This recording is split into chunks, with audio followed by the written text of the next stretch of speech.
they call them. I'm almost positive that's what they call them because I've heard it before. WoW, but I think it's part of Caribbean or Haitian. Mythos. Yeah, not voodoo, but that type of stuff. Yeah.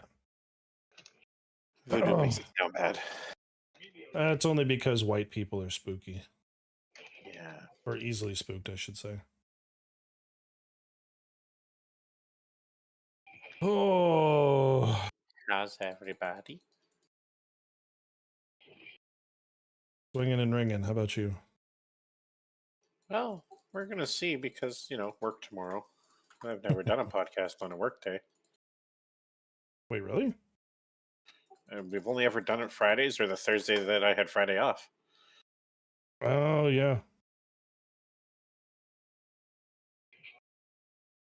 Well, we're going to have to make it a good one. And then you can go to bed satisfied and sleep like the dead. Yes. As soon as Ryan is done clicking furiously instead of paying attention. Yep. You know what? What? No, but who's a nice guy? He's on first, right? Yes.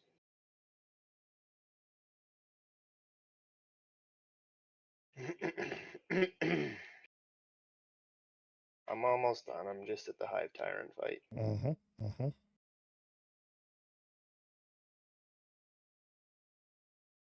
I'm also playing solo, so you know. You might die. I might die. More likely, at the very least, it won't be as fast as I want it to be. But That sounds like a skill issue. I mean, I have two AI guys, so yeah, kind of.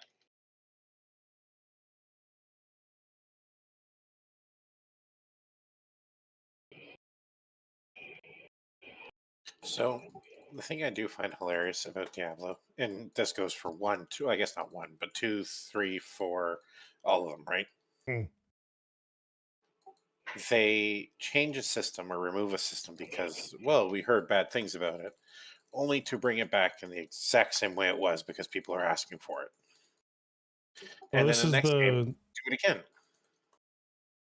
This is the catch-22 of feedback is that people only get loud when they're upset. Yeah. Well, no, but like, I mean, so Diablo 2 brought in mercenaries. They never had them before.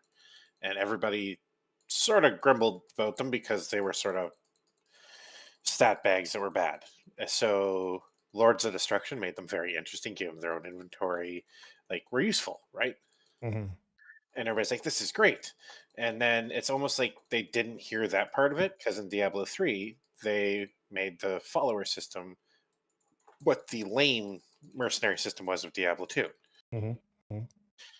And then halfway through that, they changed it. Well, Diablo 4 launches, and they're like, we fixed the problem. We know people don't like followers or mercenaries. In Vessel of Hatred, they bring back mercenaries with skill trees and inventories and renown. So the version that people actually like. Yeah, but it's like, why not just have that in the base game? That would be too easy, right?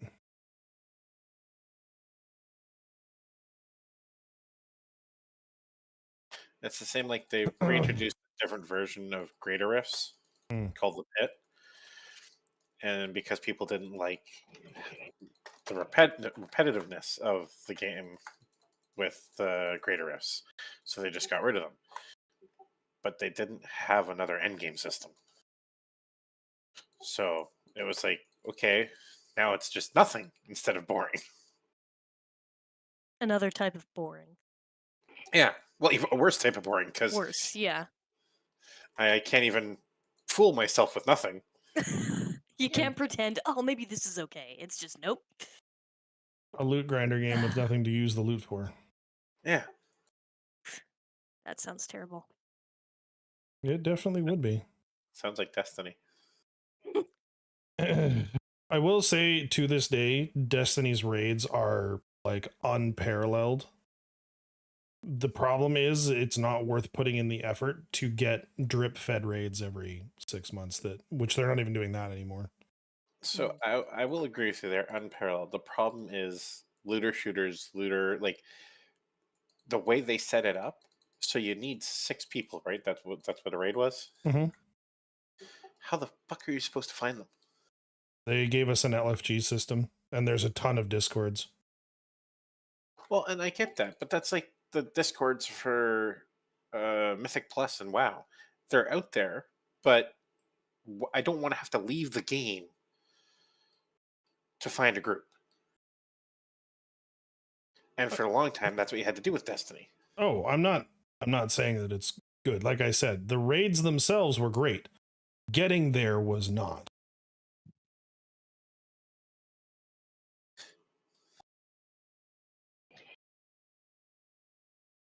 Because then they'd give us raid mechanics that would require all 6 people to cooperate effectively. And it's like, oh, can we not, please?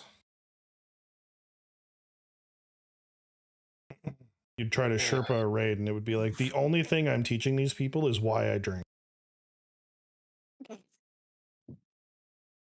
I mean, obviously they don't know you well enough. Game done. I died. Good, that's the fast way out. Fix your mic so we can get started. Is this where I make the dark joke and say, in all cases? I mean, loophole. Sorry. if you that were was maybe a wrong, little I dark. would. So, you guys all heard of the show 13 Reasons Why, right? Yeah, heard of, never watched. Neither have I.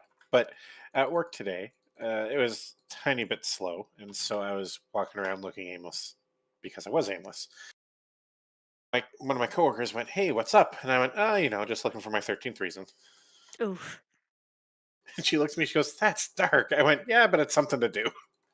Oh, so, Woof. yikes. Ah, Mic should be fixed It does sound much better. because it is no longer in my ear. Ah, Oh. that'll do it. Your ear does not communicate well. Not especially. I mean, I feel like if that was the only issue, we wouldn't have noticed, but. Okay, where's my record button? All right. Hello, everybody. Welcome back to the Blackstone Fortress. It is episode 5. I'm still not editing applause into the beginning of this because I just really don't feel like it. And I'm glad you're here. It's gonna be kind of a loosey-goosey week this week. We didn't do a lot of planning in advance. Bit of a thin crew. Ryan is here, Coda's here, Colleen is here. We're gonna hang out and we're gonna talk some 40K. How's it going, everybody? Hello. Oh my god. oh wow. I was like, who was that? Of all the It took me a openers, second to realize that wasn't Colleen. yeah, I was like, whoa, someone's doing a great me impression. Oh, Oh dear. I Anyway. might have bothered me less if it was you doing it, honestly. really? Mm, Not Ryan. So, Oh boy.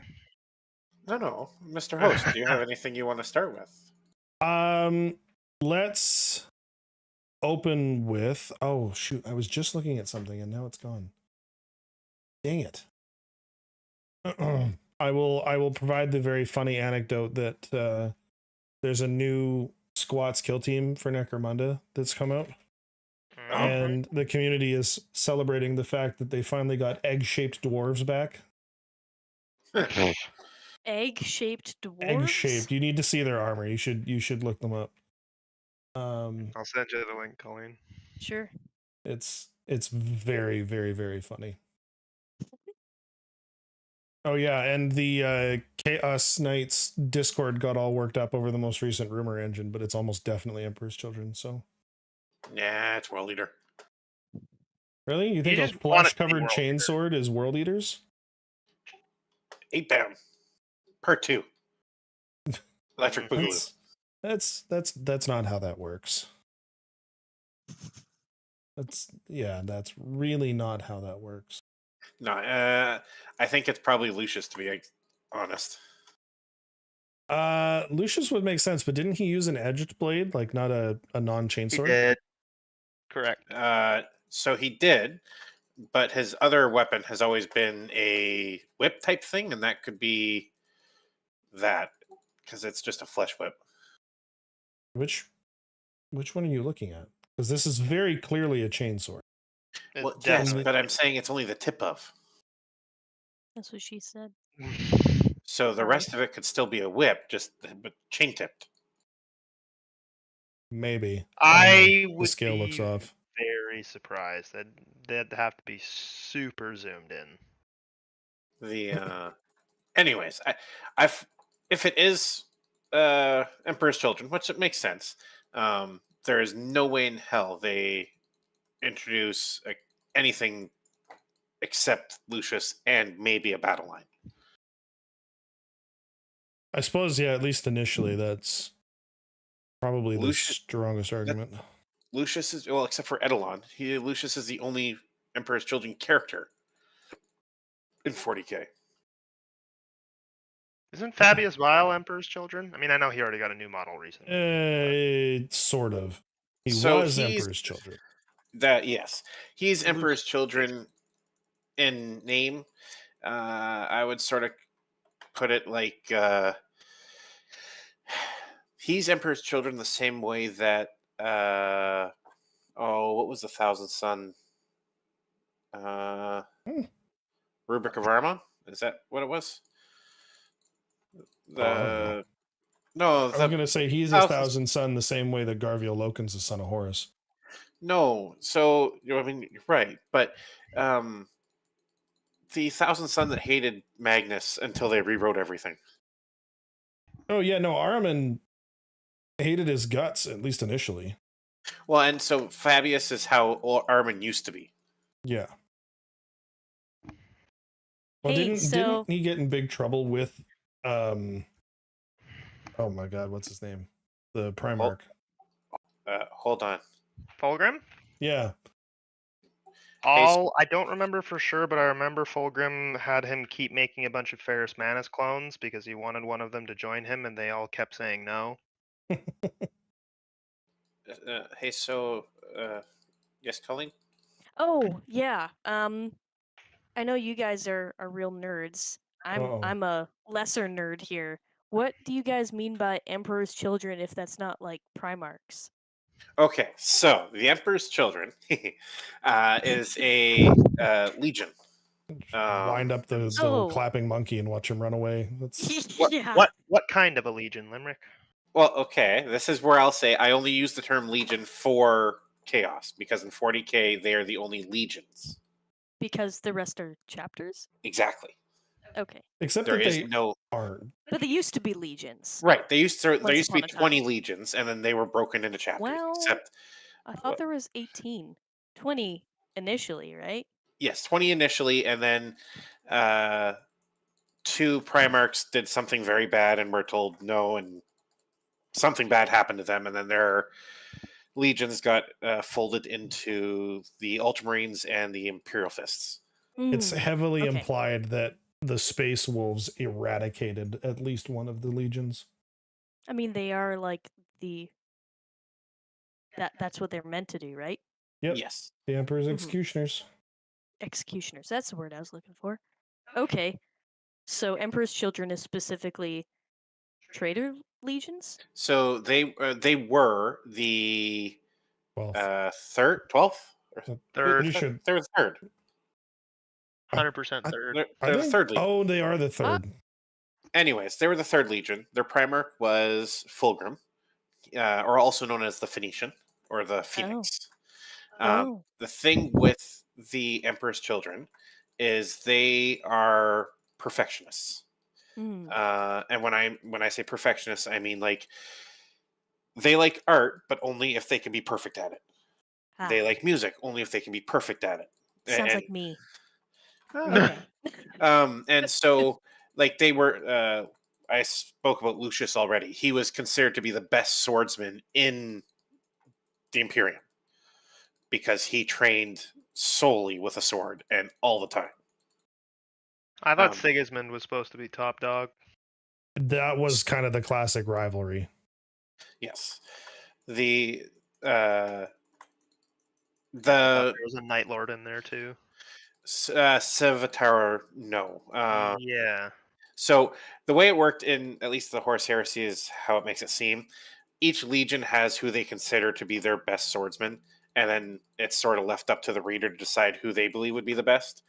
Uh, I personally think in a duel, Lucius wins. In actual combat, probably Sigismund.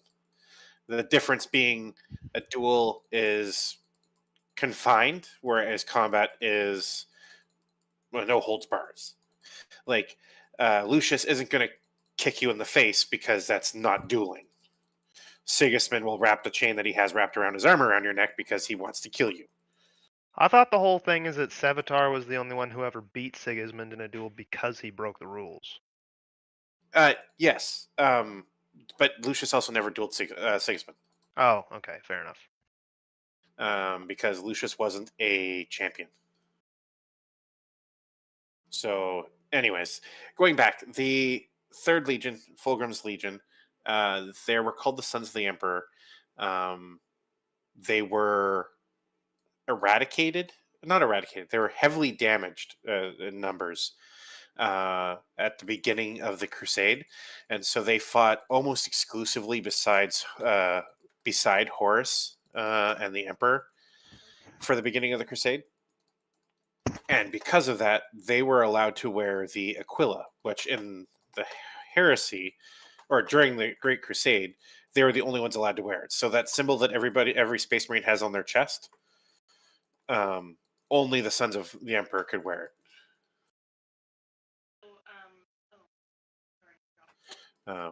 They fell because they were Fulgrim touched a You're blade. muted. Wow, I didn't realize I was muted. Okay, so Fulgrim was the Primarch? Yes, and Okay. as all Primarchs have a special ability, um, like Sanguinius has wings and foresight. Uh, it sounds stupid, but Fulgrim was pretty. So, what, he got seduced by Slanesh or something? So actually, what happened? Well, yes, and He no. got seduced by a sword. Yeah. Ah. So Where's his Slanesh legion sword? goes to fight a bunch of aliens that Mhm. use sound as weapons, Oh. and what they end up doing is winning, and they come across this temple, and in this temple is the Lair Blade, Laer blade. Oh, okay. Um, Despite everybody saying "Don't touch it, Dad," Fulgrim touches it, and it immediately starts to try and possess him. Ah, it's cursed. And yes, and so it's a demon blade. And so Ah. what ends up happening is it realizes that his biggest point of weakness is his pride. So he Ah. would never be the best swordsman unless he took up the sword. He would never be the best this unless he took up the sword. So the perfection persuaded him to take it. The Yes. need to be perfect. Okay. And then because he was already possessed and corrupted by chaos, when Horus comes up to him and says, "Hey, Dad's not what you think he is," Fulgrim's like, "Yeah, you're right. Okay, let's do something about it." Okay. And on a plus note, the Emperor's Children also have one of the best loyalist stories ever. Hmm. So there is a dreadnought called Rylanor. Yes. He gets sent down to Istvan 3, which is so there's two major battles at the beginning of the Horus Heresy. There's Istvan 4 and Istvan 3. Istvan 3 is when the traitor legions call their own ranks. Anybody they don't think that would follow them against the Emperor, they send down to this planet and virus bomb and then try to kill. Huh. Well, Rylanor, who is a dreadnought at this time, survives. Mm-hmm. And he sends out this message, like a Vox message, that Fulgrim picks up. And this is Oh. after this is after the planet's been nuked. There should be nobody down there, but for some reason Fulgrim goes down. I'm not 100% sure why. Mm-hmm. Anyways, what ends up happening is Ragnar tricks Fulgrim into combat. Knowing that he's going to lose, he sets his Dreadnought's reactors into overdrive and essentially nukes Fulgrim in the face. Wow. It's a way to go out. Yeah. And renounces Fulgrim, says, that he's a traitor and all the other good stuff that loyalists like to call people. Yes. Heretic.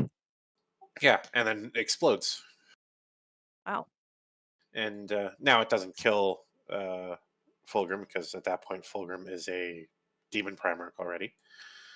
Fulgrim was the first demon Primarch because he was possessed by the sword.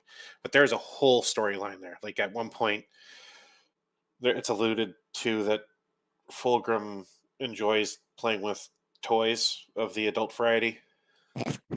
Um, and like, Wow. He is the yeah, Slaneshi Primarch, so Sir, he's the what? the Slaneshi Primarch. Oh, okay. Yeah. Saw which that one coming. In I'm terms of going. the traders, there's kind of like one trader legion for each of the main 4 Chaos Gods. Unbur's children are Slanesh. and, That makes sense. and I'm going to start the caveat, because everybody who just heard this one, yeah, it's Slanesh, yeah.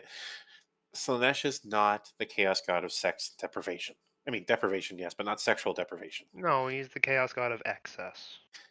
Yes, it is the chaos god of excess and everything. So, just as much as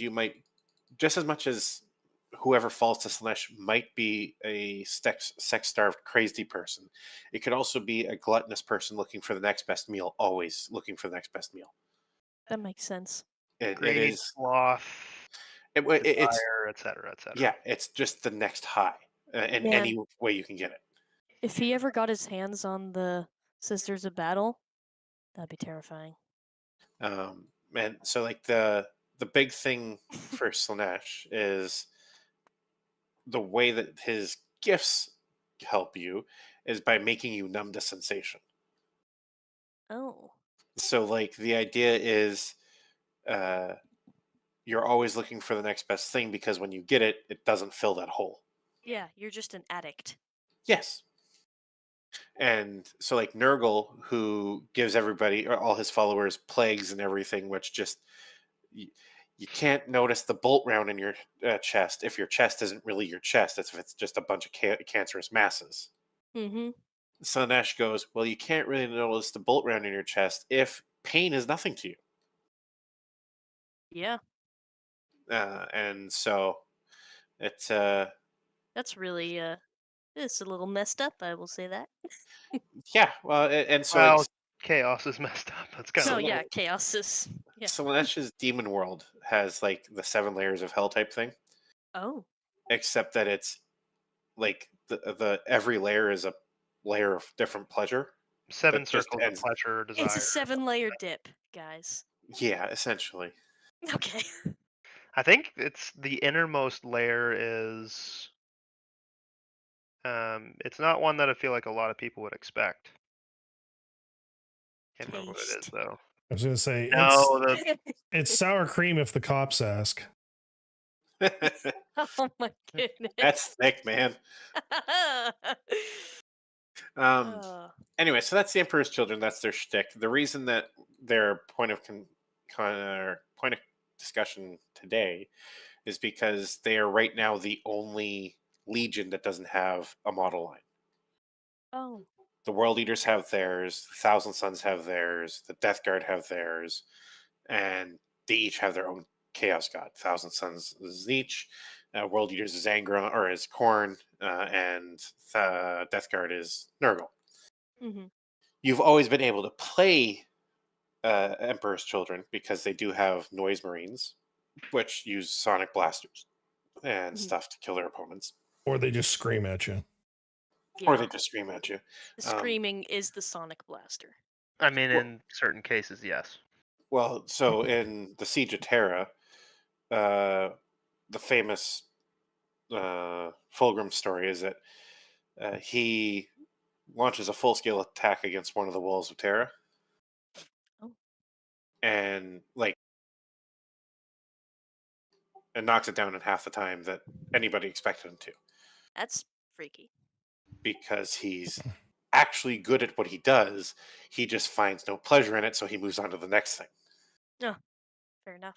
And so, literally, the moment that Dorn comes out and stops him from progressing from the next high, he goes, "No, I'm out," and he leaves. Like, just leaves the war.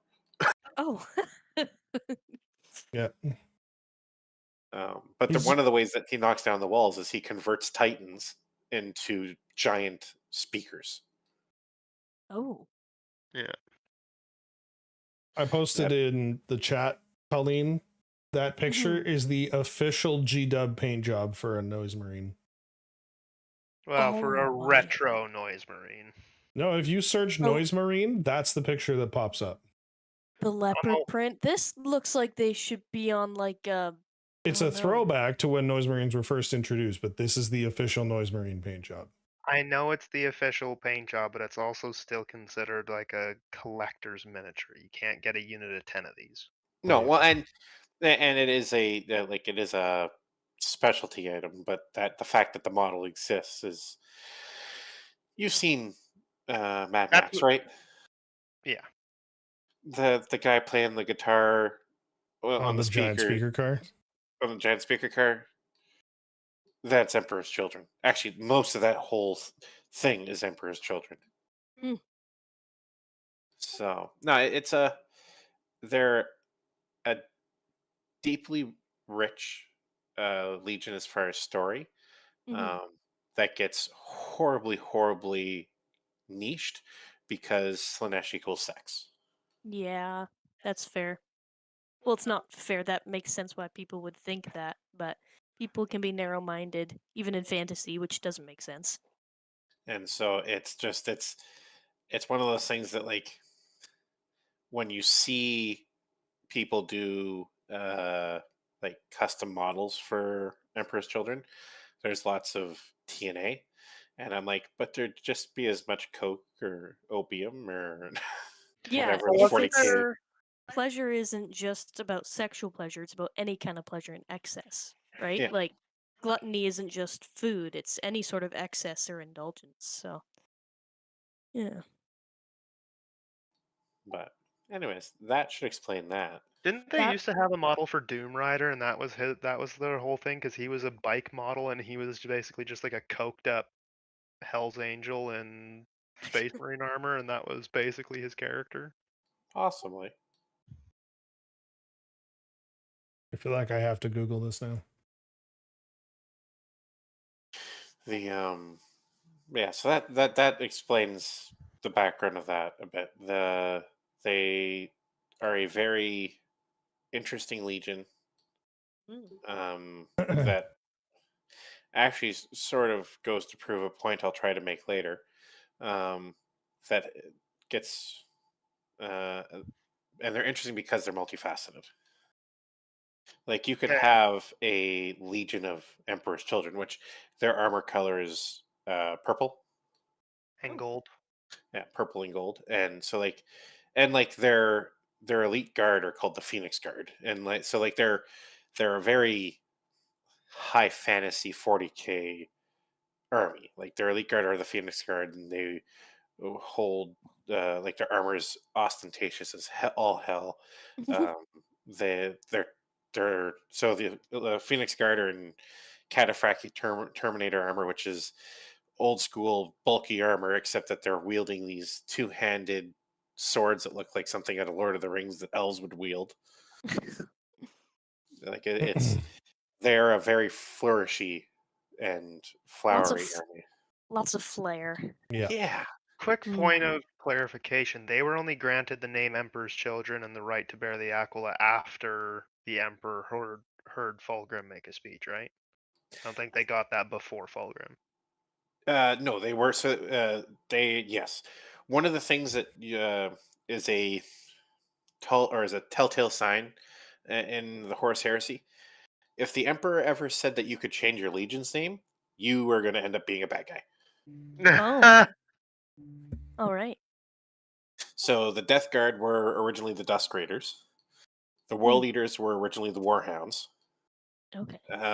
and the Emperor's Children were originally. Give me a second.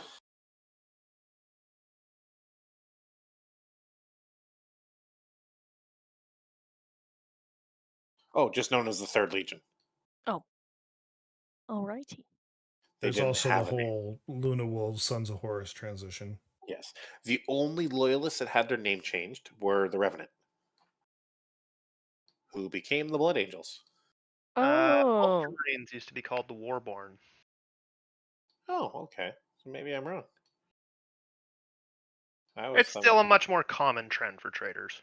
Well, so the one thing that I always knew that the Revenant uh at, were one, but I also knew that Horus expected Sanguinius to join him Yes. because Sanguinius didn't like the tyranny of the Emperor. Just knew that the Emperor was the best choice for humanity, much like Jagatai Khan.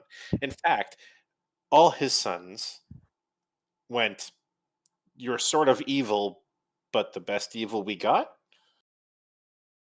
Better than the alternative, basically. Yeah, and the issue that Horus had was that he was told that no, that's not the case. You could be better, Yeah. and By he the believed. Chaos Gods, which is hilarious. So yeah, so that's the Third Legion in a nutshell. Oh, Didn't a part of the White Scars actually turn traitor? Small part, but uh, yes, but Jagatai Khan was able to redeem them. right. Okay. So they wanted to join Horus, and he said, "No, this is why we're doing this." And they were like, "All right, okay." Right. Because the way the White Scars work is that, well, even when they were a legion, each one of their companies was its own thing. That's why they had different cons. Hmm. And Jagatai was just the con of cons. So when they had their meet, he had the final say. Yeah. But Fabius Bile was another name mentioned earlier on in this episode so far. And the reason he was mentioned is because he was the top apothecary for the Emperor's Children. Mm. And in the same way that everybody in the Emperor's Children wanted to be perfect, he wanted to create the perfect Space Marine. Oh, yeah. Well, he And was briefly tutored on the Primarch project, wasn't he? no, he stole that knowledge. Oh, okay. Um, and so, like, he was known for doing experiments on other Emperor's Children on trying to keep uh, semi-dead Space Marines alive, so he could test on them. It's a goddamn disaster, but it's what he did. And then so what happens is when they all fall, Fabius Bile's like, "Hey, this is a good time to learn more stuff." He sticks around with the third for a bit. They all lose, head to the Eye of Terror. Fabius Bile helps them create the clone of Horus. He also creates several clones of Fulgrim and a whole bunch of other stuff. Eventually, he has a falling out because he realizes that they're all just degenerates, and he's a man of science. Mm. And so he leaves and decides that in order to create the perfect Space Marine, he needs the perfect uh, specimen, which is then on his hunt for Custodes. So as of right now, him and uh, the last we've heard was he was fighting Belisarius Cull Oh. because he wanted to get the ability. He wanted to steal the Primaris gene seed Huh. because as easy as it is for us to criticize the Primaris from a chaos perspective, these super soldiers just popped out of nowhere are insanely hard to kill in comparison to the already insanely hard to kill Space Marine and are bigger than them. Like the average Chaos Space Marine is smaller than a Primaris Marine. Yeah. What ended up happening? Because I know Fabius Bile, he created the one clone of Horus. Yes. he created a few clones of Fulgrim, and he created many clones of Ferrus Manus, all of which got killed by Fulgrim every time because they kept not joining him. What happened? I know Trazen ended up with one of the clones of Fulgrim because Fabius ended up having to go and make a deal with him to get it back. But what happened to the rest of the Fulgrim clones? I think one got loose and got killed by Fulgrim, didn't it? Yes. From what we know, there's still one out in the wild, Yoiks. and Trazen still has one. He still has one? Yes, I thought Fabius Bile got his hands on it. on one of them. Oh, Trazen had, yeah, of course he had a backup, thieving bugger. So the thing that is also important to know about Fulgrim, Fulgrim's soul is trapped in a painting. Oh, I forgot that that's what happened with that painting. I know nothing about this. So That book was the most messed up novel in the entire Heresy series. I'm not sure how it happens, but Fulgrim possessed finally is able to get rid of Fulgrim's soul by imbuing it into a painting. Okay. Sort of like Dorian Gray. Which is why But Fulgrim's immortal. yes. But so the thing now is the fan theory is that one of these clones will stumble across this painting eventually and be able to reclaim Fulgrim's soul. Hmm. And because, as far as we know, fallen Fulgrim is soulless, Fulgrim's soul could still be a loyalist Interesting. because it wouldn't have come in contact, or it's alluded to that it happened soon enough after the Lair Blade that it wasn't fully it wasn't corrupted. He was possessed, Okay. which is why he's a snake and not like a Magnus or an Angron. Who Interesting. so Angron? I Angron definitely thought he was died. immortal just because Demon Primarch. No, he's a snake because he looks like what the Lair looked like. Okay.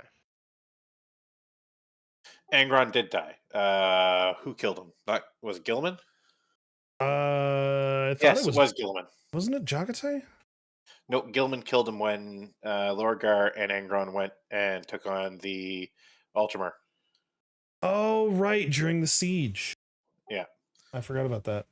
Which is Uh, also where the one very, very, very, very fun fact about Ultramarines that I actually like comes from, which is the red helmets for sergeants and lieutenants. Hmm. Have you heard that It's story, really a Colleen? mark of shame. No. So originally, during the Great Crusade, having your helmet painted red amongst the Ultramarines, who were by and large, even back then, considered like the most disciplined Legion of Space Marines, because Gilliman's a fuddy-duddy with a stick up his ass, but that's neither here nor there. That's what I've heard. Yeah. But nah, don't besmirch Gilliman, man. I will G-Man girly besmirch. boat. I will besmirch every follower of the Corpse God for as long as I want Let's to.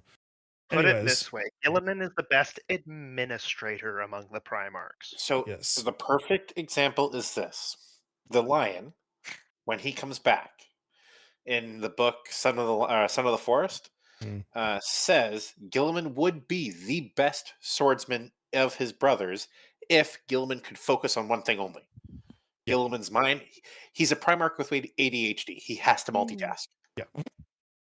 Anyways, one of the things that they did though during the pre-heresy times is that if you were chastised for whatever reason, you were given a mark on your record and your helmet had to be painted red.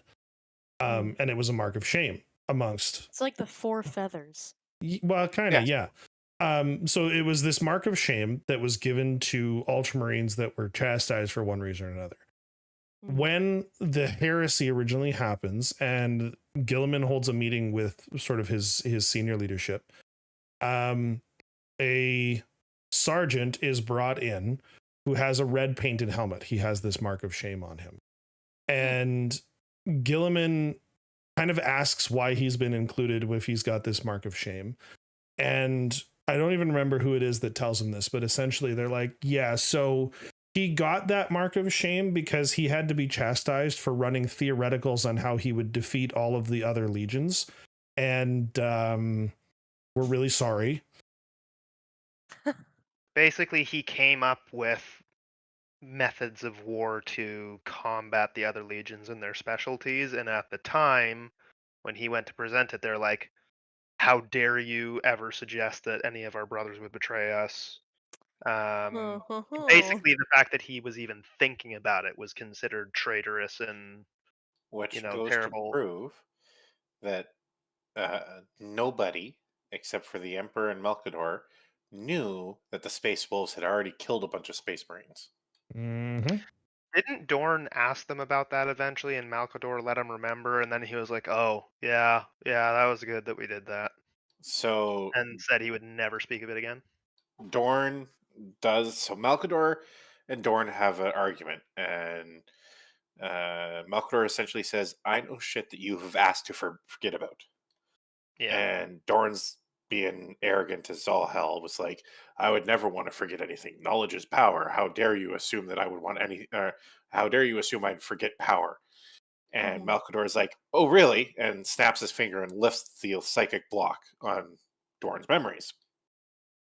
And Dorn instantly remembers that he had two more brothers, that their legions were about the size of Imperial Fists and Ultramarines, Mhm. and that these two brothers were censured.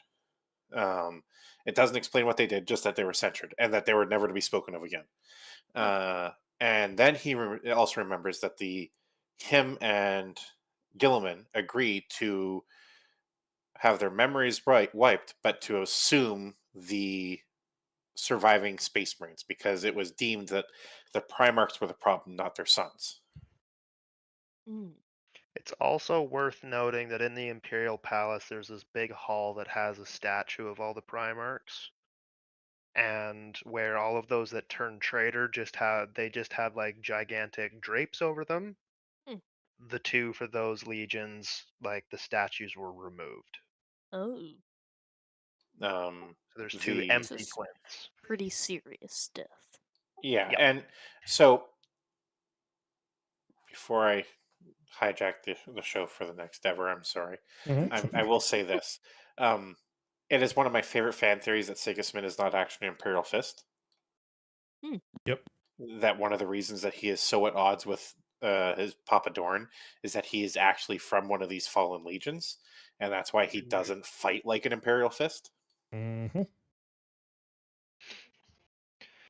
Am I remembering correctly? I feel like there was a story about Sigismund. One of the things with Sigismund is he actually managed to I don't know if he actually did or if it was just theorized that of any of the regular Space Marines, if one of them were to duel a Primarch, he might actually manage to land a hit or two. So it was Or if that actually assumed. happened, just thought that. So he fought Fulgrim. Okay. Like he on the wall he fought or I guess not fully unleashed Demon Prince or Demon Primarch Fulgrim, but he fought Fulgrim. And while he didn't really hold his own, he also didn't just get insta-gibbed. Yep. Mm. And as he's about to get gibbed, but refuses to back down, Dorn steps in and goes, "My son might have outstepped his skill. Don't worry, I will not." That's such a good Yeah. line. I remember that. But the thing with Sigismund is he was never thought of to be the best. He was thought of to be the most determined, and where that falls into two different categories is it meant that you could, and to over exaggerate it, you could blow him out to dust, and the dust would still come after you. Yep. Mm. Isn't And that's Sigismund the one that finally stops Karn's advance after they're through the wall?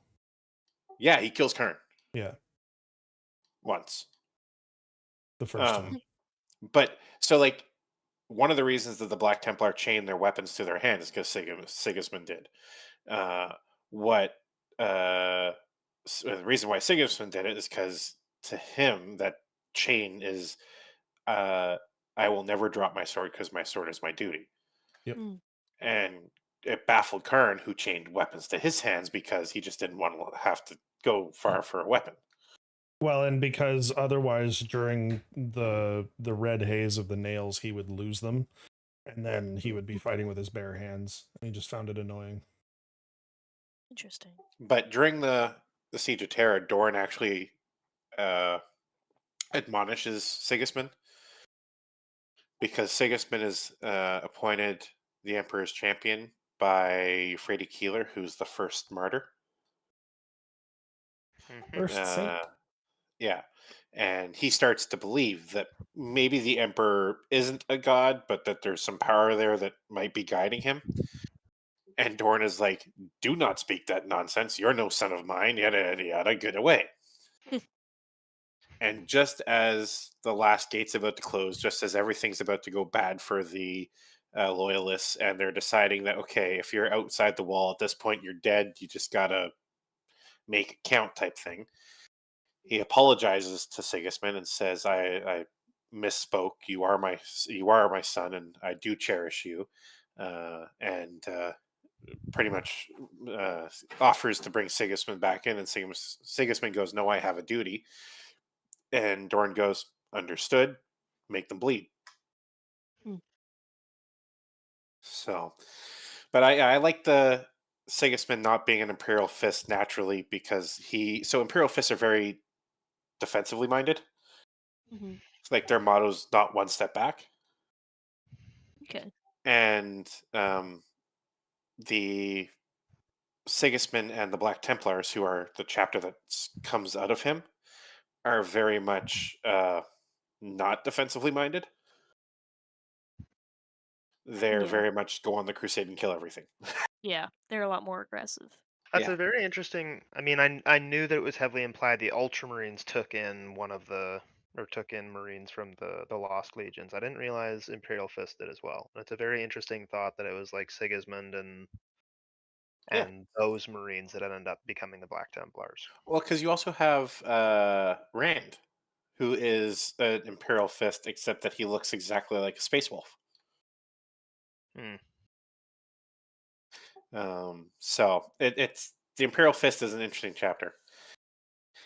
Uh, the but to segue this into the point that I wanted to make, the two chapters or the two legions that are nameless and excommunicado were originally created so that players could create their own chapters. Yes. Yeah, that was how they explained it. Was that so that you could make the uh, second? It's second and 18, right? I'm pretty sure it's 2 and 18. Yeah. You could make a army of Space Marines that they're descended from the second Primarch or the Which 18th Primarch. now with the Primaris, they've taken it a step further. Well, yeah. Now technically, your Primaris could be descended from any of the Primarchs. Yeah.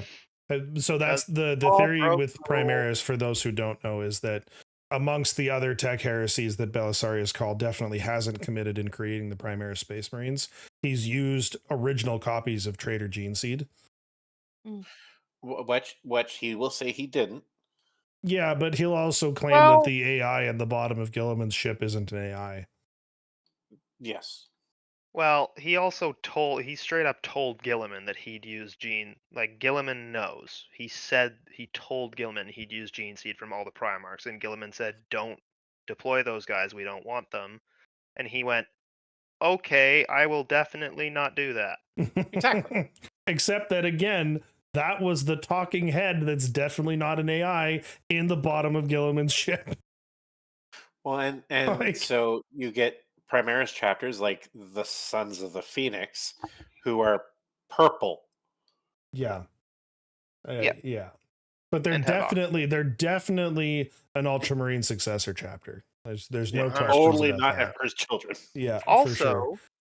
I haven't confirmed this, but apparently a White Dwarf recently confirmed that not a Primaris chapter or an Indomitus founding chapter. Is it Indomitus or Ultima founding? Ultima, I believe. I think Yeah. I was gonna say I think it's Ultima founding for the Primaris. Yeah, it was the Indomitus Not Crusade Ultima after founding. the Ultima founding. But the Minotaurs who are a long-standing chapter and are established to basically be at the beck and call of the High Lords. Mm-hmm. Mm-hmm. And are supposedly, they're not like the Blood Ravens where they just like lift everything that isn't nailed down, They're the space but it's Spartans. more like, Conquests of War. well, there's that, but also like they're kind of used to go after traders in particular, and then they steal everything off of the corpses. Yeah. So However, apparently, a recent White Dwarf confirmed that they are an Iron Warriors chapter, formed out of loyalists that survived Istan 3. so the other I need to read that because I wonder if it confirms or disproves a fan theory. Mm. The Minotaurs are the, for lack of a better term, the High Council's chapter, right? Yeah, Yeah. essentially. They answer to the not even to the High Council, but just to the High Lord of the Imperium. Yeah. Or the administrator of him. Yeah. Well, and their last big narrative beat was in the Maelstrom War, and they got sent to help deal with Red Corsairs. No. No. No. I thought Minotaurs were involved in that one. They were. That wasn't their last big beat, though. Oh, I haven't read about any. Their last big beat was in Servants to the Throne, Okay. which is the immediate aftermath of the rift on Terra. Oh, I did read that one. And so what happens is Gilliman comes to Terra, throws out half the High Council, claims himself regent, starts to rebuild everything, and then as he rebuilds everything, goes, "Oh, by the way, I'm taking half of everything to go claim the rest of the Imperium back." Yeah. Well, the High Lords that got kicked out revolt. Yeah. Well, guess who they call to help them? Minotaurs. Yes. So the Minotaurs arrive on Terra in full force with Primaris Marines, and to fight Gilliman and the Custodes. Which is just a wild series of decision making. Like, because they're following the old High Lord's command, which he issued while he was still High Lord because he knew that all this was going to happen. yeah. And so they show up and they see it happening and assume that the Custodes and Gilliman are trying to take over Terra. And so this is where you get what everybody loves to point out. This is where you get Valerian's take on the chapter master of the Minotaurs, because he's about the size of a Custode. Hmm. And Valerian's looks at him as he does. Custodes look at everybody this way, but Valerian looks at him and goes, "Okay, how would I kill him if I had to?" And then he realizes, "I don't know if I could." Which is the Valorish, first and only time a custodian has ever said that about a space marine. he goes, Valoris or Trajan Valoris probably could. Gilman definitely could, but as for me, a shield captain of centuries, I don't know.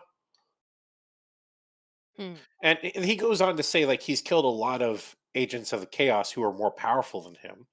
So it's not like he's saying it couldn't happen. He's just saying that it's not a clear cut victory for him. It's not guaranteed. But one of the fan theories I read on the Minotaurs way back when was that the reason why their chapter master is so large is because he's a custody. In fact, so when Custodes retire, Custodian. yes, sorry, when Custodes retire, they become Eyes of the Emperor, which means that they take off their armor and they go out into the Imperium and feed information back to the Custodes. And they think that one of those positions is the chapter master of the Space Marines, because even a retired custodian would still be more than a formidable Space Marine. Mm-hmm. But anyways, so and Tyberos of the Red Wake, then that I don't know, because he's I in decided big Terminator armor though. no, he uses Terminator armor modified with Dreadnought armor because he's too big for Terminator plate. Well, I don't. It's theorized. Nobody knows for sure if it's super upscaled Terminator armor or downscaled Dreadnought. Okay, but that kind of makes my point for me. Like, Yeah. So I'll throw him in with the same Sons of Atlan, Sons of Atlas. Anyways, there's a chapter which takes stock saying that they've never lost a battle on the ground. Hmm. And the reason that this is important because one of the space marines from it ends up fighting a couple other space marines who turn traitor kind of ish. It's a Death Watch story, so it's convoluted as hell. But naturally. he ends up going 4v1 and is able to hold them off readily until one of the others picks him up and lifts him off the ground, where then they're able to kill him.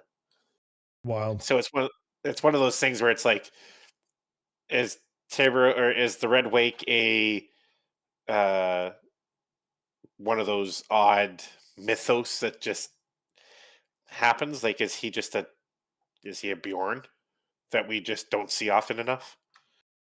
Hmm. Yeah. But So do we uh, know what happened to the Minotaur? Because I know, just reading up, I know that rebellion of the former High Lords failed. yes, they They weren't all punished got because killed. they were doing their duty. They were told to go home, Okay. but they almost went blow for blow with the Phalanx. Hmm. Now, a heavily damaged Phalanx, but even then, it so because the huge the huge upset was even when Gilliman comes back to Terra, Ultramarines don't step foot on Terra Yeah. because by law, the only Space Marines allowed on Terra is one uh, company of Imperial Fists, Yeah. and that's only because Dorn was the creator of the Praetorian. wall. Yeah, the Praetorian. Otherwise, they wouldn't allow any Space Marines on Terra. So it was so revolting to everybody because the Minotaurs just landed, and when they landed, they did a lot of damage to everybody. Yeah. Which, is kind of their shtick. Yeah, they are um, world eaters, except loyal. Basically, yep. But it's funny because the world eaters that you read about now, the crazed warriors and everything, are so far removed from the warhounds and the world eaters pre nails. So like in when they were the warhounds, they still were unrelenting. They still were uh like they're warhounds, they're war dogs. They attacked, they killed, they massacred. It was all like their tactics didn't change, just how they carried it out, sort of. It was just Or on purpose and not because of the nails. so like one of the things they Hmm. do is they would enter a city and spread out so that there was just a line of them, and they'd walk through the city, killing all resistance. But it was Hmm. slow and methodical and very actually Death Card like. Hmm. Whereas now that's all out the window. But the main point I wanted to make with the second and 18 being custom legions was that it goes to prove how much GW cares about not pigeonholing people. Hmm. Yeah. Because like even when you look at the characters that they write about, like Titus, for example, in Space Marine, or Gilliman, like all the characters they have um, aren't the end all be all of the setting. Yeah. It's the setting, not the characters. Like it makes perfect sense for your chapter of Ultramarines not to have Gilliman in it because Gilliman isn't leading all the Ultramarines. He's leading one little spearhead. Well, it's every single character for the most part. Maybe not Trazen, but for the most part, every character can only be in one place at one time, and that's part of where part of what I enjoy about the hobby is being able to make my own force, my own faction that isn't, tied to an established character or an established set of characteristics for that matter, and, sort of make it my own. And there's a lot of intentional design behind that. Because like there's, oh, especially recently, and I'm not 100% sure why it's come across my feeds so much, but a lot of salamander love lately. Hmm. And with the whole them being the bros of the Space Marines, they care about humanity. They try to save all the lives they can. It's They that, interact with their families. yeah, like they actually retain some links to their humanity after becoming Space Marines. Um, and everybody's like, "Oh, salamanders are the only ones that do that," and I'm like, "But they're not, because you could literally create any chapter that does that." Yeah. Like that's the point of 40k. That's one of the reasons why Indomitus and the Dark Imperium and the Maelstrom were so jarring to a lot of fans, because prior to Eighth, when they did all the retcons, 40k was a setting; it wasn't a story. Yeah. GW treated 40k like Wizards treats the Forgotten Realms. Here's everything you need to know about the setting. You guys make your story. Yeah, have fun. And then the Dark Imperium happens, and the Rift happens, and they retcon everything, and now things are progressing. And it's everybody's like, but now this is a story. Except that while it's progressing, they're still moving at a snail's pace and also leaving so much open for people. I think what they did was they just expanded the setting. They didn't get rid of anything. Well, and that was the thing is there definitely was. I don't know how much of a subset, but there was a subset of the fans who are like, okay, we have been in 999 M41 for freaking forever.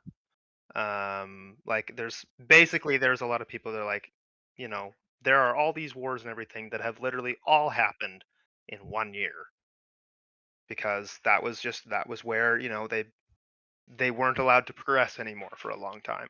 And so I think there was a lot of people who are like, hey, like, it'd be nice for there to be some kind of a progression to see something happen. And I think GW did a good job of that where yeah, they added some narrative. They pushed forward the timeline and they added to, like you said, I think they added to the setting.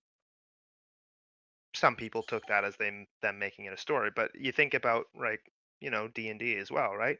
They do stories in Forgotten Realms. Like that happens. There are sequences of events that happen that have technically canon, quote unquote canon results, but that doesn't mean it just doesn't really affect your ability to be within that setting. Yeah. So the perfect example I can give. So 8th edition came out in 2017. That's when the Rift happened. That's when Cadia blew up. That's when Failbadon became Abaddon. That's when uh, Yeah. Gilliman comes back. Like all these things happen. I just finished listening to Cadian Blood by Aaron Dembski Bowden. It came out in 2009. The main story about that is about a regiment called the Cadian 88th, who have to leave Cadia while Abaddon is attacking it during its 13th crusade so they can go save another planet. So 8 years of Cadia being attacked and everything stalemate and everything staying the same. Um, and that's not even the beginning of it. Like this has been the setting of 40k forever. Cadia is currently under attack by the 13th Crusade. It's never going to succeed, or it's never going to fail, because this is the story, or these are the stories you're telling. When you play Black Legion versus Ultramarines, it's the Black Legion versus Ultramarines in the 13th Crusade. Yeah. Whereas now you've moved the time clock a tiny bit, and it's the that technically can't happen. And that technically can't happen because most Space Marine players are now using Primaris, and there was no Primaris Marines on Cadia.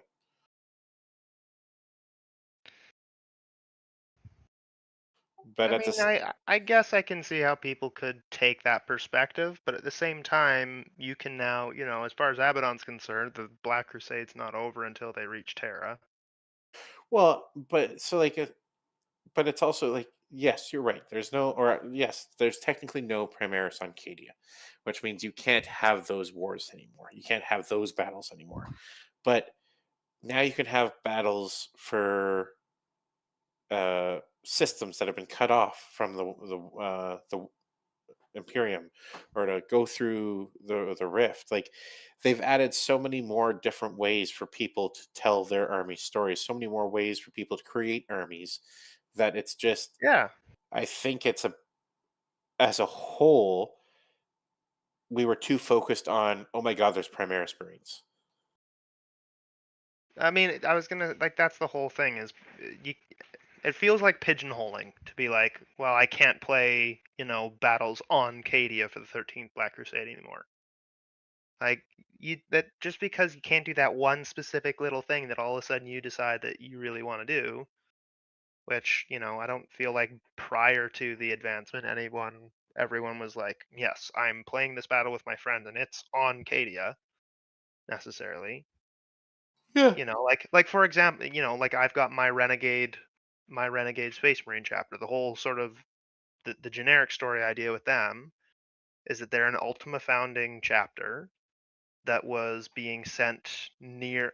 I haven't totally decided, either near the rift or trying to go through the rift to relieve Imperium Nihilus, get split off, and basically, end up on the other side without support that they were expecting to have, and they end up having to sort of like establish their own little protectorate, and they have to raid and prey on other Imperials just to stay alive.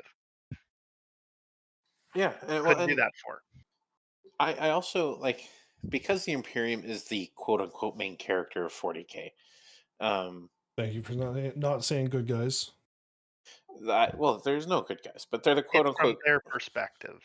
Um, I also feel like the advancement was so that the other factions could get somewhere. Hmm. I mean, it's really hard to be a Chaos fan when for the last 20 years they have not won anything because they can't win. Yeah. And yes, technically they retconned it, so is it really a win? Yes, sorry, that's in the books. I won, haha. But or like, for example, the Tau. They now have a storyline because Hmm. they're on to their next sphere of advancement. Well, I mean, think of the Necrons, right? Like, it's not just, oh, every now and then there's a world that ends up being a tomb world, and these guys are just waking up randomly. Yeah. Like they have goals now. They have internecine conflict. They have, So there's more to them than just they're waking up and deciding to kill everything that they come across. one thing I will say is I am highly impressed at how much GW can add to the setting without changing the setting. Hmm. In the last, what? So I said eighth was 2017. Hmm. So the last 7 years, we went from 0 Primarchs alive to 2, with everybody saying a third's coming. We added Well, loyalist Celestine. primarchs. We added, Creed died. Well, got yoinked. Well, yes, but as far as we know, Creed died. The old man died on Armageddon. Yeah, Yarrick. So like, they have done things, and it's still, yes, Yarrick is dead. Armageddon didn't die. I mean, Yeah. technically yes, but like the battle for Armageddon is still going. Yep. Like the everybody was afraid that, oh, if these things change, that kills the story. No, It it doesn't. doesn't It have to. advances it. If a Like, story has no change, it's not a story.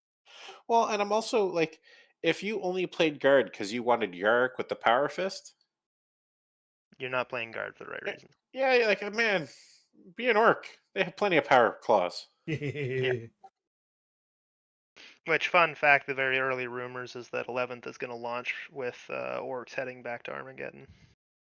Like, Are well, they because gonna Armageddon's actually like fix orcs detachments properly this time, or what do we think? well, Maybe. 'cause orcs are or Armageddon's Ulanor. Mm-hmm.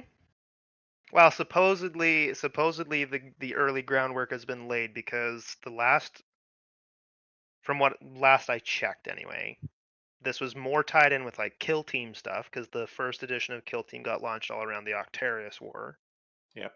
And basically, Gashgul broke through the Imperial cordon with a fleet of something like 5 million orc ships, which tells you how many billions of orcs there are on board. Just two Um, orcs. yeah, How many it's how many just murder Gashgul. moons It's did he just have this Gashgul. time? I have no idea. Anyway, What's not a Basically, moon? he went to Octarius because he heard there was a good fight. He had a bunch of fun, but then basically got in his head. Nobody's exactly sure why he left, but I don't know if it was White Dwarf or it was Kill Team stuff, but basically last we heard is that he was leaving with this massive fleet headed in the direction of Armageddon. Basically the orcs lost Octarius. A lot of at least the orcs fans say that it's because Gashgul basically pieced with most of the orcs that were there. But do you know why they're going back to Armageddon? We don't know yet. I can tell you why. I know it's because it's Eleanor, but they No, no, haven't. no, no. I can tell you why. Big Man Gaz felt in his soul when Yarrick died, and now Yarrick he's going died. after Angron. Because ain't nobody killed that Umi but me. Well, that is probably true. Gaskell did release Yarick specifically so that Yarick could give him a good fight. Exactly. Mm-hmm. When Yarrick died because of Angron, Gaz gasped half a galaxy away and went, "Oh no, they didn't." Honestly, Gaz versus Angron sounds like the fucking throwdown of the century, and I am here for it. You Well, know what I love is that from the whole like Arcs of Omen culmination and the lion coming back and everything, and him fighting Angron, Mm-hmm. saving Dante and the Sanguinary Guard, who despite their best efforts just couldn't hold up to Angron. Mm-hmm. It's Mm-hmm. basically said. Okay, so there's one point I believe in that Son of the Forest. Is that what it's called? Son of the Forest? yep. In that point there's one point he's killing a chaos sorcerer and he asks the sorcerer why he's so weak, like what curse he's put on him, and the sorcerer just says, you just broke literally is talking to him and says, you just broke my spine like it was nothing and you think you're weak. And he said, there's no curse, you're just old. Yeah, well, because unlike Gilliman, Lion aged. Mm-hmm.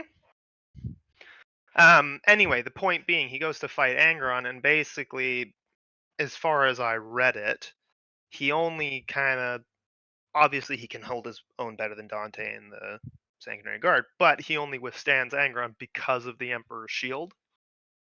Yes. A fight between Gaz and Angron would be in certain ways more interesting and more funny because Gaz wouldn't have some, magic shield to keep him in the fight. Gaz would literally Except, just be going slugfest for slugfest. no, I'm calling it now, and y'all can pay me my due when it's time. Oh, Gaz does have a magic shield because when Gaz gets to Olinar and starts slugging away with Angron, Korn goes, "Oh baby mama," and protects them both. Born And cares then not from Gaz, whence the blood flows. but Gaz becomes the leader of what we already know exists, the planet of orcs that constantly fight demons and get resurrected. They already have a leader for that. Yeah, but he's saying Gaz is going to substitute. So Ah, what ends up happening is you get chaos orcs. Oh. you know what? The day that we get Chaos Orcs, I will. I don't even know what I'm gonna do. Um, no, I think that's as far as orc storyline progression goes. I think him fighting Angron probably is how he breaks into being the beast. That would be Maybe. awesome. Now the other theory. So very, very, very early rumors, and completely unconfirmed. But supposedly the plan is that the 11th launch box is going to be Space Wolves and Orcs. Because the last time Gaz went to cause problems, Ragnar, what's his name, cut his head off. Ragnar Lothbrok. Yeah, right. And most launch boxes are Space Marines versus something. Right. So the theory is that they're going to show up on Armageddon. That's going to be they're going to do sort of like a similar thing with Leon L. Johnson, where Lehman Russ sort of shows up at the end of the edition, and then is kind of part of the launch of 11th with his return. So it might end up. There's a slight chance we'll end up with a three-way slugfest. How fun would it be though if we actually got like a World Eaters versus Orcs launch box? I would be through the moon, especially if they gave us a new boys kit that isn't what it That is. isn't what? Ryan, we've got another 30 minutes in the podcast. You've got time. So I just don't know how many people play with squads where they specifically take 3 shooters, 1 heavy weapon, the rest sluggas, and the only thing I have that's it. against Space Marines versus Orcs, and I'm not saying they wouldn't do this because I could actually see them doing it with a complete refresh, is that's Assault on Blackreach. Well, yeah. So I mean, I know they've already done it before, but Assault on Blackreach, I think, was Ultramarines, wasn't it? But yes, but I'm wondering if what they so like if they do a complete refresh because I'm looking at that box right now, and so you have War Boss new model, boys have new model. Literally, the only thing that doesn't have new model is the Choppas, I think. Mm-hmm. Tactical Marines would be gone. You'd probably have Stern Guard there. Uh, Librarian, new model. All the Terminators are new. The Dreadnought would have to be new. So they could even bring out a assault on uh, let's say Armageddon, and it be just this a box set, but the new models. Well, and so that's my other thing where I'm a little bit wondering in that there's a lot of more persistent rumors that space will basically the 3 um, Loyalist legions were getting refreshes for 10th.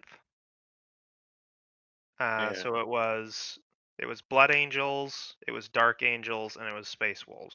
So my whole thing is like I'm a little leery that they'll do a Space Wolves launch box if they do a Space Wolves refresh in 10th.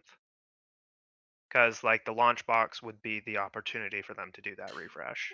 Unless the Space Wolves refresh is I was gonna say if the Armageddon. leakers are just off on the time frame. Could No, be. but I'm not even talking that. If that's the, so you know how like Ark's Omen ended ninth, right? Yep. Prior to that, we had Psychic Awakening ending seventh. What ended eighth? No, sorry, Psychic Awakening I ended was gonna say eighth. Psychic Awakening was Yeah. 8th. Seventh was another one. Can't remember what it was. 7th was all of the new stuff. 7th was Ultima Founding and Indomitus Crusade. Yeah. Yeah, it was the 13th Crusade ended 7th. No, yes, but I'm trying to remember what the rule books were. Anyways, it doesn't matter. What So you're you had saying Dark is Millennium and Galaxy War. basically Yeah. what you're suggesting then is that Armageddon is going to be the thing that ends 10th. Yeah, that you'll have the book series, uh, Armageddon War or whatever it's going to be called. I could see it being the Fang and the Tooth, Yeah, I can see it. or whatever they have, I right? would Because call Ragnar it the hates Beast orcs. Within. Yeah, that would work too. But anyways, so that you have that whole thing, and that's what ends 10th. Be pretty wild because I mean everyone is thinking Fulgrim's going to come back with Emperor's Children if we got Fulgrim and Lehman Russ. Well, I wonder if so we get the Emperor's Children Codex, and it's going to have a small range, and people are going to be bitchy about it, and then that's the enemy in 11th. Oh, that could be Could be. fun. You have the See, and not here's the thing though. If they do if they do like a smallish range for Emperor's Children in 10th, and then they get an expanded range for the launch box, as soon as that happens, everyone for World Eaters and Death Guard and Thousand Suns is going to start whining that all of a sudden they've got a launch box with all this other stuff, and they want their rosters expanded. well, except that Death Guard have an expanded roster. So do Thousand Suns. World Eaters, I'm hoping gets their expanded roster this edition. Whereas if Emperor Sons gets released to this edition and then gets the expanded roster next edition, that I mean, tracks with the rest of the releases. does it count as an expanded roster if it's just characters? What do you mean? I mean, like half of the Death Guard unique units are just various character models. 2 units of Terminators because you have the Death Shroud and the Light Lords, yeah. Blight Lords. You have their own tank with the Death uh, Guard are the best of the traders. I'm not arguing that. what? Well, so I'd say that them and whereas so whereas Death Guard have a lot of elite units that are unique, Thousand Suns have a lot of base units that are unique. I thought they basically just had like rubrics and Zangors. So you have the Rubric Marine, you have the Scarab Occult, you have all the characters. So they might be the ones with the characters. They do have a Um, lot of characters as well. The Mutalist they have Vortex Beast. the Mutal of Vortex Beast, which was great last edition and is now just a bullet sponge. I don't understand why they didn't. I've complained about this on the podcast before, but the fact that that thing doesn't have the psychic keyword on its weapons is criminal.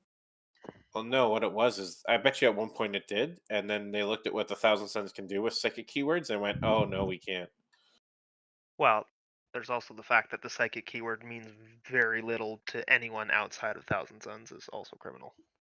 Well, Uh, yeah, yes and no. Uh, I mean, it means very little because nobody brings psychic stuff right now.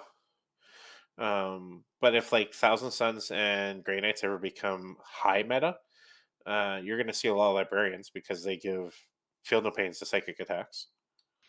Yeah, but I mean that's what I'm saying is you've got like some very specific units that do very specific things against psychic attacks, and Yeah. that's pretty much it. Like So I agree with them streamlining psychic abilities and sort of integrating them into the rest of the flow of the game. It'd just be nice for the psychic keyword to mean something outside of those very specific circumstances or very to specific me, armies. the psychic keyword should be ignores LOS, and it shouldn't be on bolt guns. Like remove it from more things so that like it's literally just spells and fine melee weapons if whatever, but it ignores LOS. So it's indirect without the indirect penalty. that would be a fun way to make it viable. That'd be a way to do it. Because I've never understood the idea of uh, target the nearest. Well, Smite back in the day, target the nearest visible unit within 12 inches. One, lore wise, my Psyker should be able to sense everybody on this battlefield, and I don't need to see him to blow up his brain. Yeah.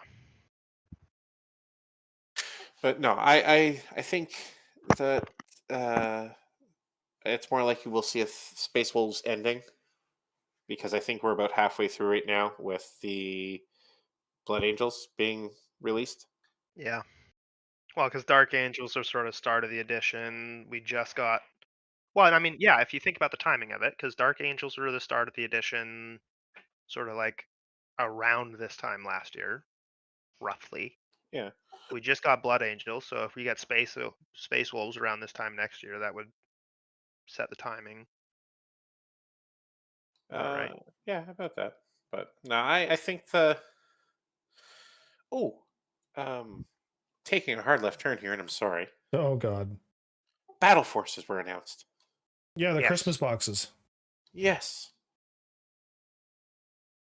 Thoughts, comments, concerns? I'm mad about it. Because there's no Chaos Knight. There's no Chaos Knights. Eh. No, they do look like good battle forces this year. Can't you? I mean, yes, it would require lots of green stuff and stuff, but can't you? The models in the Nightlands aren't they usable on the other side? They have rules theoretically, and interestingly, the armature variants that it comes with, which depending on what sprues they've included, it may only be possible to build them as 4 armature Halverins, which is hilarious because they're absolutely the worst of the two. The armature variants that the Imperial armatures can become war dogs for are awful. They're horrendous. They're so bad. The Questoris could become a knight despoiler, and there's a specific build for the despoiler that generally for tournament meta, if you want to run a big shooty knight, that's what you bring. So I mean, yes, and they're boring, flat Imperial knight. So Okay, but I'm just saying. Let's say somehow we get a fan in here that's like, you know what, Snowy, you've done good, and gives you that box. You wouldn't be upset. oh, I wouldn't be, but I also wouldn't paint them as chaos. I would just accept that now I have an Imperial Knights collection on top of my Chaos Knight. That's, pardon my French, but that's fucked. What? That mean, being said, I can't throw stones. I will say my biggest takeaway, like the Dark Angels Battle Force, is by far the best one there. I might have already ordered it. It is because that's what is that? 10 It's two Deathwing squad. Knights? It's 2 15 squads of Deathwing Deathwing Knights. Knights. It's 6 Inner Circle Well, I'm sorry, Companions. did you El say Johnson. 15? I'm almost positive it's 15. I think it's a full 3. I don't. I'm looking at the picture anyway. No, And it it only says shows 10. So Okay, yes, it's sorry. got Lionel Johnson, Terminator Chaplain, 6 Inner Circle Companions, and It's 10 Deathwing Chaplain. Knights. Yeah, so you're looking at... basically a lot of super cool models that pretty much anyone, like if you want to do Dark Angels and get into it, it's Well, fan frickin' tastic. that is the Dark Angels. That is, yeah. If you're not riding bikes, which they have done a horrible job at integrating Primaris into Ravenwing, Yeah. if you're not riding bikes, that is Deathwing. That is Death Angels, Dark Angels, whatever. And I may have Great box. because I am weak souled and weak willed, and the Emperor needs to save me. As long as you're not weak walleted, it's probably okay. Well, we'll see. We'll see what happens. But I know Can it's one of I those things. Yeah. point out on the flip side of the coin how hysterically bad the Tau Battle Force box is? Oh, it's Is it awful. bad? It's so bad. It's a Literally, commander and 3 battle suits. but not like 3 crisis suits. It's a commander in Cold Star Enforcer because they're the same kit with a one broadside, a ghost keel, and a riptide. Riptide shit. Riptide is garbage right now. The ghost keel is situationally useful against specific armies, aka it's not worth bringing. And the broadside isn't bad, but generally you want 2 of them. And like there's no fire warriors. It's not table legal. Like, You know what's hilarious? I'm just looking at the article.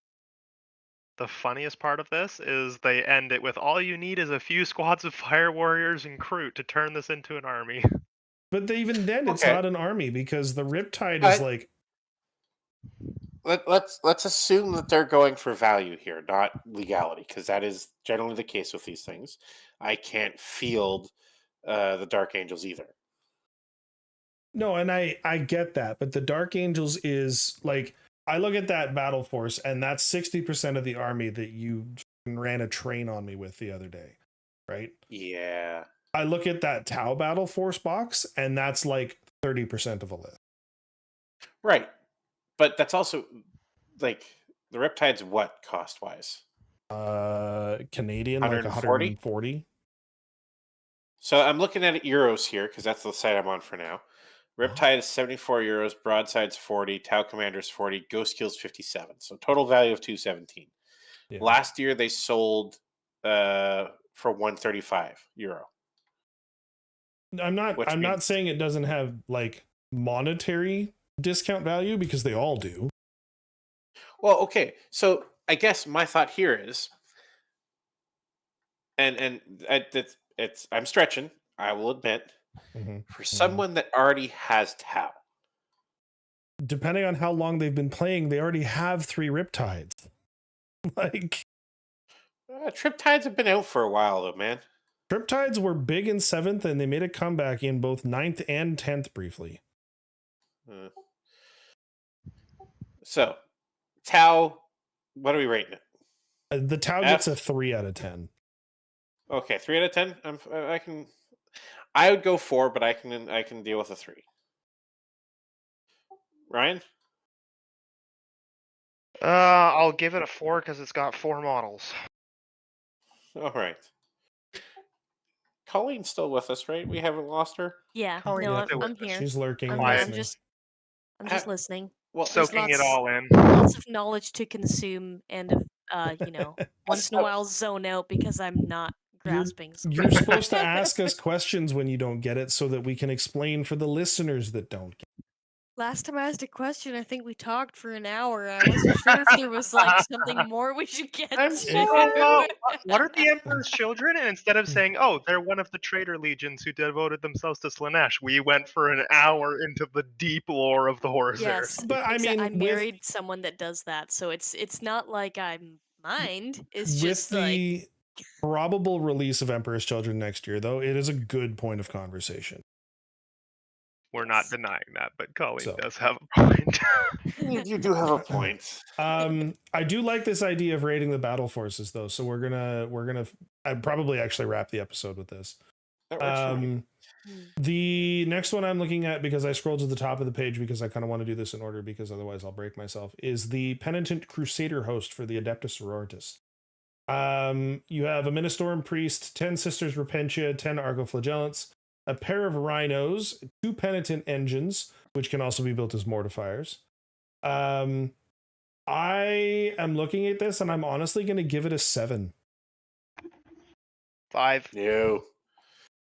So you looked at the Tau and went, "What are you doing with that? What are you doing with this?" Yeah, I'm giving it a 5 out of 10 because it's got a bit more. I'm giving it a 5 because it has a lot more to it than the Tau one, but I'm also giving it a 5 because it is extremely narrow. Well, I know like the Argoflagellants are not great, but Rhinos are Oh, awesome. Argoflagellants for a long time have been like the best. They're So not as I good thought that anymore, was but the they were, like, Sisters one of the Repentia. best. Do I have that backwards?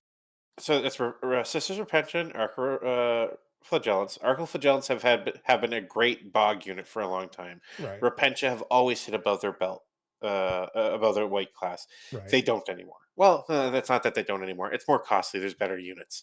Okay. So fair enough. Penitent Engines are also quite good, though, aren't they? They're not No. horrible. They're not horrible. But If so you're Oh playing- no, I'm if thinking of the Nundums, Nundums, yeah. the war suits, Paragon. The That's the one. penitent, the penitent engines for a long time, like they're supposed to be geared towards crowd clear. Yeah, There's just it's an so elite many meta. options. There's just so many options. No, for okay, that, so and the no, Nundums are better. Under the realization that I have confused Penitent Engines and Paragon Warsuits, I will downgrade my rating to a 5. Because if that was 2 Paragon Warsuits, that's a 7 out of 10 box. Like, Want to know what this? So okay, I'm going to break it down from competitive view because that's my shtick. Nobody brings rhinos because you bring emulators. Yep. You bring emulators because fire is fun. do emulators still have troop capacities? Yes. Oh yeah. Well, that's disappointing. Muninistore and Priest, literally useless. In fact, Yeah. uh, Adepta Sororitas are always better when they don't have dudes. Yep. Um, the Arcoflagents, not horrible. I mean, they're chaff units. Meh, you'd probably bring Sisters of Battle anyways. Hmm. I don't even think Flagellants can use Miracle Dice, so there's that. Well, knowing what they are in the lore, that makes a lot of sense. The Repentia, um, which are decent. Uh, I think they're the throwaway unit in this. Like, they're the key piece in this list, which Mm, is horrible. yeah.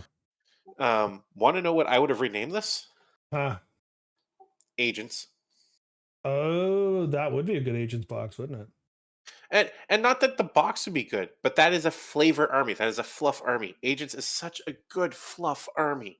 Mm-hmm. You feel like you are an inquisitor leading a cadre that just is running the inquisitor game. Agents is so up your alley. And you can They're- bring that Inquisitor that everyone hates and just have a box full of suck. exactly. Okay. Yeah, that's one of my problems with it. Is it's extremely thematic towards one avenue of the sisters and Nope, at the that's exclusion of the rest. entirely fair. I will accept and agree with a 5 out of 10. Like I said, I got Penitent Engines and Paragon Warsuits backwards. So 5 out of 10. This is my 3 out of 10. This is the one that I wish they would have done better on because there's so many better units with Sororitas. Like, frick, throw Morganval in there. I know you did it last year. Do it again. Throw Celestine in there. Throw me some sort of sweet unit, man. Literally, it's just the triumph of St. Catherine and nothing else. Happy Christmas. Yeah. But like, there's so many good characters in that army, and you're gonna give me a dude with a sermon book? Yeah, the Ministorum Priest makes no sense at all, and that upsets me. So that actually was where they lost the 3 points when I thought there were Paragon Warsuits in there. I was like, why is there a dude for a character? To be fair, I love the idea of a preacher that has a chainsaw flamer. It's just not the box for it. No. Yeah. Or the army. Okay, so Next. 5 out of 10 with Limerick descending down to a 3 for Sororitas. Next we have the Hypercrypt Legion for the Necrons. Wish Mark was here. It would be nice if Mark was here, but he's busy entertaining displaced Floridians. So that's Fair a whole enough. thing. Now I am going to say, being the one that's reading this and looking at this right now, this box set I think might be the best one in the entire list. Necron Lord with a Translocation Shroud, which is the new Necron Lord model that has that like the green digital stuff going up around him. So cool. Yeah, I'm in on that. Extremely cool model. I would, if I was to get a lord, I'd just get that, even if I wasn't going to run it as a translocation lord. Well, I I'd mean, still get the Translocation Shroud is great though. Like it's worth taking. It is. Also comes with 10 Lich card that can be alternately built as Triarch Praetorians and 10 Necron Warriors with the Void Dragon. Yeah. Yeah, I don't think that's a loss. That's a 9 out of 10. Like it yeah, I for what you're getting in this box, one, the Void Dragon might be the coolest model of like every faction in the last 5 years. Mhm. He's Two, certainly up there. Translocation Lord is fantastic. And 3, this might be the only box in the list that you can put on the table and run out the box. Like, Yeah, I'll agree with a 9 out of 10. It's probably not necessarily everything I would want for myself as a Necrons player, but I'm not a Necrons player, so So it's got really cool stuff. It's well filled out. the way I look at it is, if I know, for example, Mark, he plays Necrons. He has a shit ton of warriors. Would he like more warriors? Of course, he's a Necrons player. yep. He I mean, has, my guy wants Immortals more right now, but you know. but like he's never gonna. It's like a guardsman getting guard. Like, I mean, Or a Tyranid's player getting Termagants. Gaunts. I might not field those ones this time, but you know what? I'll paint them a different color and bring them next week. Exactly. The Lich Guard or the Praetorian whatever it's Praetorians. called. Yeah, that one. if I have 10 of one, now I have 10 of another. Like that's just a good box. Yeah. And then you add the characters where, unless I specifically set out to get that translocation shroud, there's no reason I'm buying another Overlord. However, he comes in the box, so yes, please. Yeah. Well, and he's not an overlord, he's a lord. There is a difference. I have an Overlord with translocation shroud on the page that I'm looking at. On the Warcom article, they say it's a lord with translocation. I mean, it could be a The typo on website Warcom, says but the website says Overlord. weird. Yeah. Whack. One of the two is a typo. I'd have to like pull it into Recruit to see what their loadout can Yeah. be. So, Anyways, and when I yeah. say the website, I mean like their store site. Yeah, no, I knew what you meant. And then the Void Dragon's just the Void Dragon. I'm not into that aesthetic, but I do like. It's like knowing that. Well, I might not like an artist's music. Obviously, they're successful, Yeah. so someone does. I might not like the model, but it has sold well. I honestly like if I was gonna own a single Necron showpiece, I would buy the Void Dragon over the Silent King. Like Oh yeah. it's so good. Yeah, 9 out of 10. Next. Next in my list is Retaliation Cadre. Like we said before, 4 out of 10. Terrible, awful, no good, very bad. Unless you are a Tau player that is specifically like, hey, I need to add these 3 specific models to my collection, not to use them, but because I want them. Yeah. See, I have to give it. I have to give it a 5 out of 10 simply because it's a free Riptide. Like, yes, you might not uh, need those models for your army, but the fact is, if you're collecting just to collect, or if you're like just from a collection perspective, any box that gives you $140 for free. I'm not disagreeing with the monetary value. That's why it actually gets 4 points from me. Fair enough. Fair enough. It's such a weird selection of things. Like with the change that they made to how crisis suits work. And so now you've got like the 4 distinct flavors of crisis suits. More crisis suits actually makes more sense to me than anything else. Yeah, it would have been interesting to see like a crisis suit with a bunch of crisis suits and a commander. Yeah. Yeah. Or like, 12 Oh, crisis suits and 2 Shadowheart. commanders would have been great. 12 crisis suits and Shadowheart. Shadowheart. What's Shadow Sun. Shadow yeah, I Sun, was gonna sorry. say Shadowheart's Baldur's You've been Gate. playing Baldur's Gate, yeah.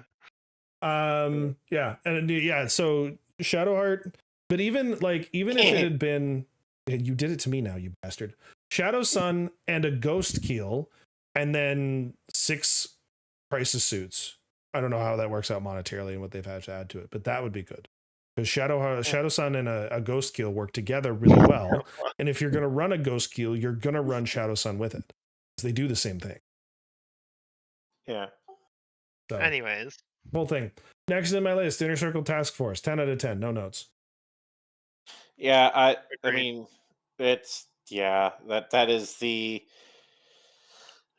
I won't say that's the punch of your army, but Deathwing Knights don't move, and Inner Circle Companions with a character. Oh my god!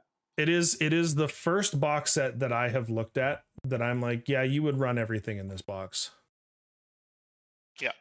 The part so competitively, the one model you wouldn't run, the Lion. Yeah, but I was gonna say the Lion's probably in Lion's terms also of, a like, wicked play. good centerpiece. Like, But that's what I mean. The one model I wouldn't run into that group is the one I'd take 15, 20 hours to paint yeah. and be happy. Yeah, like I said, 10 out of 10 for Inner Circle Task Force, no notes. And then last we have the Valor Strike Lance, which is the Imperial Knights. We talked about it a little bit.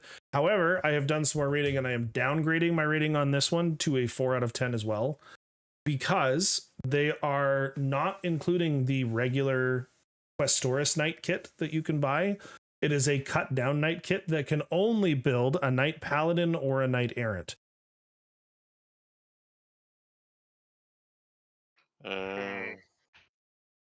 See, this is gonna sound bad. I'd get a 2 out of 10 simply because I freaking hate the small knights. Well, And I'm not even talking like I hate Helverns. I hate Armiger class knights, period. Oh, I like Armigers. Well, War Dogs, but I like them. I like them. I would like them a lot better as a heavy support option for AdMech. Mm, So, like, I understand the role they fill lore wise and in the army. They're supposed to be the forward scouts to the big knights. mhm. Um, and they don't do that. I shouldn't play an army of 12 of them. And yet, that's one of the best ways to play right now. Oh, it is absolutely the best way to play for chaos specifically. Imperial Knights still bring 2 big knights, but Well, that's because they have that character knight. yeah, Canis Rex is big, but also Right. because they don't have a character armager, unlike Yeah. Chaos Knights who can bring the knight or the War Dog Stalker. But But so it goes from a 2 out of 10 to a 4 out of 10 because they are including both weapon options for the armigers. So you can build Halberds or Warglaves. Build them all as Warglaves, for the love of God. Do not bring Halberds. Magnetize, better, but if you're going to glue them as Warglaves. However, losing 4 of the potential options that you normally get with the Questoris kit is awful.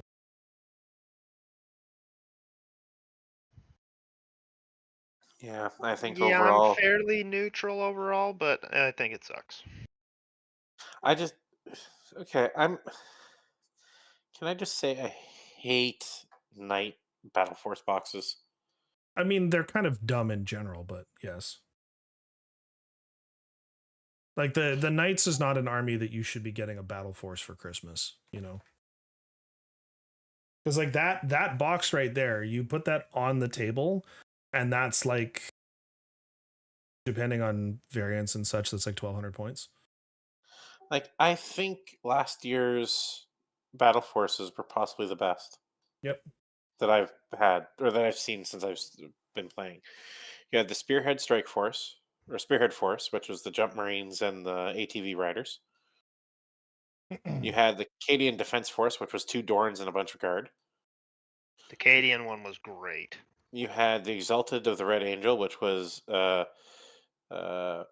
Berserkers and Angron. The Beast Naga Stampers or Stampede had uh, the Kilrig and the Beast Lord on Squigosaur. Defenders of the Ancestors had whatever I bought Snowy. Yeah, that was a super good box. And then Onslaught Swarm had the Norn Emissary and Tyrant and a bunch of Giblins. Yep. 34 models in the Onslaught Swarm. So good. Yeah, anyways, I do have to end it there for this week. So to those of you that are watching us live, thank you. We appreciate you. To those of you that aren't, thank you. We also appreciate you. Thank you for your time and your attention. We even though we definitely didn't do this a week late, nope, not at all. We'll be back next week to do the next episode. So don't go nowhere. And we'll see you guys then. Love you guys. Okay. I'm going to put myself into BRB for the stream. Chat, we'll be back for video games. And then good night. I got a duck out. Have a good night.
All right.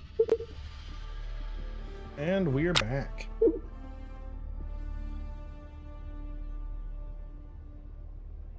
Oh, I think we're gonna do a little bot diving tonight.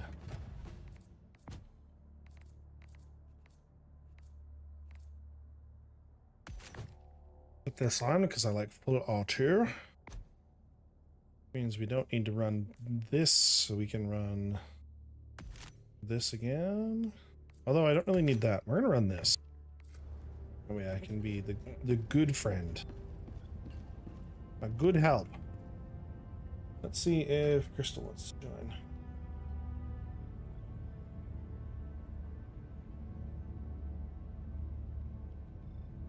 Greetings, Helldiver. The Galactic War Greetings, awaits. democracy officer.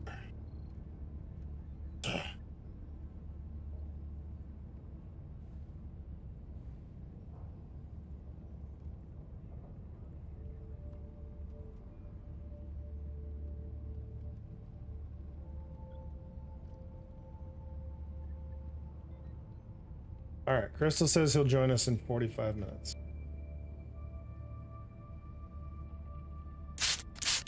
Don't spritz me. Oh, shoot. I was supposed to grab a drink while I was staying up. Hold on. I'll be right back. Ugh.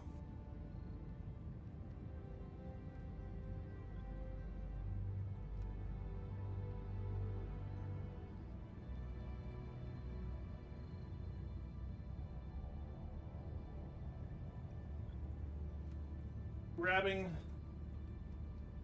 one of my last 3 summer beers. The spray was your drink. Oh, God. Have you ever actually, like, I don't know about drank is the right word, but even just gotten water from one of those spray bottles in your mouth? Helldiver, It is nasty. Take command of the galaxy's liberation. Like, that is the grossest thing. Just tastes like plastic and regret. Oh.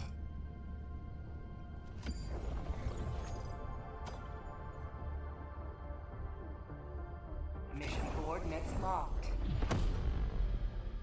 Oh, right. I hit level 100. Engaging orbital thrusters. Let's do it.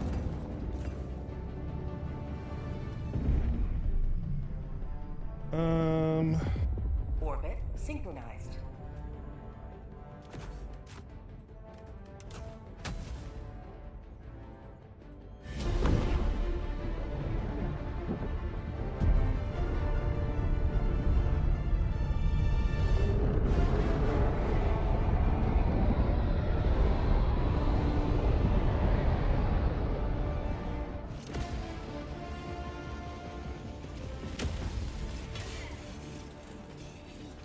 Let them come. Let them brawl. Let them face the insurmountable might of the Helldiver.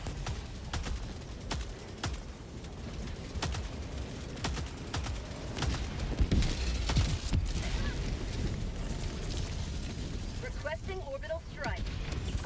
Orbital strike. Good!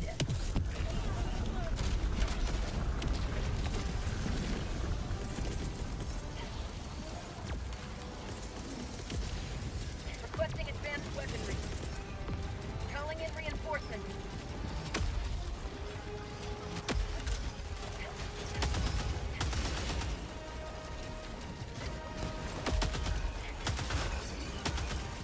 Democracy has landed.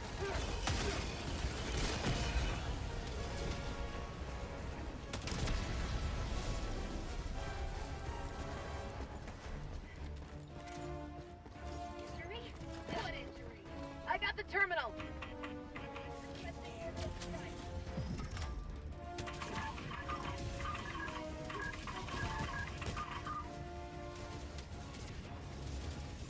New mag.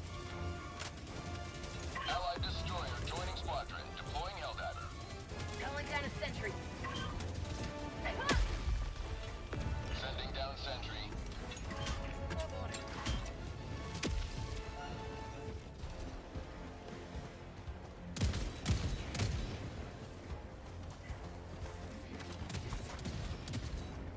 I got the terminal.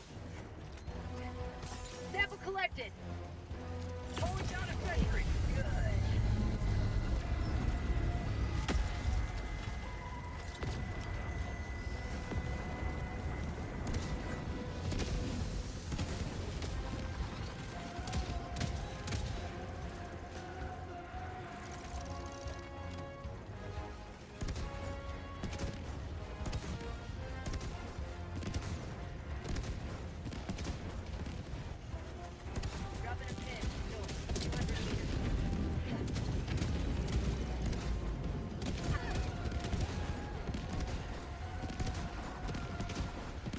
I like how Johan's back to calling out Will every chance he gets.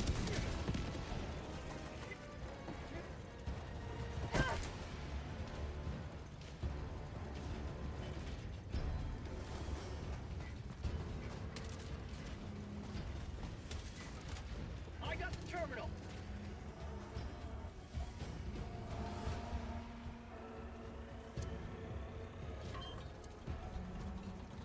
He certainly has opinions about you.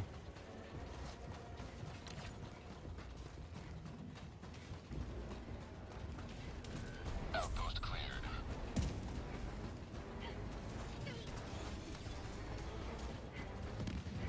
Calling in orbital strike.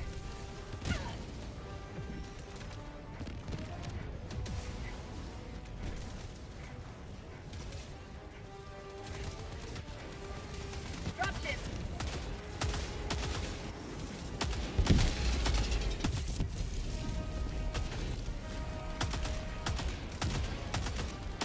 Bag's empty.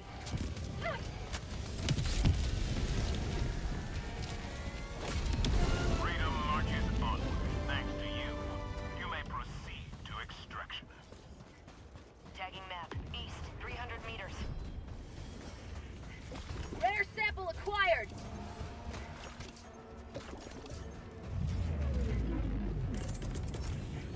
Calling in orbital strike.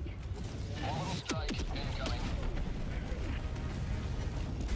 Well, that wasn't who I wanted that to target, but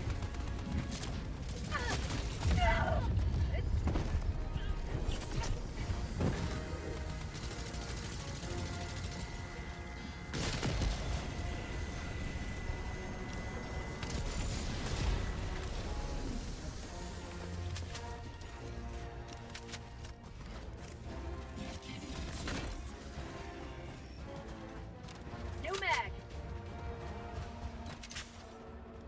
I'm on it.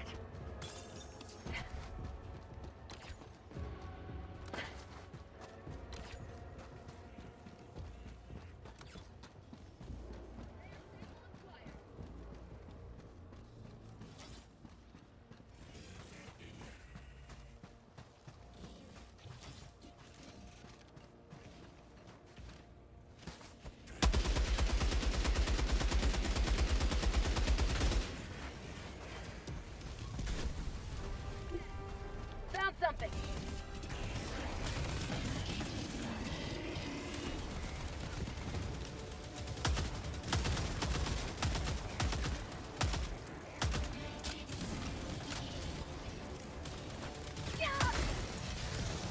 Requesting orbital strike.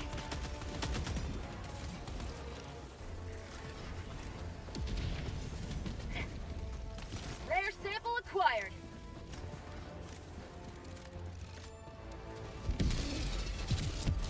one sample here. Proceed to extraction when ready.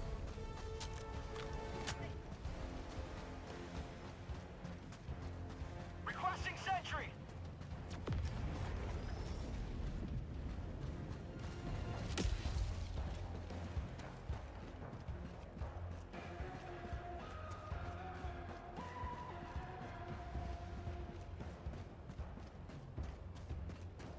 Calling in extraction.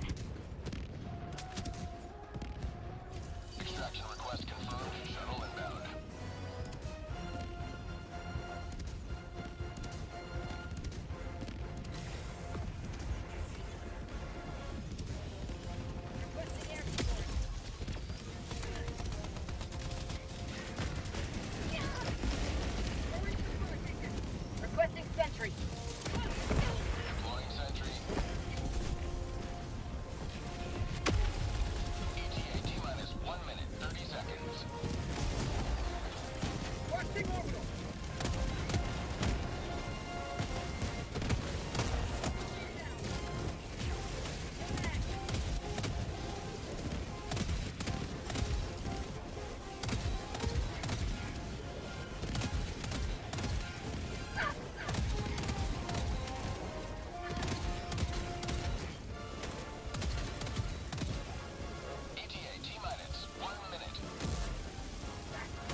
want the stalwart to become a primary. I hope they're at least considering it. Because like on bots, at minimum, I would run nothing else for my primary. ETA T-minus 30 seconds.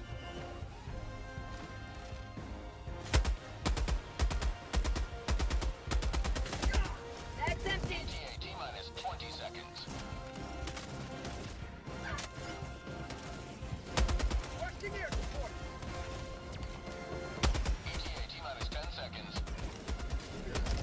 Sending in an eagle. Dropship. Pelican 1 approaching pickup. Last reload. Pelican 1 landing in progress.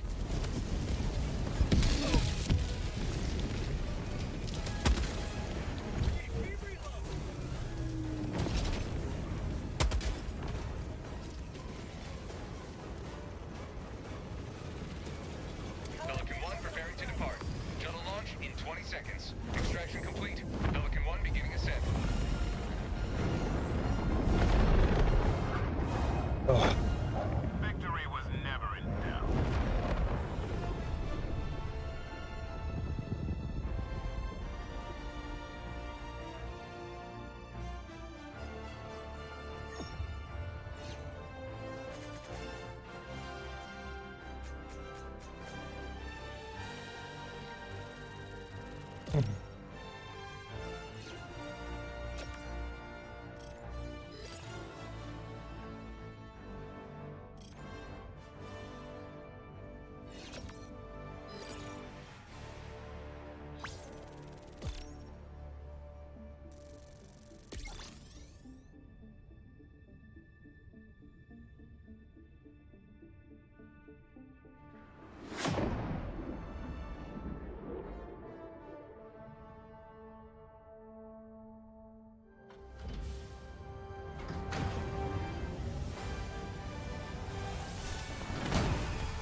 Ugh.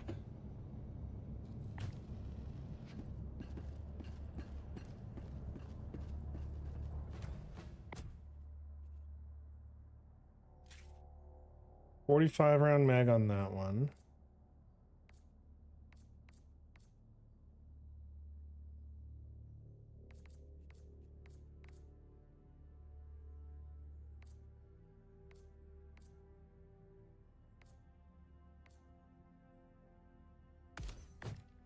I'm gonna bring the carbine, and we'll call the or we'll use the anti-material rifle as our call down.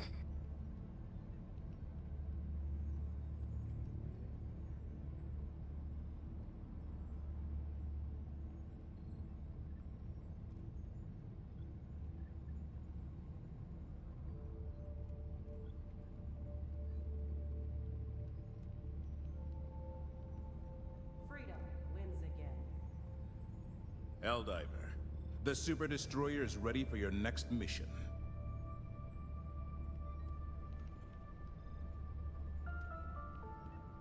He needs 10 minutes. Ain't nobody got time for that. I got shit to do.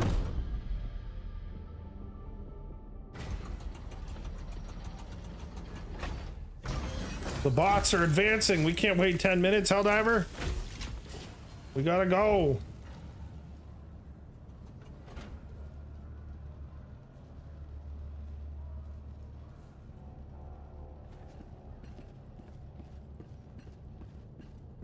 Welcome aboard, Helldiver. I look forward Oh, that fucking dog.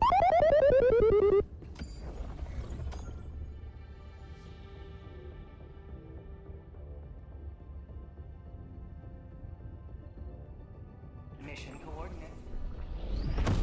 Allied destroyer has joined squadron. Engaging orbital thrusters.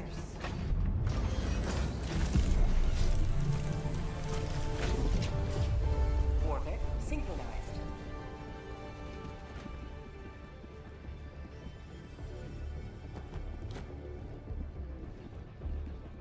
Always good to have another hero. Helldivers to Hellpods. Repeat.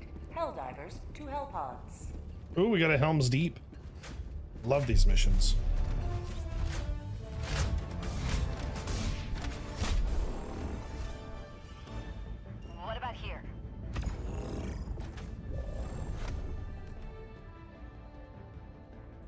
Where is it? Bring one of those. And one of those. And one of those. And one of those. And that.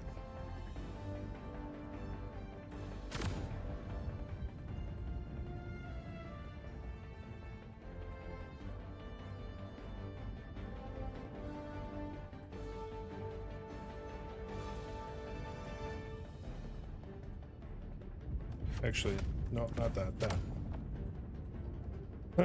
Autocannon better than Gatling for bots. Gets through more of the armor.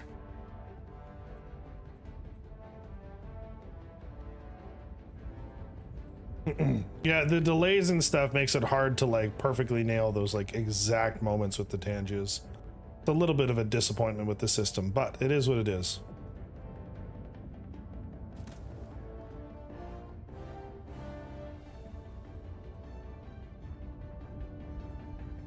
Launch initiated. You gotta be able to perfectly anticipate the moment when you can fuck with me the most.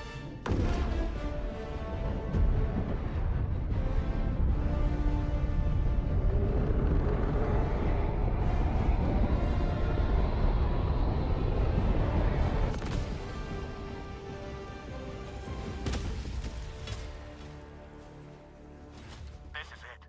This is the solemn duty for which you were born. Defend democracy at any cost. Calling down a sentry. Requesting sentry. Calling down a sentry. Calling down support weapon. Calling down a sentry. Requesting sentry.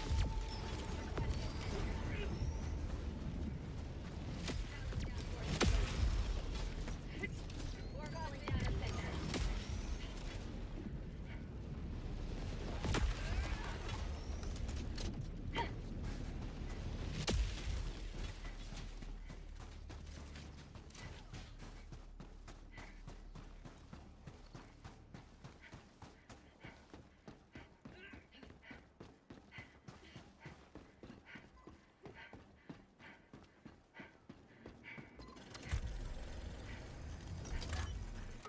I'll handle the terminal.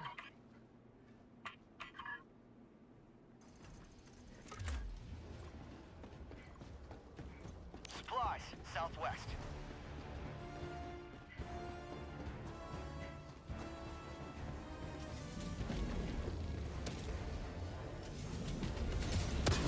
Reloading.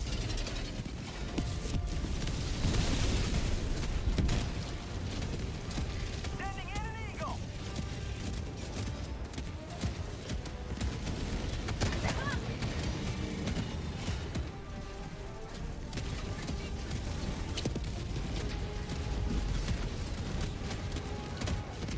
Requesting air support.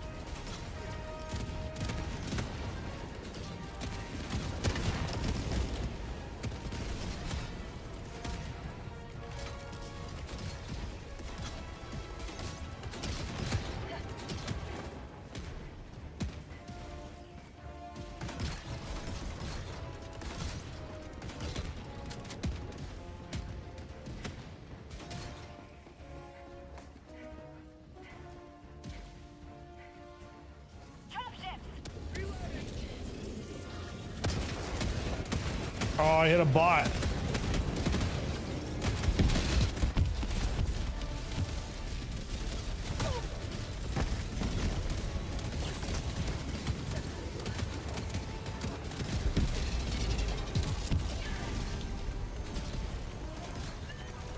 Calling in orbital strike.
My own mortar letting me have it.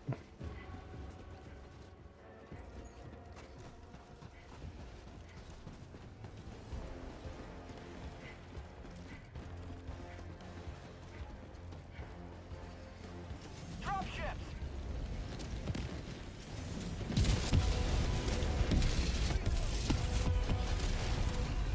Get some! Get some! Requesting air support.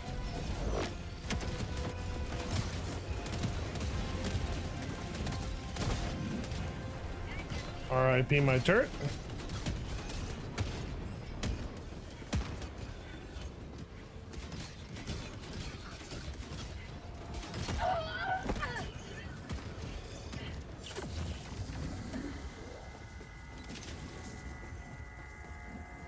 Requesting sentry. Calling down a sentry.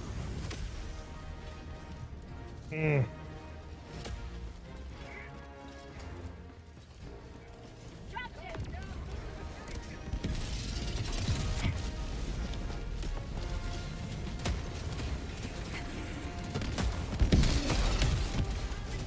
Injury.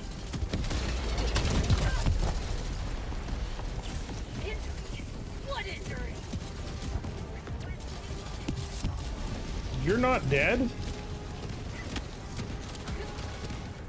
Reinforcing. Sending in. No. Huh?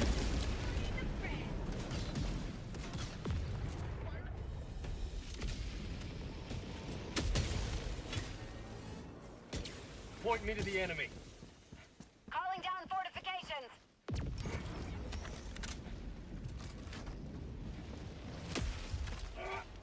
Calling down a support weapon. Calling down a sentry. Requesting sentry. Calling down a sentry. Requesting sentry.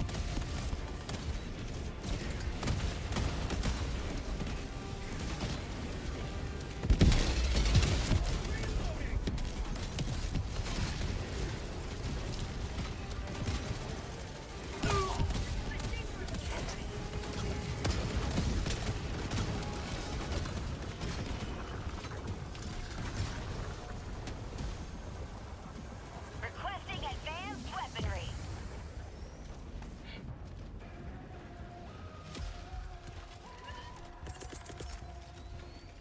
Calling down a support weapon. Ooh, ooh, ah. Team reload required.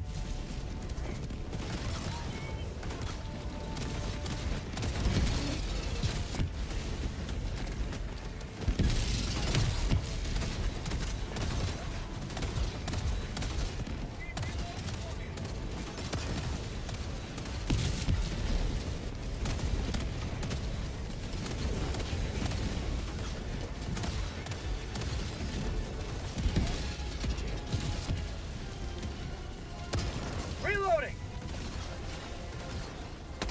Requesting sentry. Calling down a sentry.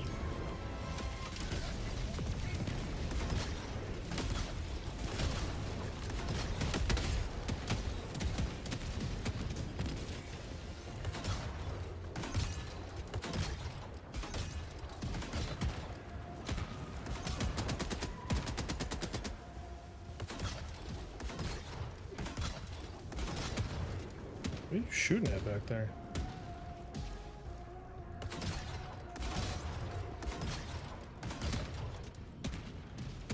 Requesting sentry.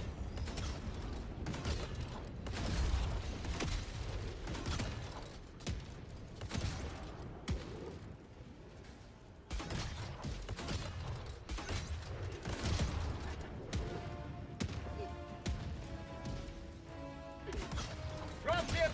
Requesting fortifications.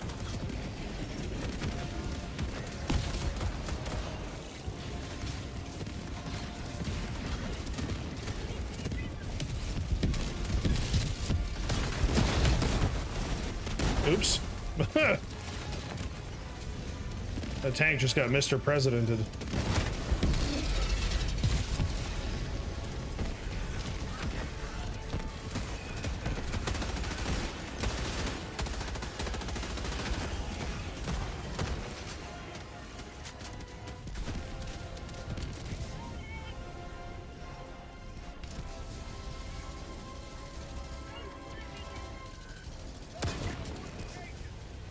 Dropships!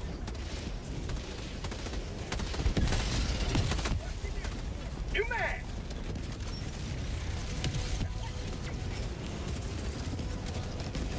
Calling down a sentry! Requesting sentry! Calling down a sentry!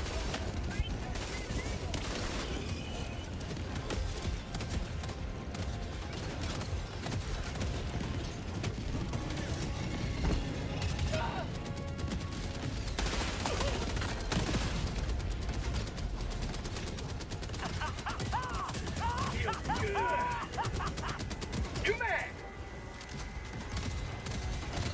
Reloading!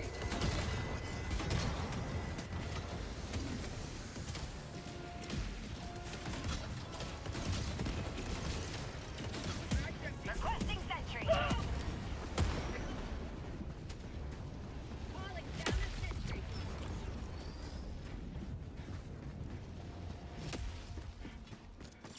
No pain, no freedom.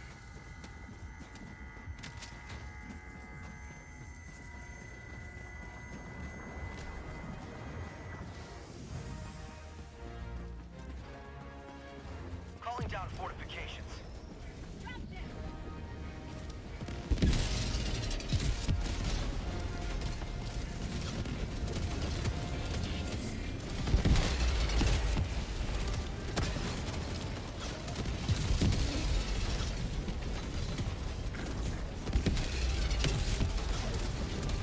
Calling in orbital strike. Support.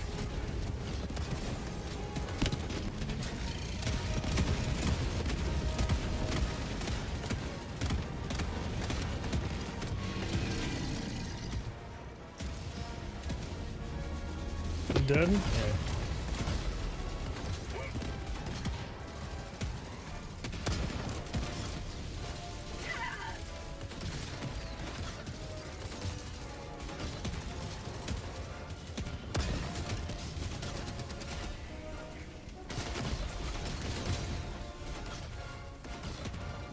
Freedom forever!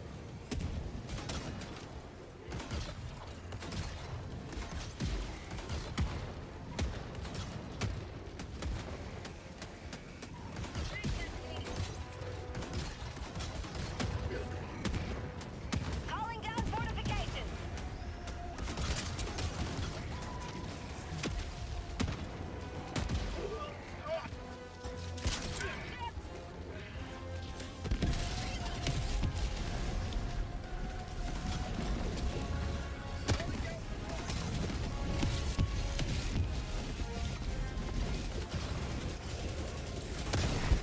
I need a team reload! Mag's empty.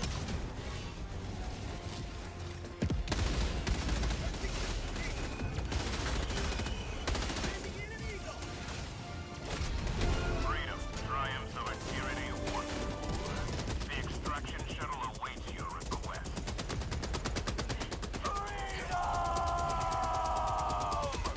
This is Pelican 1. I have visual on the extraction zone. This is Pelican 1, preparing for touchdown. Requesting sentry. Calling down a sentry.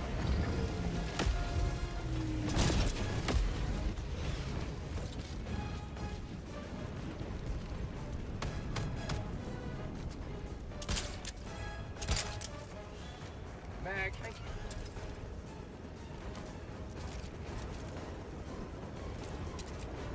Pelican 1 preparing to depart. Shuttle launch in 20 seconds. Extraction complete. Pelican 1 beginning ascent.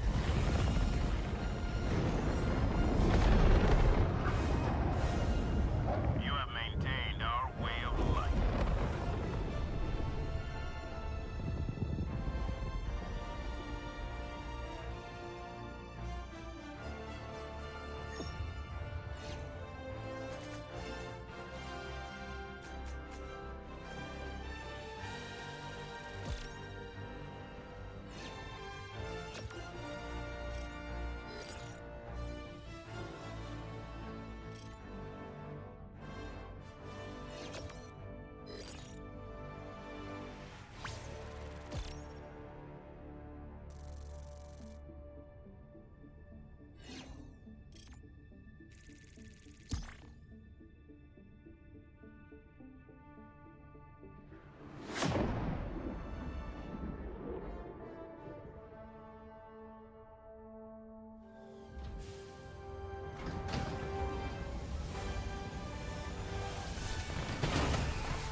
Welcome aboard, Helldiver.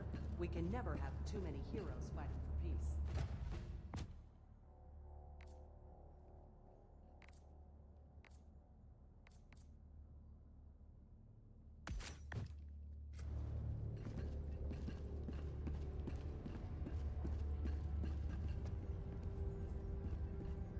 Innocents perish with every wasted second.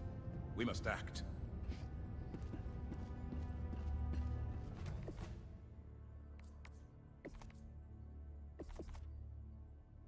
I've got 1,000 super credits. I wasn't even paying attention. Next war bond comes out, we're ready. We're ready. Took that goose pretty much immediately.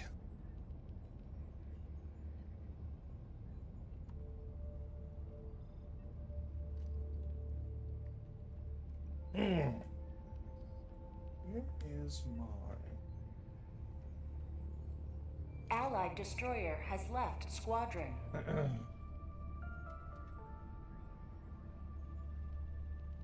Boys are taking their sweet, sweet time.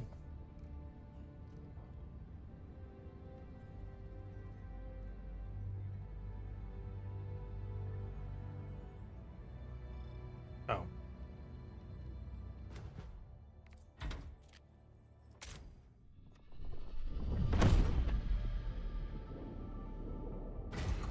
Oh.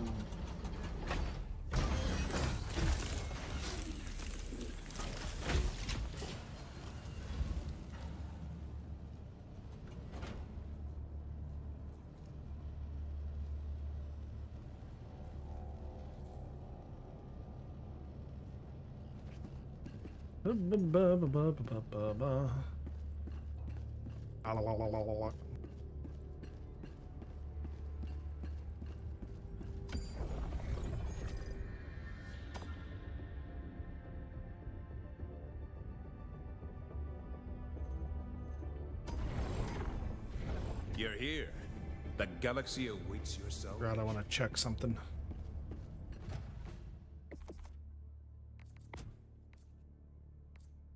Ah, I can be a Hell Commander now. Is there a way to pick like automatic for the title?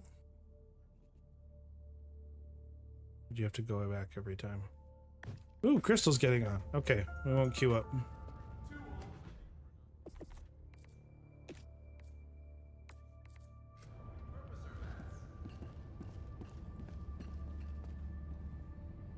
The struggle for managed democracy continues.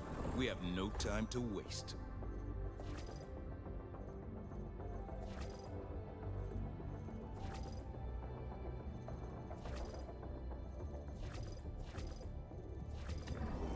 Another step closer. Mission coordinates locked.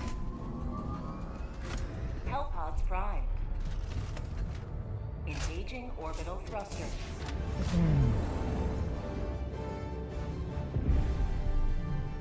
Bitch. Orbit Beach. synchronized. How was the podcast?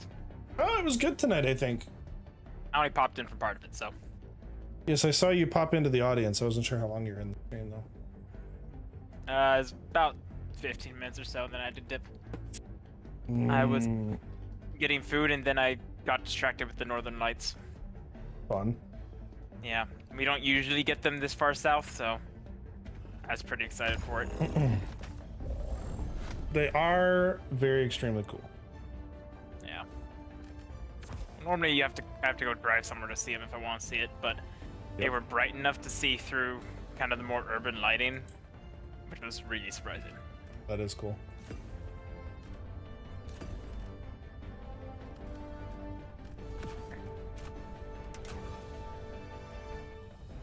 I'm excited for the Cyberpunk TV show. Yep, Northern Lights all the way down by Crystal. Turns out lately the sun fucking hates us. Squadron. Engaging orbital thrusters. Do you guys have them up there right now, Sky? I don't know about tonight, but we've had them Orbit recently. synchronized. Yeah, because I'm southern Midwest, so. Wait, are you bugs or bots? Bots still. Okay.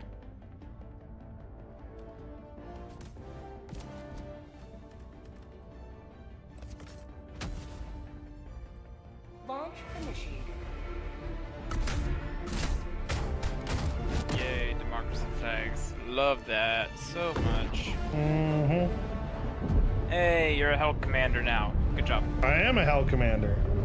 I thought rank 150 was Hell Commander. Nope. What's 150?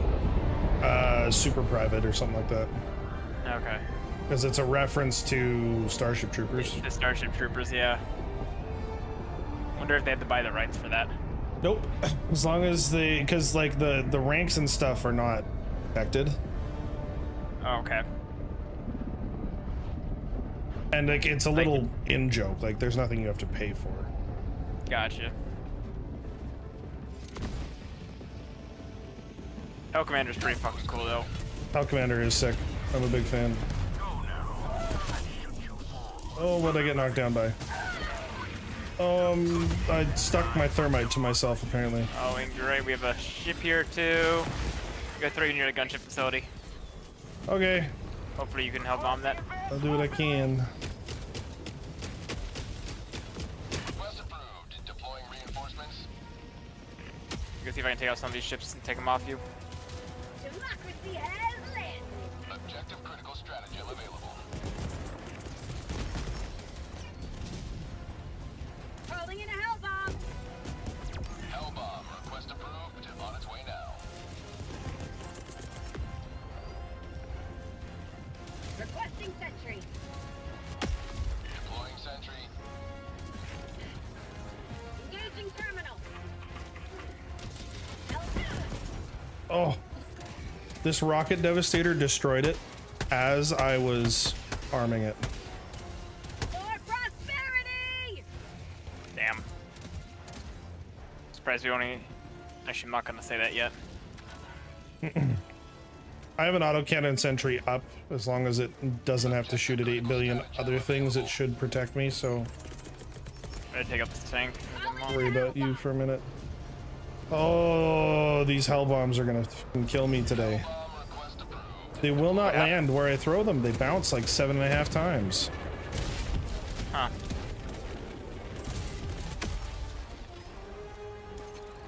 Oh, nothing will land up here. There's just a bunch of non-collidable terrain. Oh, on the gunship facility? There's Yeah. one spot in between the two where nothing wants to stick, yeah.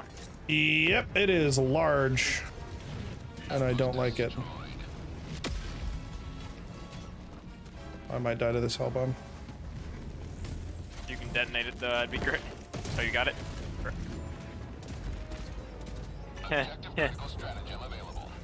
Did it not take them both out?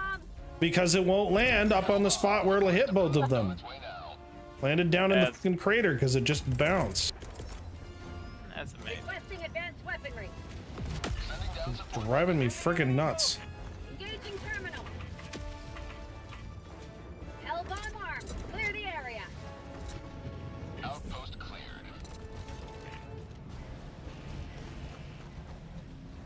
I'm So for trying the out Game Pass a different clan- build today. Oh, sorry, what? So for the Game Pass clans, Yeah. is it only the first day they're having it, or is it like... No, it's confirmed to be on Game Pass as of day one. Okay. Perfect. Which is great, because I was like, I want to play the game, but I don't want to pay for it. Well, I can just get my free Game Pass trial. They don't do that so much anymore. I still have one. Do you still? So I had a Xbox Live 12-month subscription. Gave me the free Game Pass, never claimed it. So I can get my 1 month of free Game Pass, play with you for a bunch, and then get rid of it until I decide I need to play again. Valid. That's what I used to do with Sea of Thieves. There's a few games I've done that with like subscription-based gaming before, where I'm like, I want to play this game. It's not a game I'm really gonna play a lot after I play with it this initial time. Oh, I do that all the time. I sign up for a month of something to try out. Like, I get the Ubisoft one all the time. Oh, yeah. Did that for Skull and Bones. Got to play the Ultimate Edition for a month for $20. I was like, well, it was worth $20 to find out that the game's not worth $20. Yeah.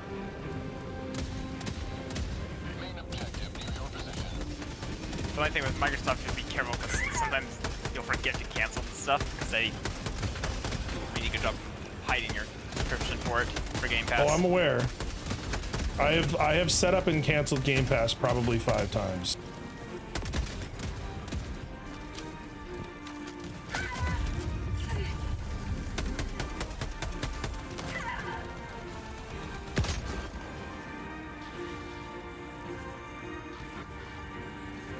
You know how the Destiny 2 community can never really be happy?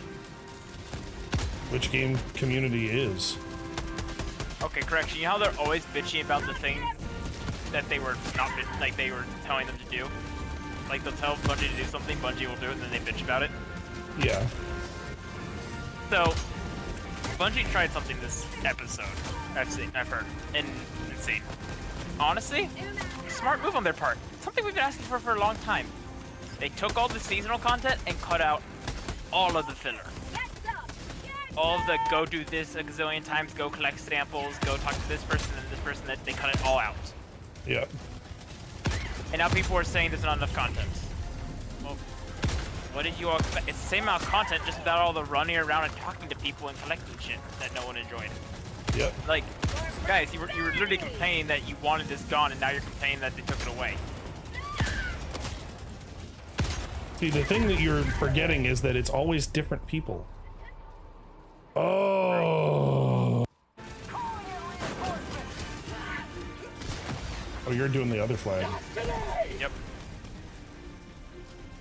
I had mine done. I had it at the, like, kill all the bad guys stage. Yeah, that's what I'm working on right And now. I got rushed by 2 simultaneous drops. Ooh, that's unfortunate.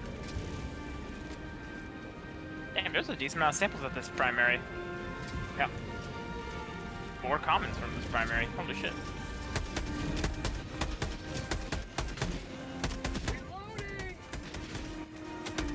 Have a taste of democracy. I found that the Great Pistol is incredibly good at taking out small groups of those guys. I believe it.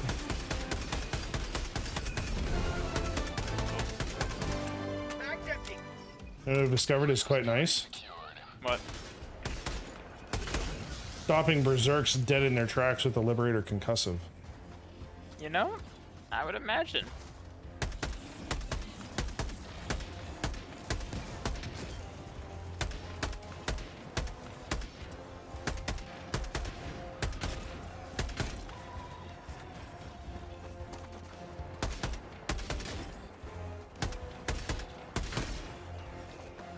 Giving this thing a 60 round mag makes it feel real fucking viable too.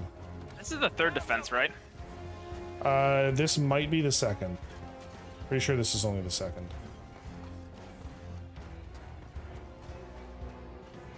We finished the 1st on day 1. Yeah, I think this is the 2nd. Alright. I wasn't sure when the 2nd had actually kicked off.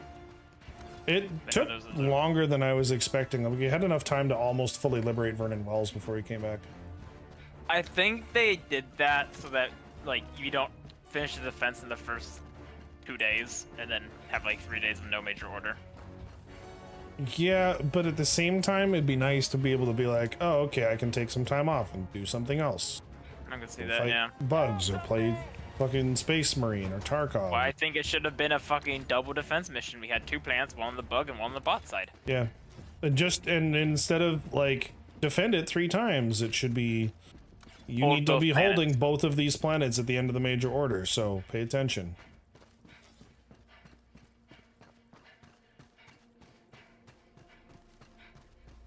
Because they like could've had, I'm like, 100% a bot diver. I'm not going to pretend that I'm not a bot diver, and I'm a little bit tired of bots. I enjoy both. I think if I had to choose a preference, it's probably bugs, though. Ooh, bug That when the diver. Illuminate drop, I guarantee you that's gonna become my favorite. I mean, Without a doubt, because it's gonna be strategy-based gameplay all the way for Illuminates. Like, there's a lot more strategy in bots than bugs. That's what I like about the bots, is that like I have to think about what I'm doing, and not just how many rounds can I vomit downrange into this swarm of enemies that is running at me. you have to admit, though, that's sometimes very satisfying to watch them all fall over. I never said it wasn't satisfying. It's just not hard. Yeah. The one thing I really just don't enjoy about bots, I enjoy all the enemy types with the exception of tanks. Oh, And see, my tank's boring. tanks do not bother me even a little bit ever since I started running the orbital rail cannon. Gotcha. Yeah, that's pretty easy to take them way far range. It's a guaranteed one shot as long as you can get it like in their general vicinity.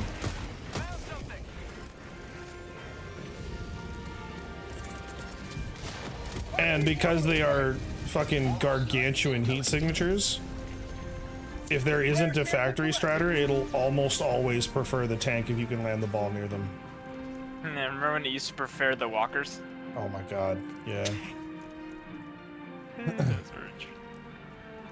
That felt more like a bug than like a, hey, they really fucked up with how they were designing this. Yeah.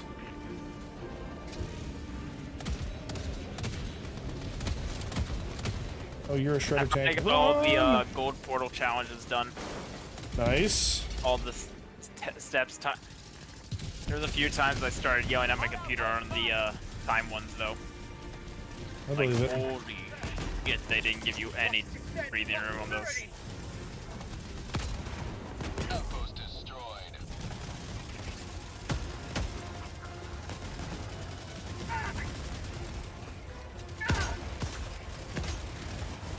Why is this last drop always just such a pain in the ass?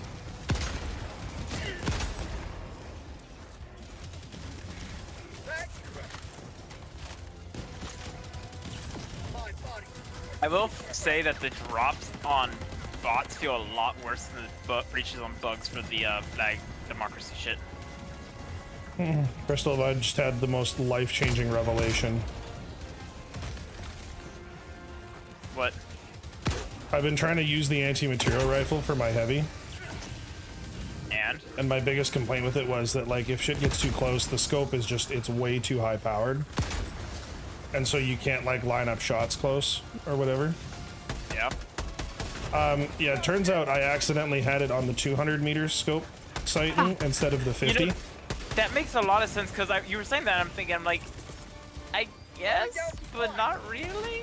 Well, and so, like, I had a moment, like, as I'm fighting this wave that dropped, I was like, wait a minute, there's variable, because I was about to say, God, I really wish they had variable zoom on this scope. It would make this gun so much better, right? Because then I could pick how far away I want to be focusing my targeting. And I was like, hold the fuck up. I mean, there's so many variable things in this game. Oh, radar station right next to a stratagem jammer. Hell yeah.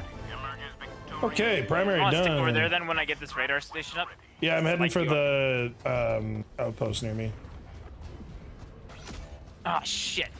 Fucking devastator.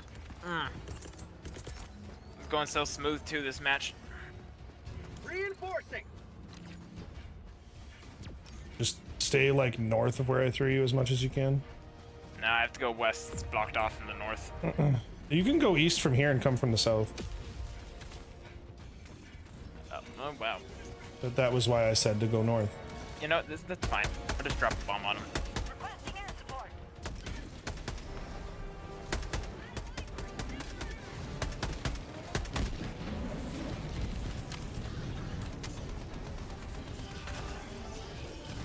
Problem solved. Mag's empty.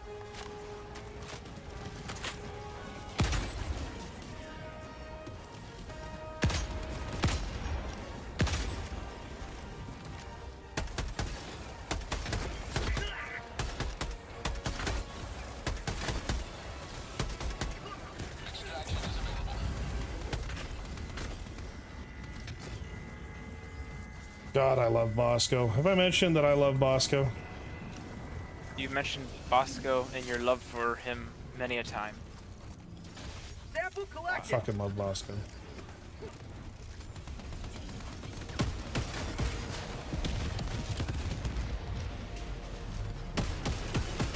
Mag's empty. Outpost destroyed. Honestly, I gotta say, Bosco pairs nearly perfectly with the Liberator Concussive. How so? Because the Liberator Concussive stops shit from running at you, which improves Bosco's target acquisition because he doesn't like hitting things that are running at you too fast. Unless that thing running at you is another player. Well, I mean, yeah, he's got near perfect acquisition on friendly players, but that's neither here nor there. So do orbital barrages, let's be honest. I was thinking another cool backpack option. Hmm. So it'd be mostly for bugs, and it'd be mostly for like rockets or like the missiles from the gunships. But like an But AMS a system? backpack SAM.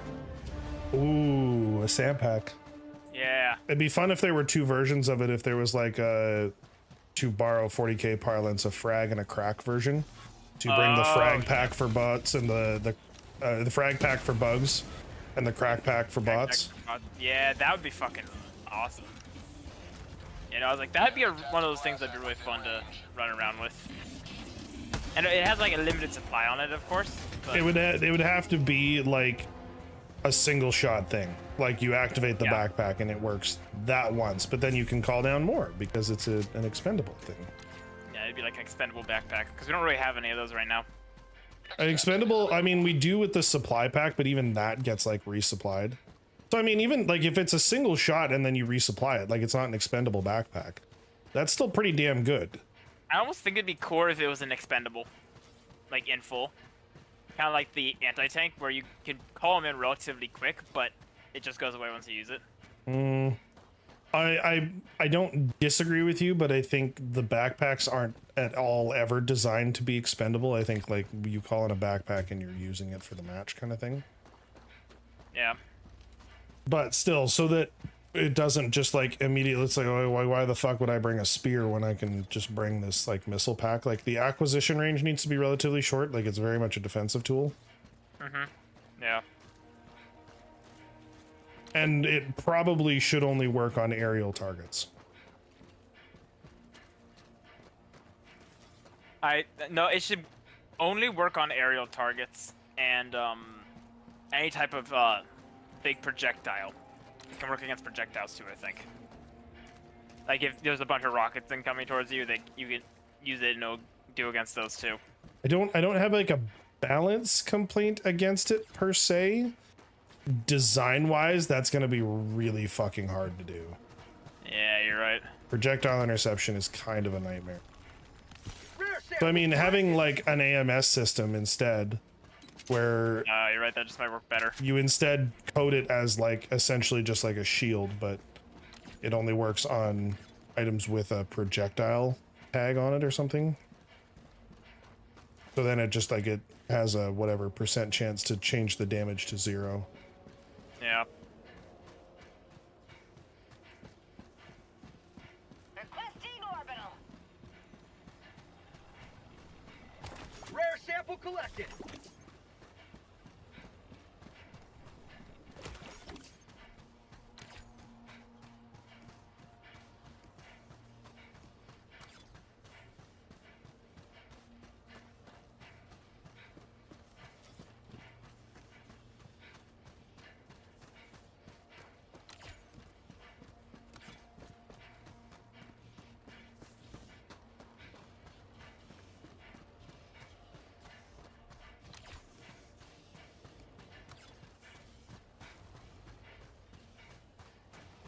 Sending in an eagle.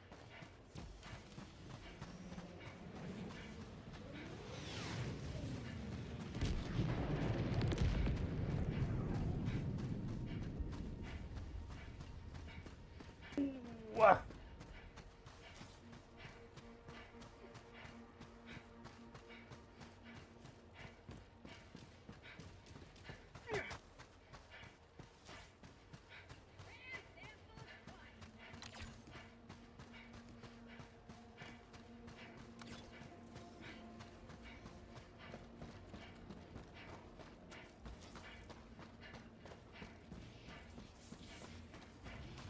Dropping a pin.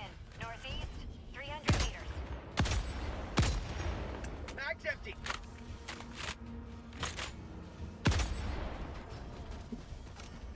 My God. Yep. Remembering that fucking variable scope setting has just like changed my entire goddamn life. Do they have that on the Dojin's counter sniper as well? Yep. Oh.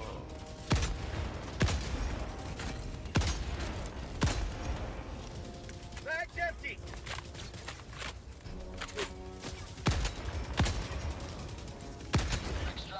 Helldivers really is a perfect example of good game design and execution.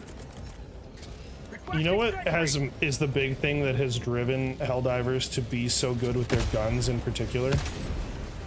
The fact that they all had to serve in the military. The bulk of the devs being ex-military, yeah. Oh, Makes them my feel own... authentic. Well, yeah, it's they feel grounded at the very least. But like, I don't know that a lot of people realize that most of this stuff that you can do with the guns in this game is all real things that you can do with guns. Oh yeah. Like changing the rate of fire on a machine gun by adjusting the gas flow. That is a thing you can do. Well, it's because you're having people design guns who understand guns. Yeah. Yeah, the thing is you need people that can quote unquote walk in both worlds. Yeah. Because there's a gap between this gun feels super realistic and this gun is fun to play with. Right? If you want on the more like really realistic side, you go for a COD style of game. No, COD is not realistic at all. You play Tarkov. Well, I don't know if Tarkov's realistic either, though. Tarkov is about as close as you can get in a video game. Yeah, okay. Because Tarkov has the same thing that like because Nikita owns like 300 guns. Yeah. And so he cares a lot about the guns feeling good. Like this was the problem that they had for a long time, is that Nikita wasn't willing to budge on the guns feeling realistic. And so if your character didn't have good recoil control, which took a really long time to level up, the guns kicked like fucking horses. Like, yeah. It made inexperience feel like inexperience, and it sucked. And finally, a couple of wipes ago, he was like, okay, I will acknowledge that in theory, the character is like an ex-military, private military contractor. They have been around guns. They know how to at least mitigate recoil a little. The guns should not flail about like a... Calling in reinforcement. I was going to make a really awful, terrible joke there that I'm not going to continue, but... Oh? I think I filled it in. Or it filled it into something close. Yeah, there was a couple of different directions that every time I tried to make it better, it ended up worse, and I'm just not gonna do that anymore. I can safely say I know at least one of those directions, so. Yeah. Yeah. Anyways, you know what I mean. Yeah.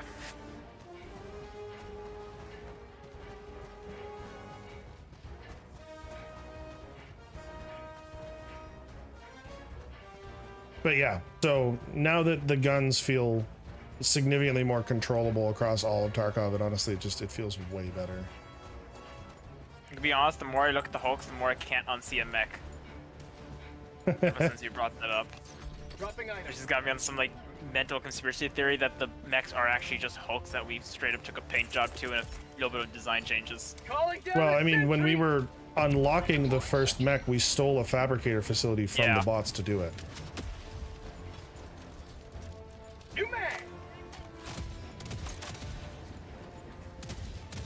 Starting the timer.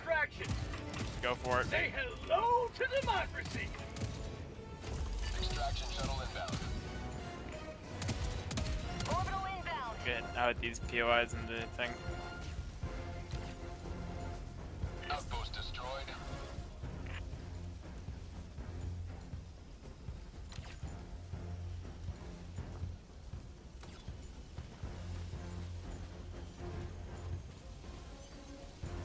Now to hit it up here. Rare sample acquired. Lots of samples. Yeah. Minus 1 minute, 30 seconds. It was a more sample heavy location.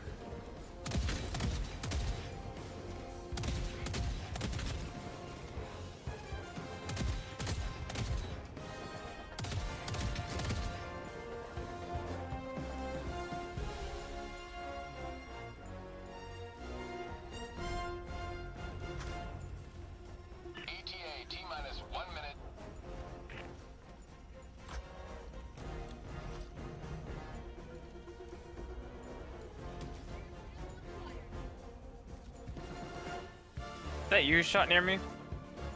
Nope. Did you have a turret up by chance? I have an autocannon turned up, but I didn't hear it shoot. Yeah, he shot a single shot at this bot patrol next to me. They all got alerted, and then they looked at me. Weird, he doesn't usually target that far away. I know, which is really why I was surprised when all of a sudden I heard the thud of like a heavy shot next to me. Look over, all the bots are turned at me, and I'm like, great.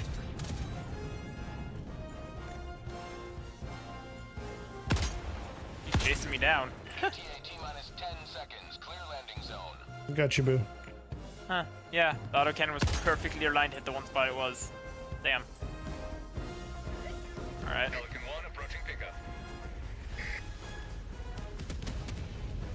Alright, check out Pelican 1 counter landing sniper. sequence initiated. Watch where you're standing.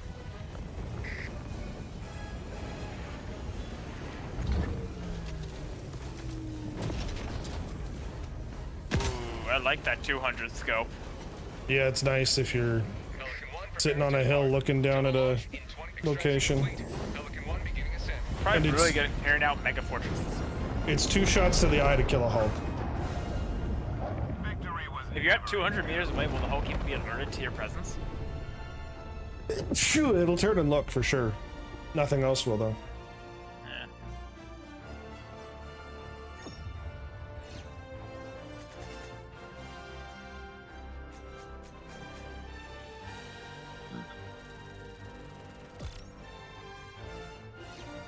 Solid. Good work.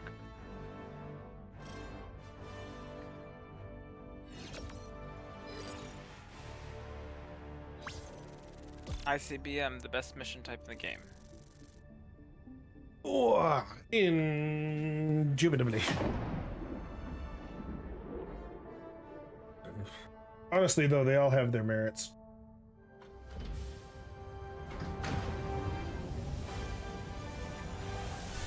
Would you be interested in doing a few 10s after this operation is complete?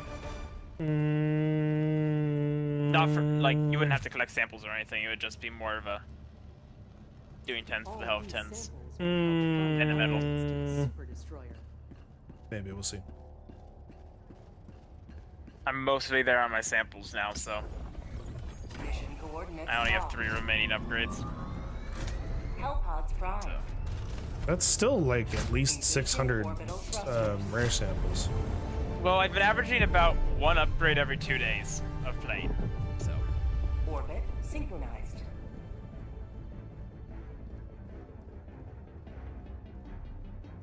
I'm not overly concerned about, like, not getting them. And I've gotten all the ones I really care about, so. I have to BRB before we drop into this one. Okay.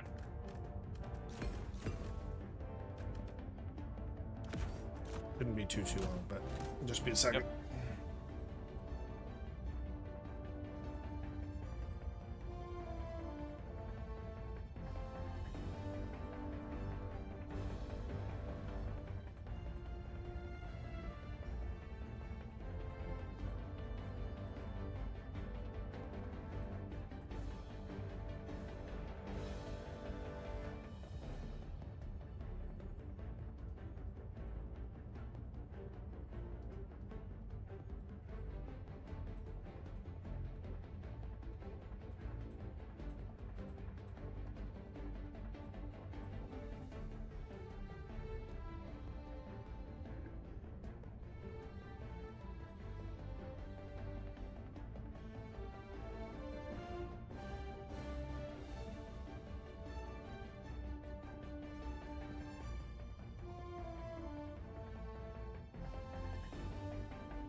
All right.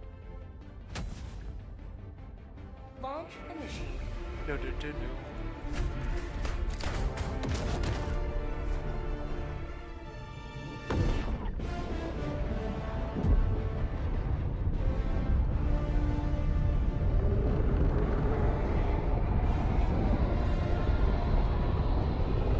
Have you seen any of the footage from the hurricane, Snowy? A little bit, not much. Thanks, Seaborn. It's fun to make. I guess parts of Florida, it wasn't nearly as bad as they thought it was going to be. Yeah, I know there was some of the parts that were in, I think it was Area 2, where it was not nearly as bad. They thought it was going to be a lot more destructive, and they, I won't want to say got lucky, but what they expected, they were less impacted. Yeah. Which is good. But no, there were some regions where there were still in very heavy amount of destruction. I guess apparently one of the big issues became the fucking tornadoes. Yeah. That like followed it on land. Well, hundreds of them. So there was ones that followed it, but a lot of them were preceding the hurricane. Crazy. Came first, like as the hurricane was entering, right on the outsides. Those messed up a lot of stuff. Sounds about right.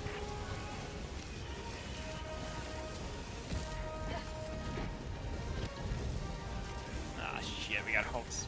Sub-objective near your location.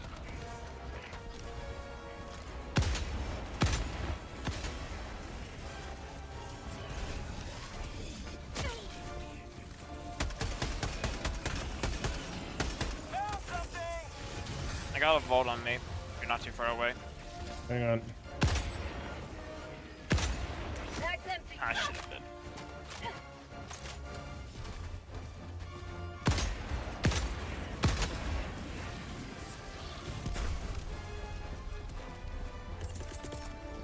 Reinforcing.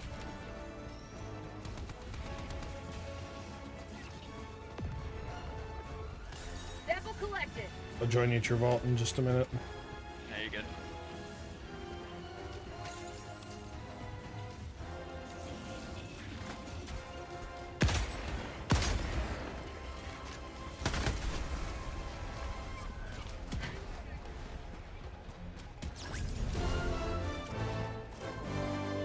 Oh, nice. Making progress. Rare sample acquired.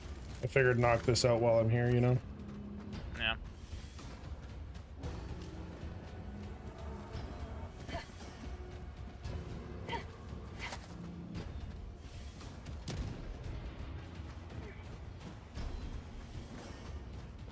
Seaborn, we're always on the hunt for topics too. If you've got something you wouldn't mind hearing all of our very uninformed and moderately degenerate opinions on, let us know. The degenerate part is very true. Wait, did I say that out loud? Yeah, you did. Do you hear me telling you you're wrong? No, I don't. I'm on it. No mag. Nonetheless, it's very fun to listen to. I'm glad. I was a little bit worried that I was turning into just another old white guy with a podcast, but Well, you may be an old white guy, but you're not an old white guy with a political podcast. Those are usually the ones that are just an old white guy with a podcast. True. I'm also not sitting in my truck ranting into my cell phone, so Yeah. Yeah. Found something.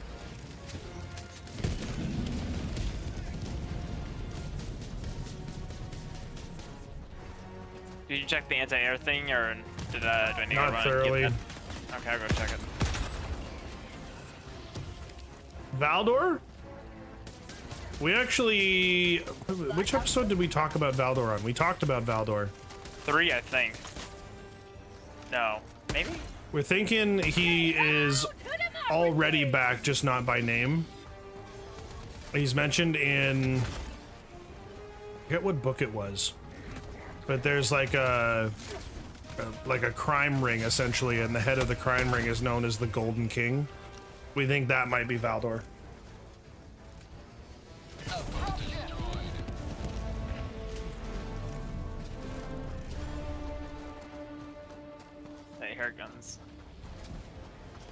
My 500s.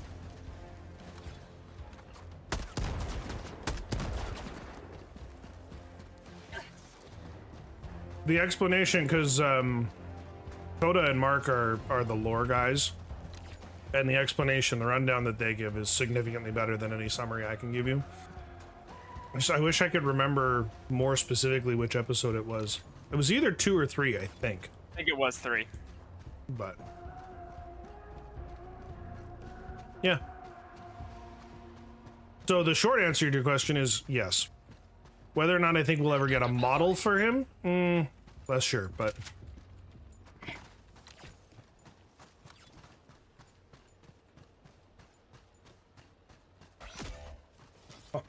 Contact mines, my favorite thing in the world. Really? Yep. I'd say over 50% of the times I die in bots, it's to a contact mine. Which really much just seems like a me problem. 100% it is. Yeah. It's a me not paying attention to the ground. Hashtag skill issue. You did say earlier that you're a bug diver, though, so I can't really hold it against you. No. I am more of a bug diver than bots. Though, like I said, I do enjoy both a lot. I mean, I just enjoy the game.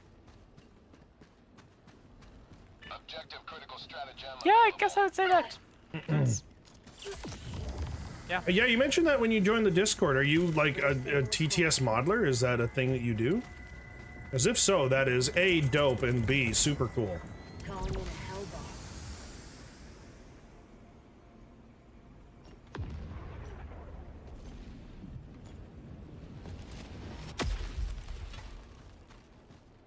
I'm on the terminal.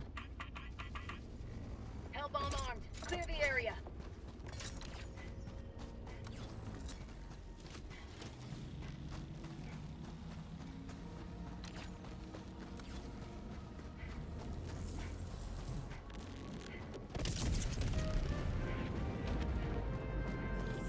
Yeah, we do. I fucking love Force Org. Honestly, the best mod that 40k TTS has had, I think, ever.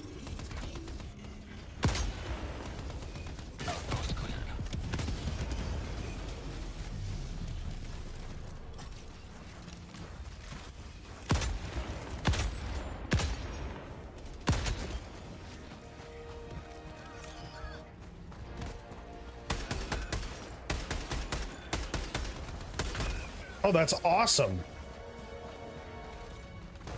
We got a bona fide Force Org creator in the chat. I love that. Rare sample acquired. Okay, cool. I know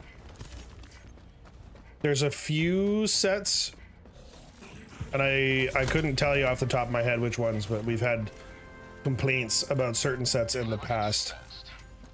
I know there's a couple of Tyranid models that if Pilch continues to play Tyranids, he would love to see. There are a couple of my Chaos Knights. You say it with a question mark, Snowy? Well, I'm trying to remember if the issue was the models themselves with the Chaos Knights, or if this is the specific one that I'm thinking of where I'm just too dumb to figure out how to make it work.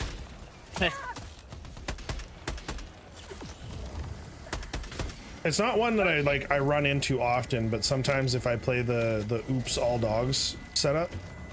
Oh, I'm on a jammer. Fuck. If I play the oops all dogs list, the War Dog Stalker model that's in there has the wrong weapon kit, and they have the right weapons in a bag, and they're like, yeah, just slice the model, remove the old weapons, and then attach the new weapons to it with the link tool. And I'm like, you know, I'm sure that's really cool if I could do any of that. If I was to download TTS, Snowy, would you play it with me? 100%. Okay. I want to got get the it. workshop collections. Noted. I just don't have many people that play 40k online. So. Oh my god, we've got a whole fucking crew, bro. Depending on what your like flexibility and availability is, there's literally 6 of us that all play together. Oh, bet. I'm gonna get my next paycheck and I'll buy the game, the tabletop simulator then. Yeah. Try look for a deal for it, because you can find it for like $12 pretty regularly. Alright.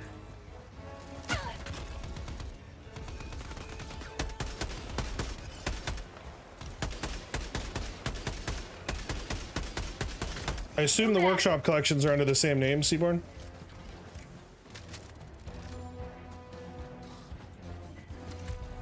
Mission at 30 minutes remaining.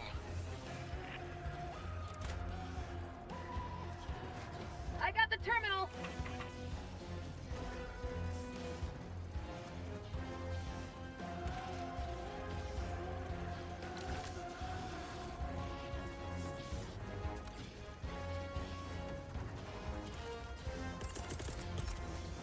Requesting sentry.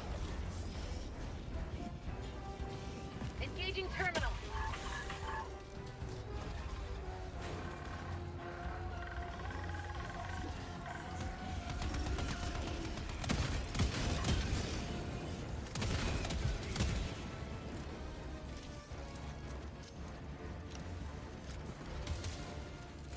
Outpost destroyed.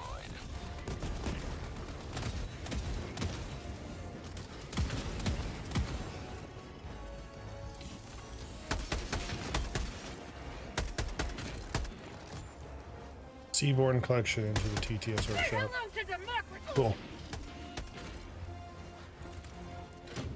I'm on it.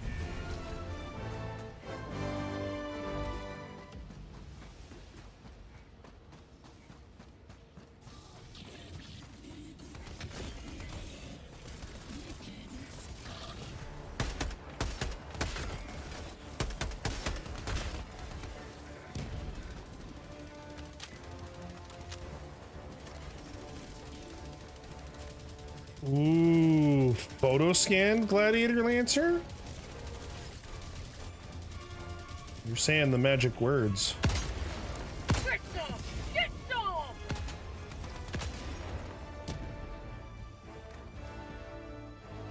Found something.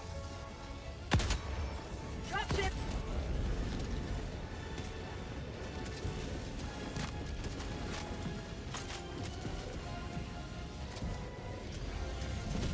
I do recall that. What the fuck? Oh. Calling in reinforcements. I pissed off a cannon tower.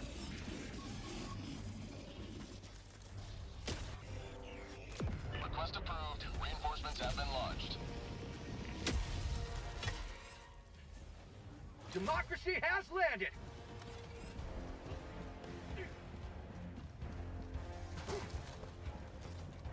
Got a good quality photo scan Lancer. I'm gonna make a lot of people happy. Oh, Jesus. My arm. Need some assistance? No, you got it. I mean, I'll be okay. It's just there's fucking turret bitches ripping my arms off and shit.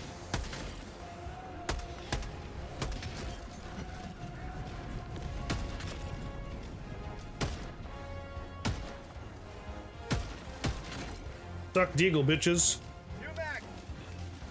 Recolors is a magic word. 100 Raven Guard recolors? Jesus.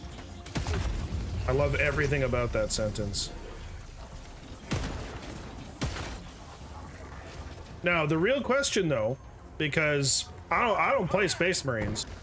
I'm a Votan and Chaos Knights main. Votan for the win. The Votan in the workshop are all the wrong color. They aren't my Ymir boys. They're all the way to 11th edition bound. Oh, that sentence makes me very happy. Democracy builds my sample container. I do want red Votan. Wait, what color is the Votan in TTS? They're that default paint. I forget what league it is, but it's the like sea blue and white. Yeah, the sea blue and white. It's the shit. I have my codex around here somewhere. Give me a second. I have mine around here somewhere too. The old one. Yeah, the one where they first released Votan. Yeah. Yeah, that's the one I have. Oh.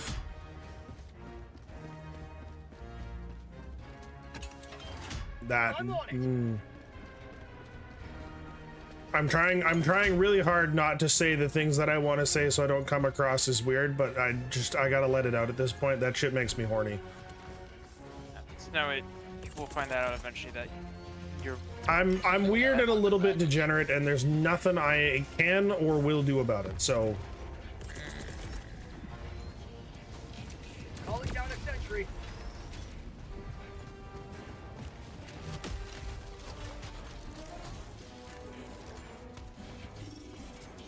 New mag. I got the terminal. Oh, the Therian League. Yes. That one? Greater Thurian League, that's the one. Oh, he doesn't mind the degeneracy. That is a good thing. There's a lot of it. And I don't make it less. We really do get into it a lot.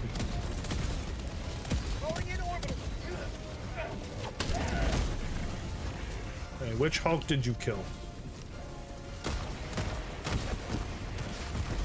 Ow! Oh, you're here.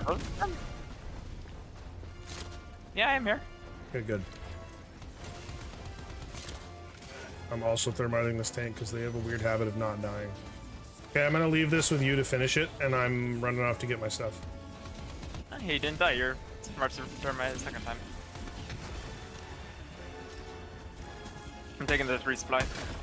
It's specifically the rocket tanks. They're fucking weird about it. I think what happens is that the rocket thing itself, Johan is a bot. Turret. Johan's our chat AI. Johan's fucking amazing. He is. Is he currently? He respond to you right now, Snow, or no? He does do @ responses again. Yep, I paid for another month. I finally got paid this weekend from my other sponsorship. Oh, the Monopoly Go one. Yeah. Which I've got to be honest, I signed up for that one expecting to make like $12, and chat did a really good job. I played the shit out of that game. I'm not gonna lie. It was super convenient because I was just like, oh, sit and wait for a bus. Yep. Hop on.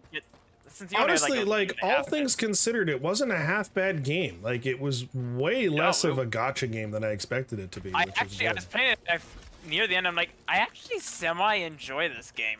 Yeah, yeah. No, it wasn't terrible. He is a very good bot. Seaborn, if you @ him or reply to one of his messages too, he will like have a conversation with you. Moving our vault right here, Snowy. Hang on, I pissed off a cannon tower. I'm trying not to die. You're good. Yeah, Johan's fucking great. Johan's amazing. And like the fact that Johan's core functions are all entirely free, and you really only have to pay for like the @ response stuff, along with a couple other nifty features. Oh, what the shit? There's another one. I love just how bright they made the nuke. It makes it feel more realistic. Right. Like you look at it and you almost have to squint.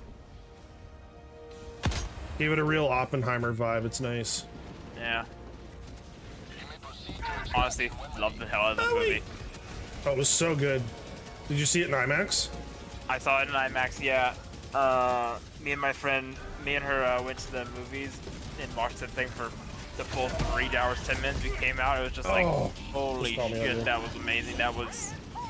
It was funny because like a friend of mine had seen it.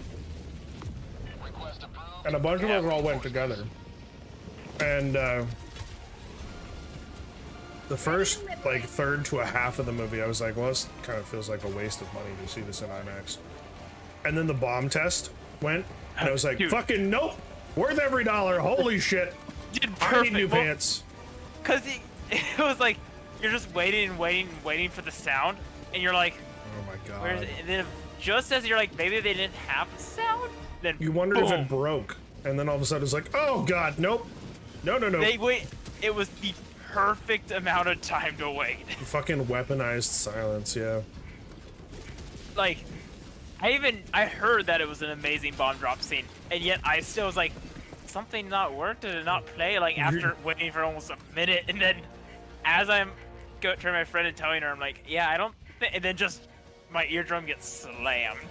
All of a sudden you're like, sweet baby Jesus, it was all true. And honestly, the end of the movie was also phenomenal. Oh, the way it ends is so good. Yeah, that. It was worth everything it cost me. It was worth the 3 hours. It was worth it all. Yeah. No, it was a phenomenal movie.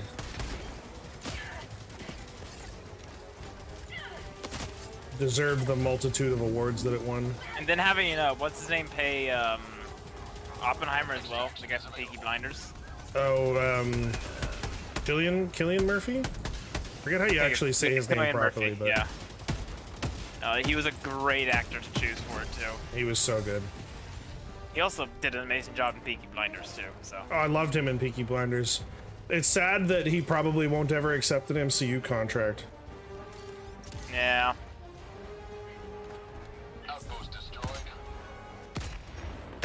Can't say I fully blame him though.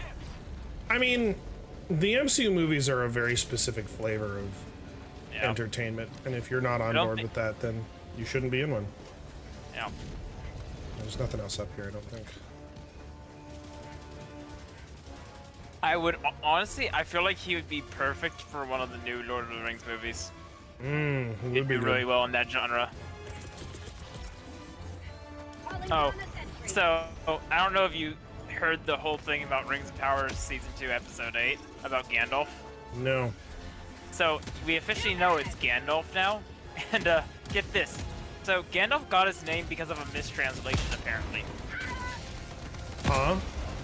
So the Harfoots were calling him Grand Elf, and he thought they were calling him Gandalf. So yeah, that's how he got his name. The Harfoots, or the Halflings, or whatever the fuck you want to call him, we're calling him Grand Elf. That he misheard it. So not even like a mistranslation, like a fucker, are you deaf? Yeah. And then Tom Bombadil comes out of nowhere and is like, ah yes, that shall be your name, Gandalf. I wish I was messing around. Utterly ridiculous. Come on, guys. We even know how he gets his name. It's in the lore. You just had to go and ruin this too. Is there anything they haven't ruined at this point? Did you expect better from them? Like, I mean, this was such one of those. Well, okay.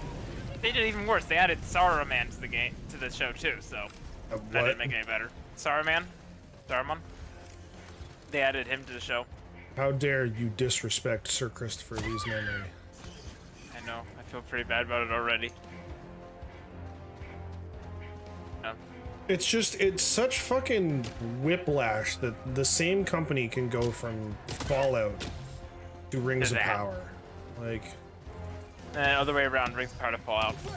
And then back to Rings of Power. And back to Rings of Power. Like, season 1 I could maybe excuse as like they don't know. But then Fallout happens, they're like, So they made a show that's faithful to the source material, and we made all of the money ever because everyone adores it. And then there's Rings of Power.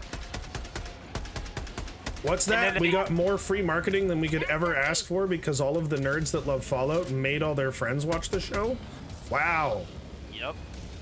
It's surprising when you make the nerds happy, the show does well. When you make the nerds unhappy, suddenly no one's watching your show because they're telling every friend they have, I swear to God, if you watch Rings of Power, I can't be your friend anymore. Caveat to that, though, don't listen to the Star Wars nerds. I don't know which ones to listen to usually. They all have different opinions. Well, okay, Star Wars has a very loud, very toxic portion of its fan base. Jesus Christ, much info. I'm dead. That's good. Ugh. Request approved. Reinforcements on the way. Ugh. Anyway, you were saying? Yeah, and just like there's a percentage of the Star Wars fandom that should never ever be listened to about anything ever.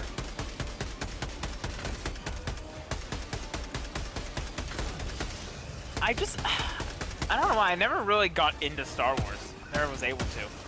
Pirates of the Caribbean, on the other hand.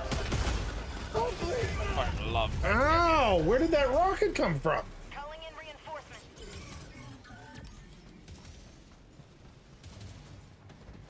I don't know that we have a set day that we do Warhammer games, Seaborn. We haven't really locked it in. Very like go with the flow for what we play. So it's kind of like what the people that are on and around want to do that specific day. That's kind of what we end up playing.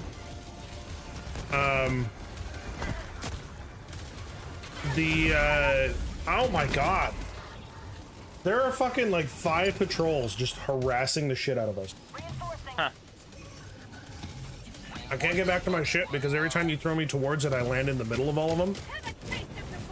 Request approved. Reinforcements have been launched. Drop 500. Give me a sec. Diver reporting to the front. I hope you get back to your stuff here in a second. You're good. I don't know that you're gonna get the opportunity to because there's a fucking meat saw on me again. Oh my god. Oh well, I'm cornered by 3 patrols. Holy shit. This is what I'm saying. Yeah, it's nuts. Requesting air support.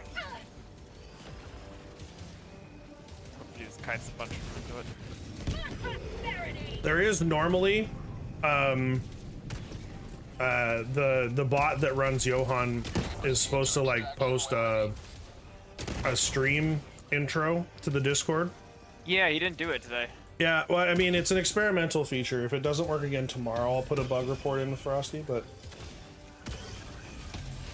it's a thing.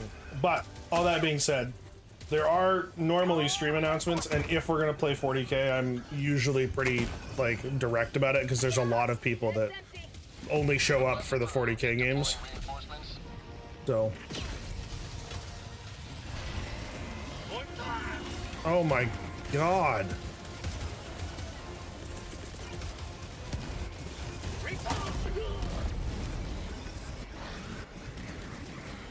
I had enough time to call in a stratagem and I got fucking ripped to shreds doing it.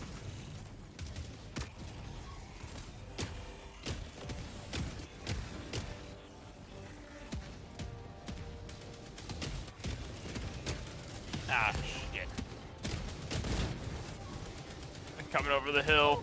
Reinforcing. Reinforcement budget depleted. Last reload. Request approved. Deploying reinforcements. You know, the last time this happened to us, it's because we were still running an operation on a planet that had been liberated. That's true. Is the defense mission complete? I don't know. I didn't think we were that close to finishing it. Well, so the standard sort of crew and collection for 40K players in the Discord is obviously myself, Pilsh, Coda, aka Limerick, Ryan, aka Malev, his wife Colleen, and Mark, aka Ice King. You'll see all of them around at various points. Crystal obviously plays. He will be joining the I am currently Crown crew. mainly models, but I will join online shortly, yes. Yeah, we're gonna get him to digital, the digital revolution. First is .com bubble. Wow, that was weirdly hard. Oh yeah, very chill. We do like. It's worth noting that we have / technically are like tournament interested gamers, and Limerick specifically plays on like a team competitively, so like he goes to tournaments a little while. Dark Angels is in the list. That's a whole thing. Limerick is technically an Astra Militarum main, but he has been collecting / playing World Eaters and Dark Angels additionally, amongst other things that he does from time to time. I am a Votan main, primarily. Yeah, Crystal is Votan. Mark is Necrons.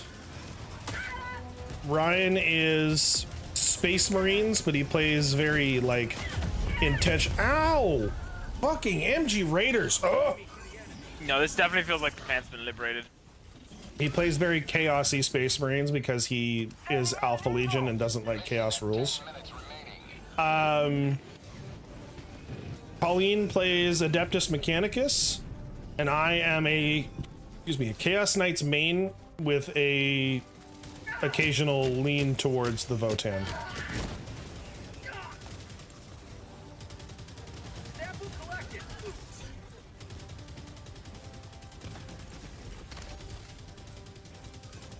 Wouldn't bother with Bosco, he's empty. No. I mean, every group does have an Astra Militarium player because it's the same as like every D&D group has a dude that just plays a human fighter. Like, some people like the idea of being Joe Average in space.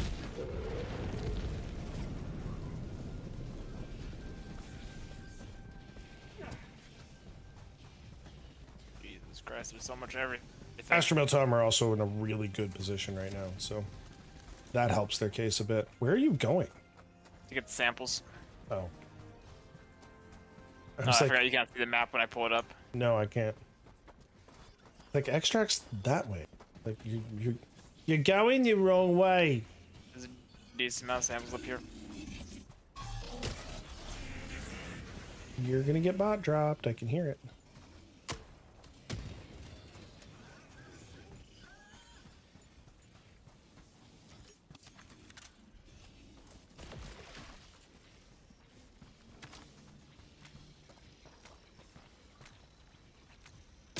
Oh, they didn't bot drop you. Take out this Hulk before I call you in. I was gonna say, throw me at the Hulk. Nah, that's fine. Railgun's incredibly useful for taking them out nice and clean. It does seem very effective. Maybe I should run it more. If you have the ability to hit your shots, you can kind of just take them out like that. Oh, well, I'm fucked.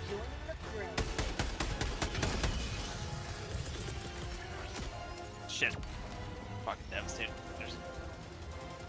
Maybe I should have waited to call you in. Calling down a sentry.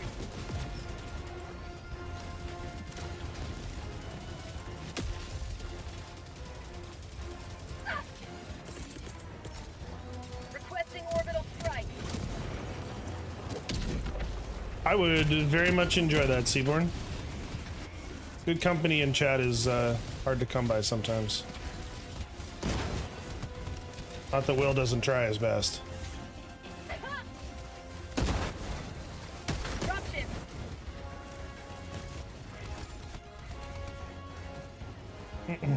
Love that. I said, for me, the one problem that I've run into, like the one and only problem I've run into with Force Org, is my general mental incompetence at learning how to slice models so that I can fix my War Dog Stalkers for when I run them.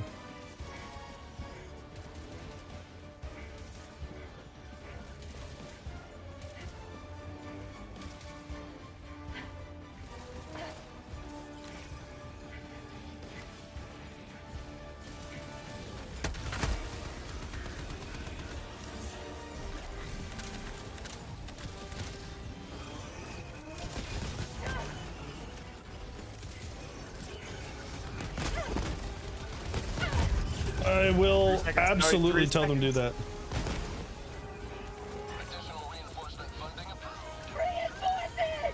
Call yourself a new railgun and get extract started. Copy that. Oh no, no, no, no, no, no, no. Oh, Jesus. You have the samples on you? I have the samples. No, it's actually give me a better extract to defend. The one that's on top of the hill. Yeah, I know the one. Oh, Force Org is phenomenal. Like that as a platform, particularly as like a place to sort of make it easier for people to centralize their mod collections and post models and stuff. Like, amazing. And I mean, like, I'm not a workshop creator. I don't know anything about the Steam Workshop, but I feel like it's maybe easier to just like give stuff to Force Org and be like, hey, add this to the mod, and they're like, oh, okay. Puts less emphasis on models equipped with the correct weapons and more on whether we can find the model itself. Gotcha. 5 minutes left. Liberty speed your step, Helldiver. So is there a place that like say I have a paint job that I'm incredibly proud of, which I do. And if I was like, I don't know anything about modding, but is there a way that I can like photo scan my models and give them to someone like you to be included into Force Org?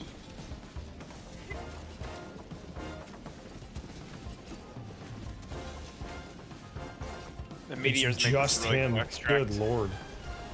One dude runs Force Org. That is wild. ETA T-minus 1 minute 30 seconds. I just like I'm in my professional life I'm programmer adjacent. I'm not a programmer. And I find these workshop mods that are just like incredibly involved and clean and run nicely and all this stuff. It's so impressive, and for that to be all one dude, like that is just wild.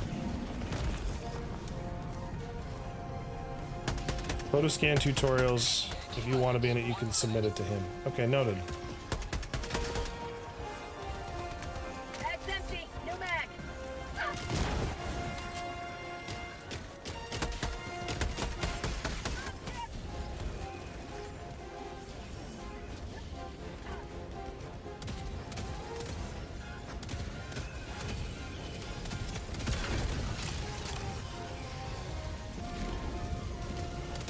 You enjoying my railgun? I forgot how good the railgun can feel on bots specifically. It fucks up Devastators, it fucks up Berserkers, and it fucks up Hulks. As long as you don't have a fucking tank staring at you. It's the one thing it doesn't really work well is tanks. I mean, there's a lot of weapons that don't work well on tanks, and the things that do work really well on tanks generally come with a backpack, so. Reloading. Pelican 1 approaching pickup. Is it one of those cases where, like, it really only makes sense to the original creator, or is it just, like, coding in TTS means that it has to be a specific type of crazy? Surprised we got those samples out, Snowy. I'm a little shocked, I'm gonna be honest. It helped that that was really one of the easier extracts to defend, though. It is a very defensible extract layout, yes. Bugs is a little bit harder because they can breach you on it. yeah. And Painter, but Yeah, no, it's the mod coding and shit for all games, but like the really good that one and the FTC table base, like the cleanliness and the amount of shit that stuff does well is just fucking wild. It's so cool what they can do with that.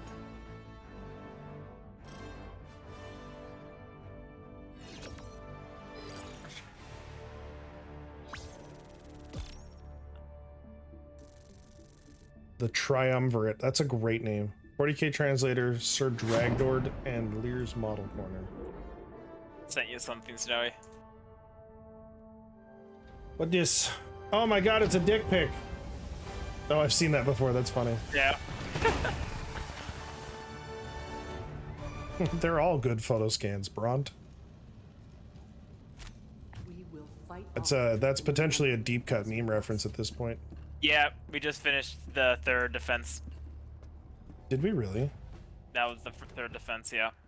Defend against 3 attacks. Wow, I did not think that they would throw 3 at a... I entirely missed the second one. Like, I was pretty sure that was the second one because I missed the second one entirely. The second one we whooped so fucking quick. I think that was the end of the third one. Just, that got fucking blitzed. Okay, well, we're gonna go to Pandion and help finish liberating it. You want to finish the operation first? No, did you see how much fun that was? The last one's an eradicate. It's gonna be easy as shit. The Galactic War, a battleground awaiting your heroic intervention. It's true that you already backed out of it. To be dispensed. All right, we can go to the Pandion then. I mean, if I restart the game, we can do it, but it's up to you. Nah, it's not worth it. Or did we get Verdant Wells though? You really On the bot want to side do of more things? bots? Well, I mean, how close is it? Oh no, fuck, I got nuked. Never mind. Yeah, no, after everyone left to go back to Claorell, it got blitz. This world is riddled with terminators.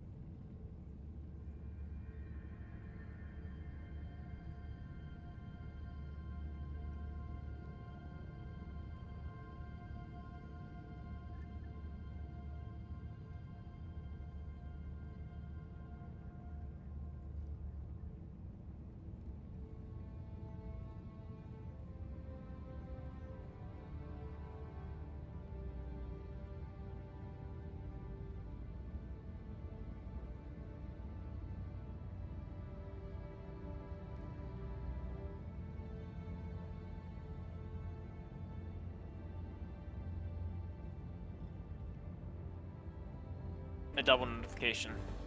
Honestly, it's happened every night this week. Like, Huh. it's a little bit nuts.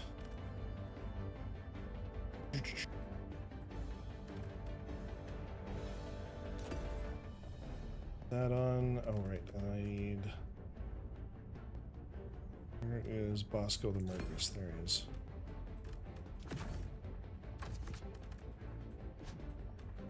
Almost forgot to change my primary.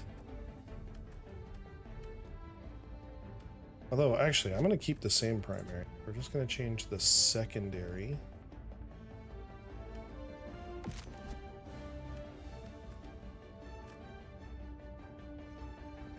Ooh, wait, no, I was going to change my primary.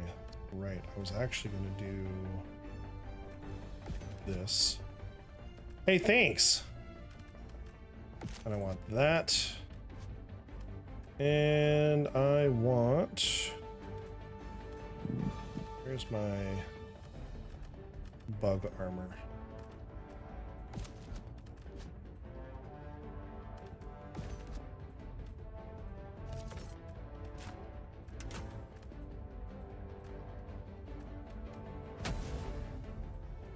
Launch initiated. There you go. I was hoping it would be in there still. It's still in there. I haven't changed it.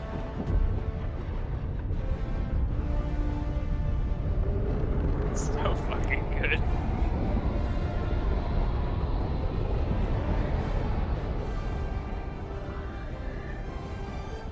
I wonder if you would talk about Aunt Featherington screwing the pool boys again. Do you remember that? Will got him to go on this whole, like, tangent. Oh yeah. Now, Will got him to say some really sus stuff.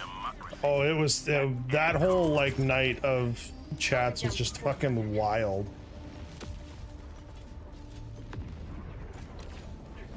Why am I already covered in blood and guts?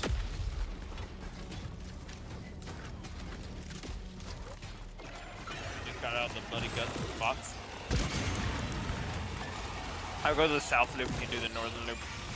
Works for me. That looks very much like a stalker nest. Actually, I don't think it is. Could be. I like the slower rates of fire on the machine guns. Yeah, I always liked turning them down too. More control, and honestly, you don't need that much ammo to take a lot of the bugs out. Yeah. Conversely, a lot of people talk about because it's very controllable, if you turn the stalwart up to 1150 RPM, it's just a fucking chainsaw. Yep, I've done that with the stalwart before, and it's fun as hell. Backpack fed stalwart. No, the stalwart needs to be a primary. Give me a backpack fed, like, underslung hipfire Gatling instead. Fucking bug breach. And the first thing that pops out is a goddamn impaler. You with the brokerage? And then a Bile Titan.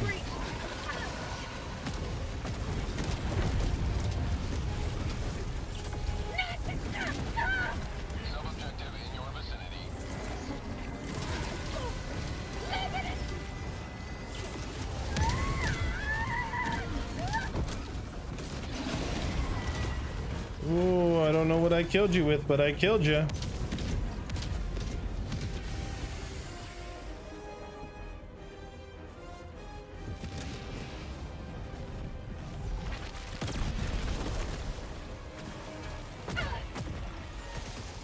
Motherfucker, you don't have a head, therefore you don't get to attack me.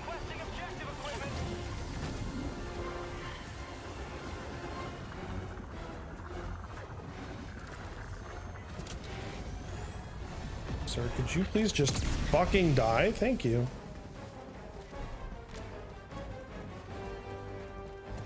Objective critical stratagem available. Calling down objective equipment. Objective critical stratagem no longer available. Rare sample acquired.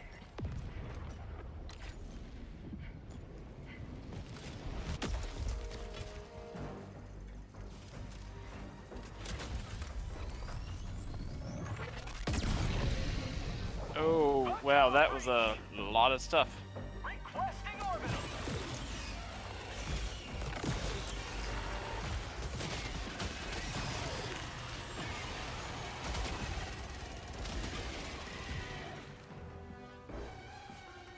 I mentioned how much I love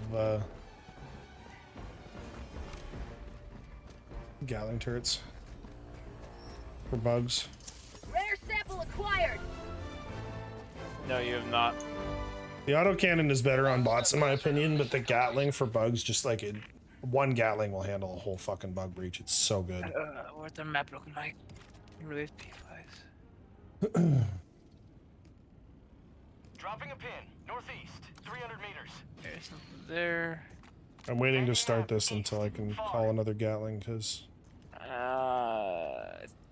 Sounds like there's shriekers or a stalker. I think that's a radar. okay. I think most of the secondaries are in the south. Up at north you have...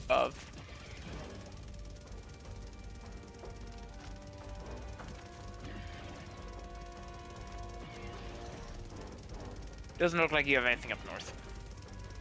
Noted. You have some few eyes, but that's it. Calling down a sentry. Engaging terminal. Oh my god.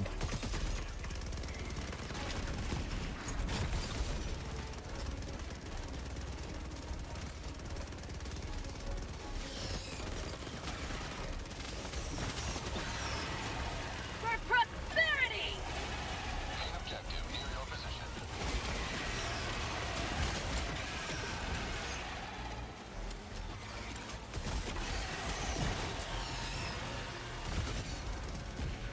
Oh fuck.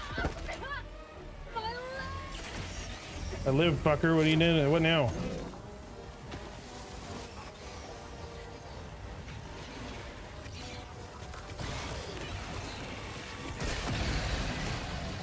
Oh, fucking hive guard snuck up on me.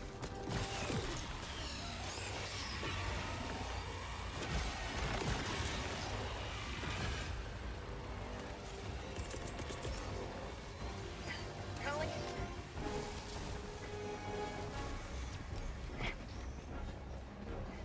I got the terminal.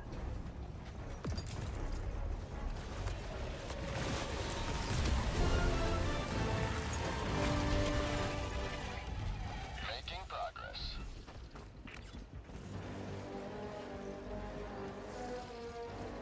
Bug outpost spotted. Prepare to exterminate. Sending in an eagle.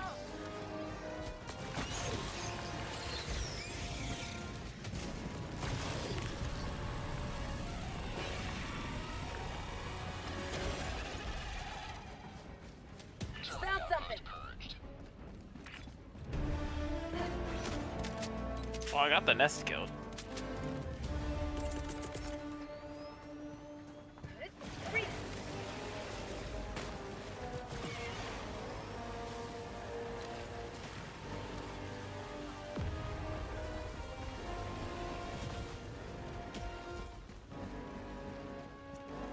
Main objective near your position.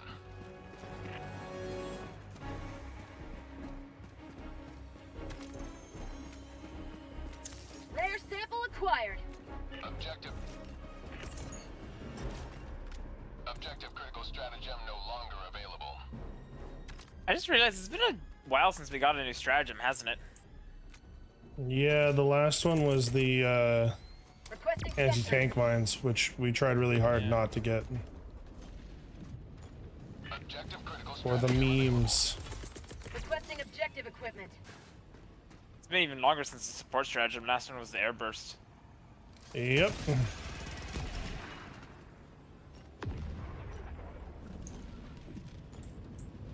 Which was not the most successful stratagem they've dropped. It's not exactly a hot commodity. I don't think I've seen one. I've seen them when it first dropped. I saw him used a couple times, but since then, no. It's just there's better options. That's what it comes down to. Well, and the fact that it's a backpack, like, I don't. I would love to see more non-backpack stratagem weapons. Like a plasma cannon, shoulder fired, kind of like the Quasar. I feel like if they did, they'd have them a battery pack for it though on the back. It'd just be too Why? strong without the backpack. Just have it require ammo charges. I can see that. Yeah. I got the terminal. You know, like maybe you get 5 shots out of each charge. Yeah.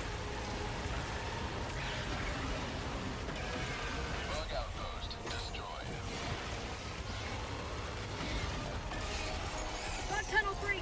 How'd you like orbital inbound?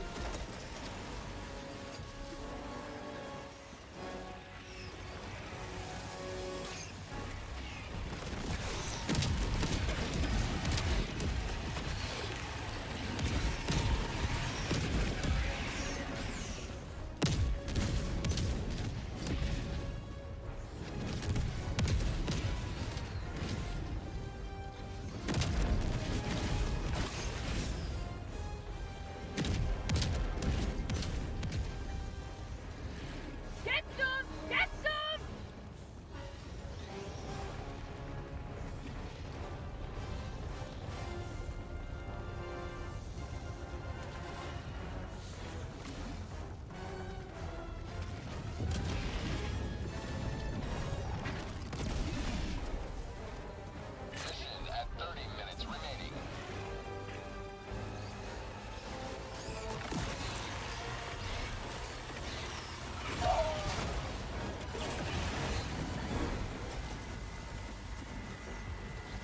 Motherfucker, did you die on the drill? Me? No.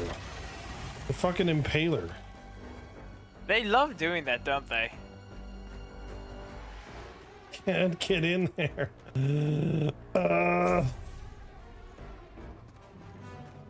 Dropping a pin. Northeast. 200 meters.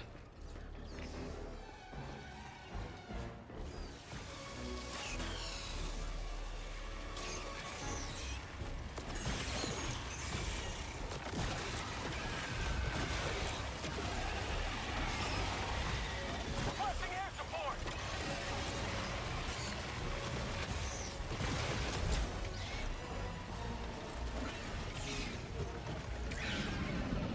Bug out, Gotta swap ice.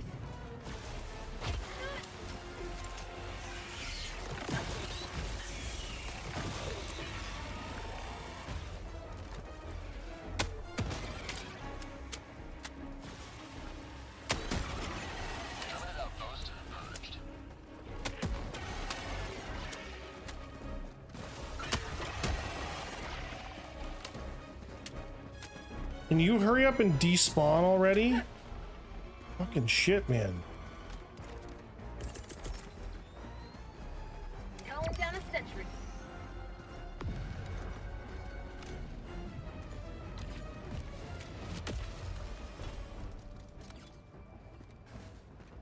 There's the striker nest. Jesus Christ. I would really love to finish primary. I really would.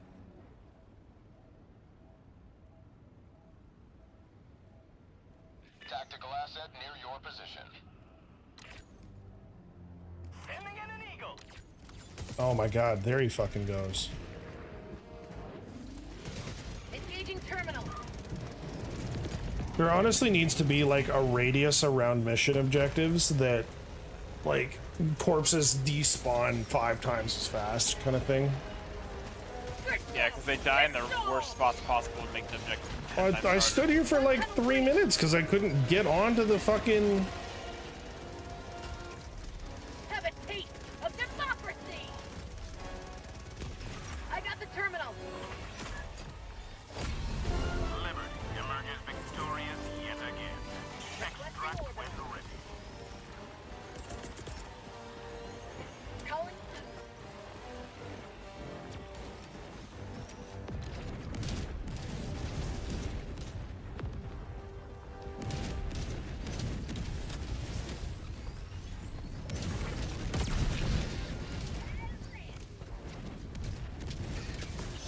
Have fun. Fuck this.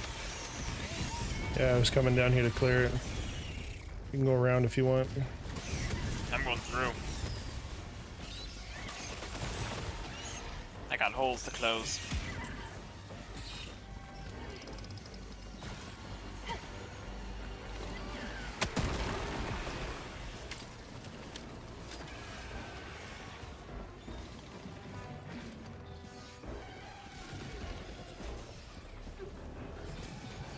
Last reload!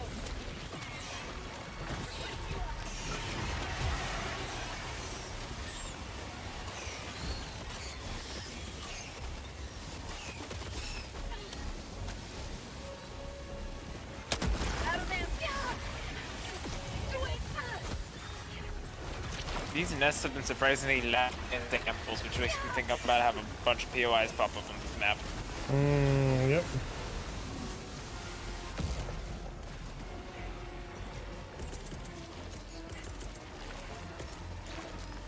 Requesting sentry.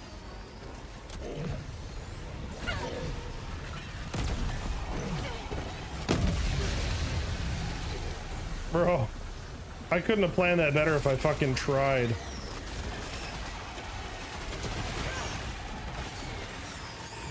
Get some! Get some!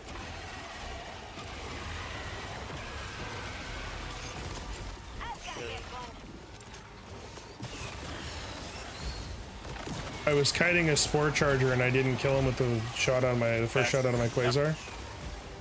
My fucking Gatling call down landed on his ass.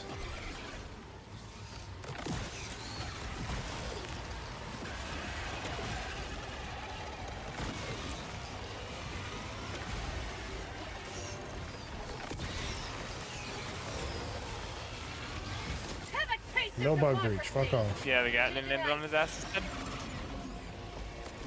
Huh? So the Gatling landed on the spore charger? Yep. On tunnel breach!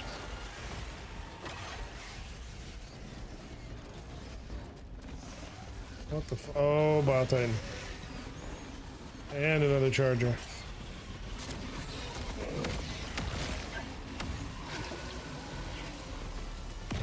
Oh, I'm dead. Yep. Requesting air support! Enemy tactical asset within range. I was right about the POIs being down here.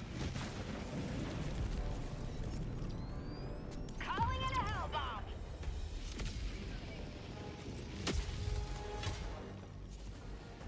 Ready to liberate.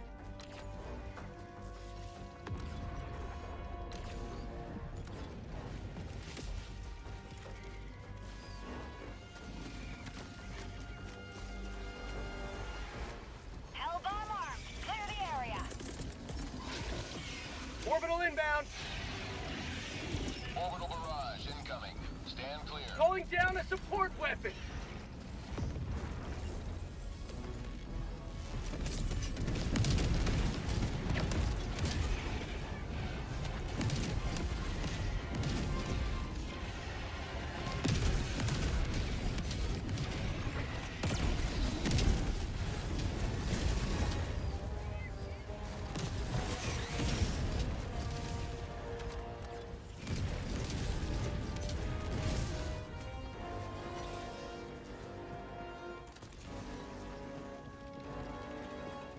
Enemy tactical asset within threat range.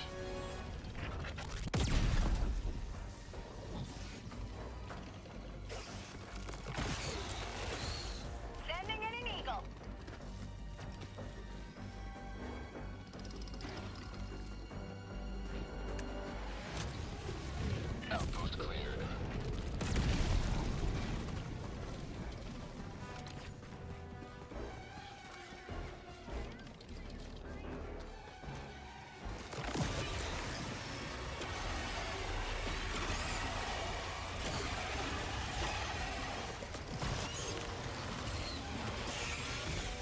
See out the spore tree.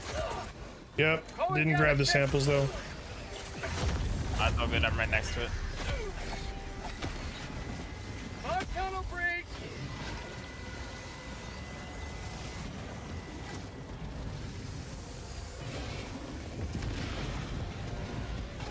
I just got bug breached with 2 impalers while I already had a bile titan on me.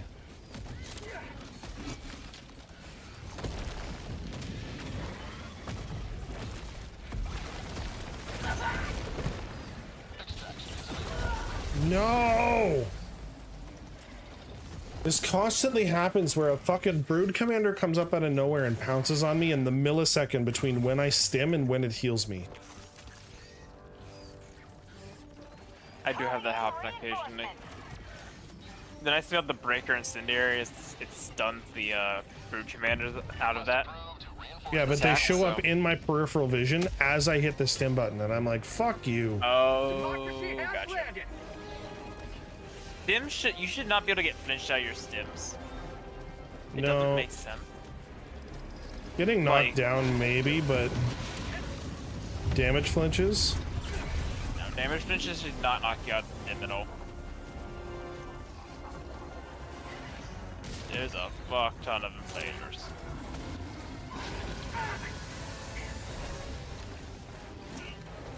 What I was saying.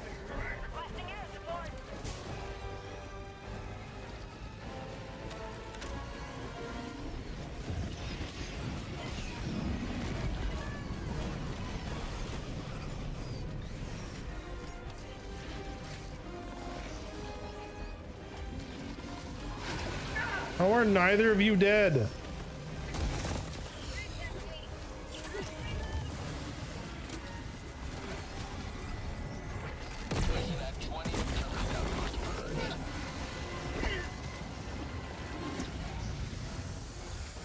Oh no, there's a bug breach in here.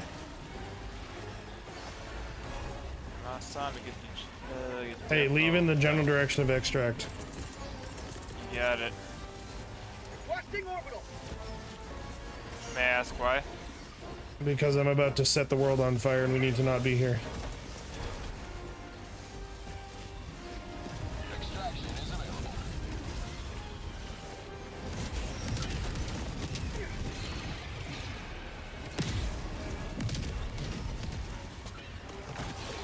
You want to hit the right ones?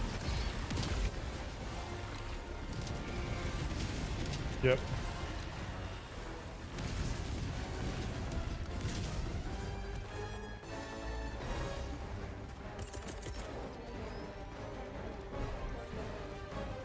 Requesting sentry!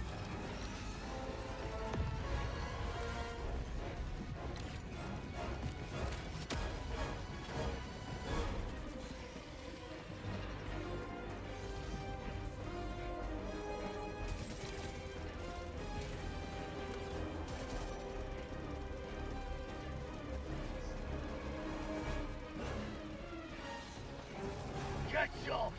Get some!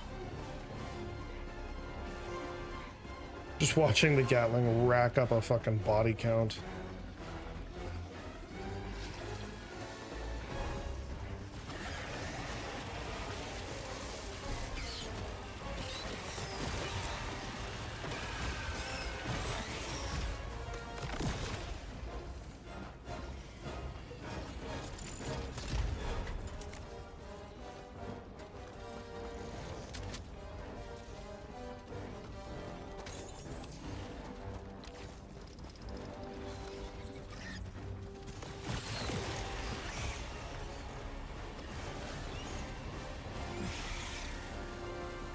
This Bile Titan holds a fucking grudge, bro. Still following you? Uh-huh. Along with, oh, the fucking Brute Charger. Really? Oh no, you're a new Charger.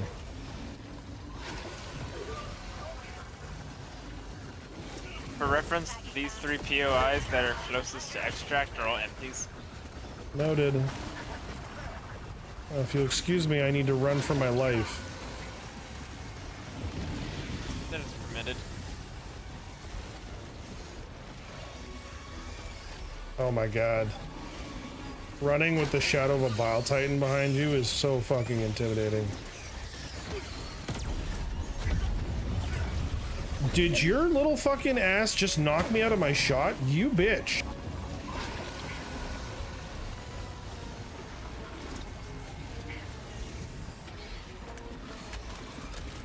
Finally get the fucking Bile Titan lined up to shoot at him. And a hunter jumps me and knocks my shot to the side. Like maximum Mr. President.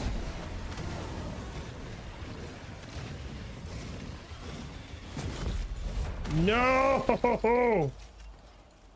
Reinforcing.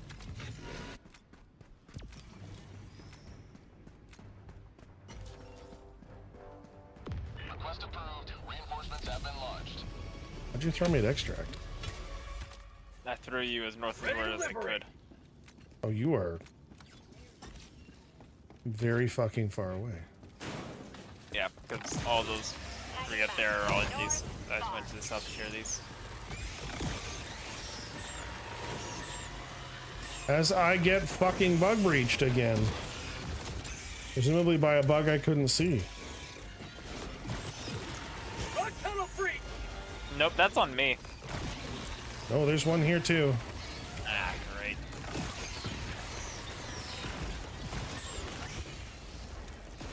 Like, does the game have some sort of a system where it punishes you for not being on the major order planet? Because that's what this feels like. No, we were getting punished when we were on the major order planet too. Well, no, because the major order was done. Yeah. No, I don't think they would do that. And if they did, they made a change like that, they would have told us. Well, it's sure as fuck what it feels like right now.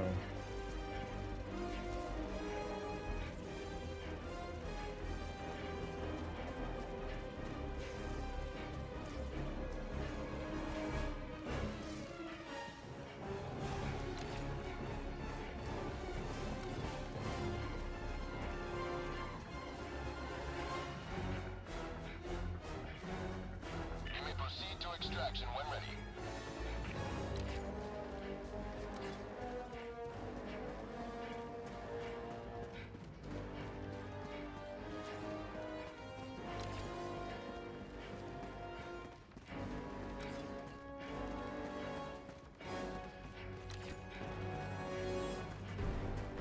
You said all three on the west side are empty?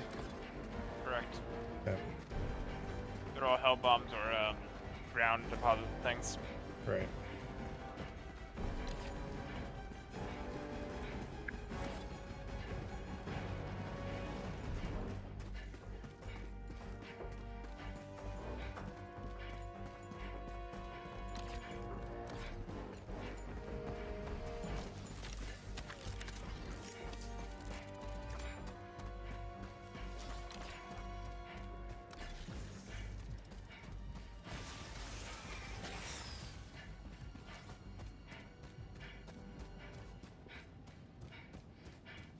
Okay, well, this one's a vault. Well, I'm about to be at extract, so I'll drop my stuff and you can kill me. I mean, I can kill myself. Okay, I'm gonna go check out the other one while I'm waiting.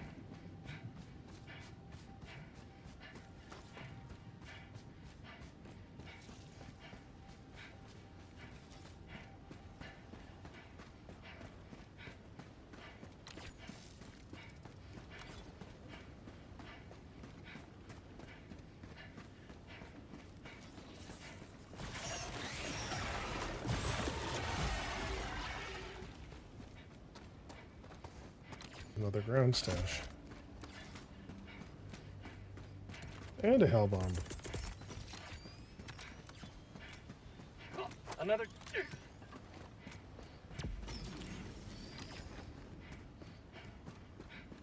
That's a new line.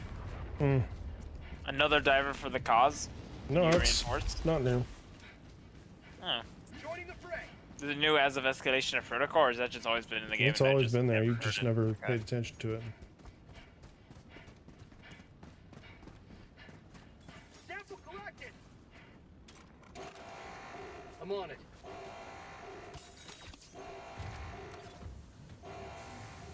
I need to pay more attention to those little things. Probably could have just left it as I really need to pay more attention. Yeah. Yeah. Liberty, heal me.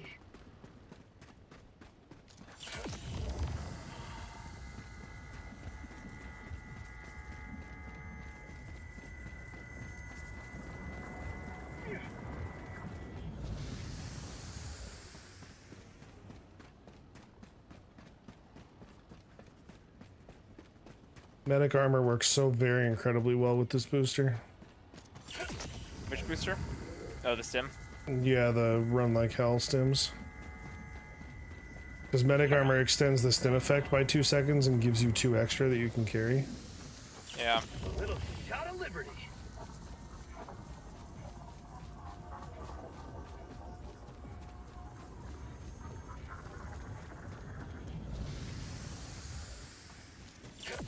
It's interesting. Helldivers really never has points where the game's content dries up. And it's because the core gameplay loop is fun enough that engaging with the content is just an excuse to play the game. Yeah. I am looking forward to the next war bond though. We'll see what it is. I broke I think my we're still a 1,000 solid free month super out from. cramples. We're still a month out from it though. Oh, So- probably. I just Yeah, because they were dropping it every 2 months now. it doesn't make me less excited. The anticipation is delicious. Calling in extraction. I wouldn't be surprised if we end up getting a holiday update for the game. A little bit of a Christmas thing would be fun. Okay. Requesting sentry. Or like some Oh, I super wonder if the national- Gloom is a Halloween event. Oh. That'd be interesting. I feel like they could do some interesting stuff with that if they retry. Bro, events in live service games are one of my favorite shit ever. When done right. When done wrong, it's just really tedious and boring. Yeah, it needs to not be more tedious grinding. That's probably gonna kill my Gatling turret. We'll find out. Oh. About time? Well, you're 500, but both. It was dead either way.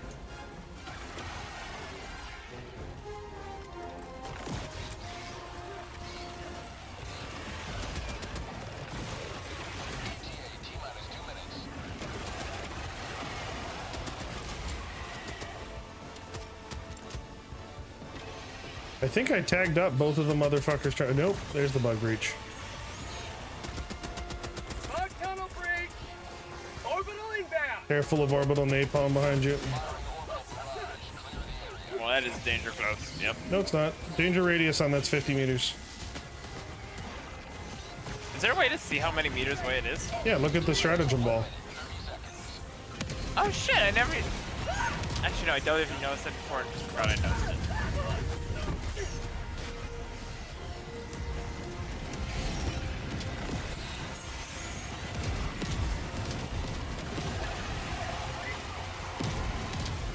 Say hello to democracy.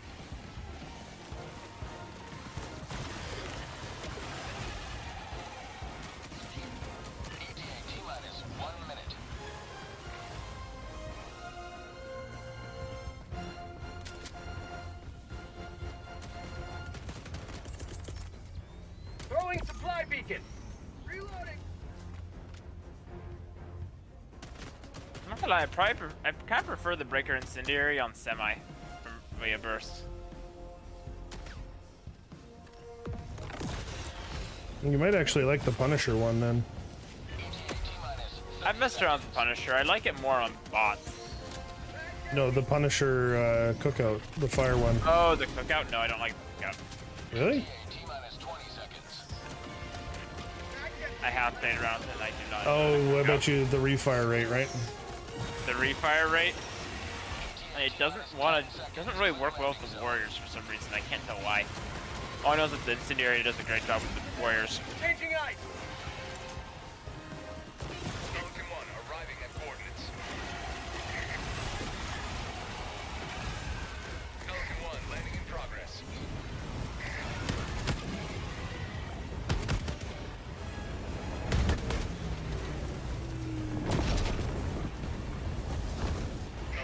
Extraction complete.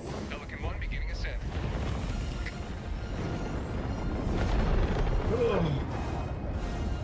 You have maintained our way of life.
We lost many good Helldivers today.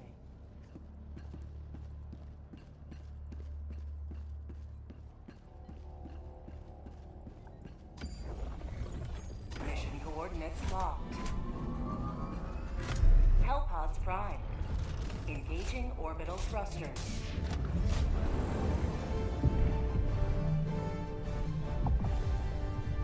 Orbit synchronized.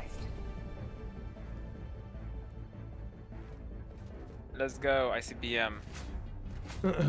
I thought you'd like that. Yeah.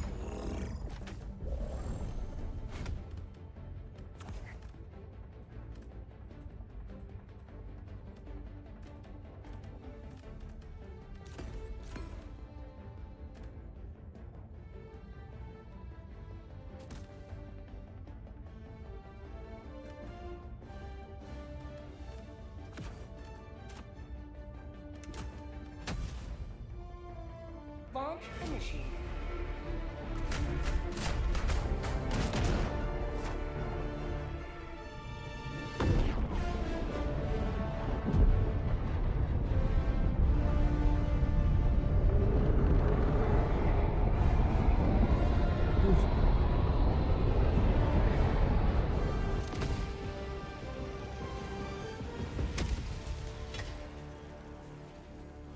Today the light of liberty will grace the skies of this world once more. Oh, it's a spewer map. Yep. Reloading.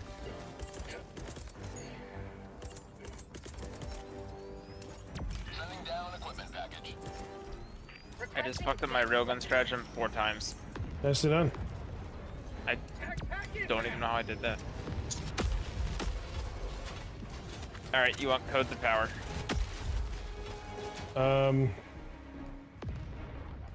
I'll go up and get the code and then I can head to primary. Okay.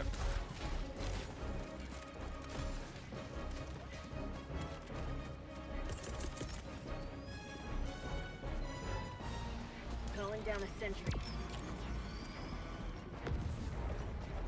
Bug outpost spotted. Prepare to exterminate. Reloading!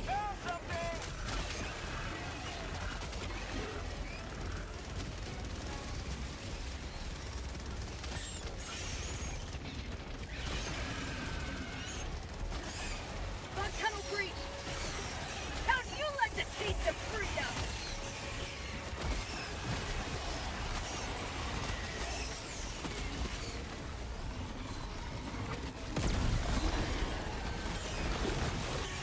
For prosperity!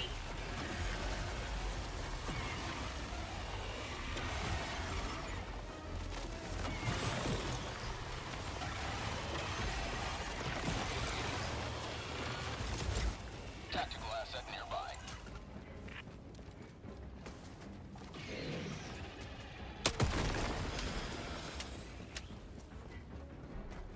Package, dropping package.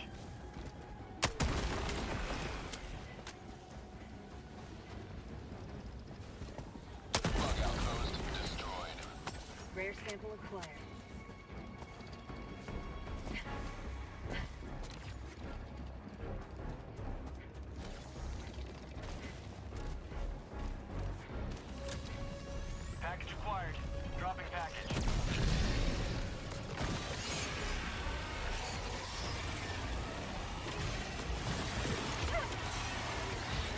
2 static fields, a napalm, high yield, and then mini nuke.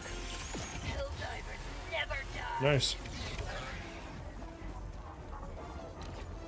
Hopefully not in that order. That is unfortunate. I mean, do you want the different order? Well, I wish I would put the 2 statics last. I like to go biggest boom to smallest. That's fair. Calling in an eagle. I can do that for you. Sub-objective near your location.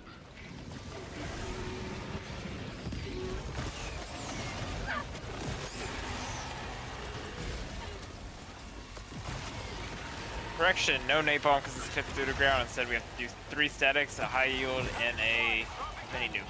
We'll do the mini nuke first. Rare sample Okay. acquired. That's kind of an ass thief. You will never destroy our way of life. Package acquired. Dropping package.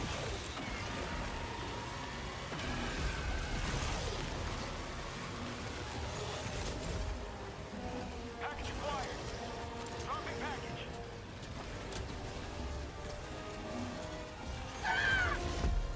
No, really? That killed me?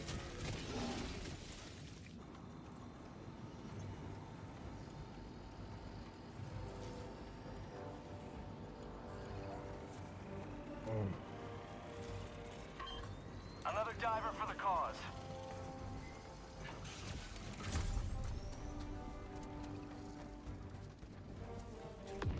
That was the quietest thief site I've ever executed. Nice. Yeah. Point me to the enemy. Sub-objective near your location.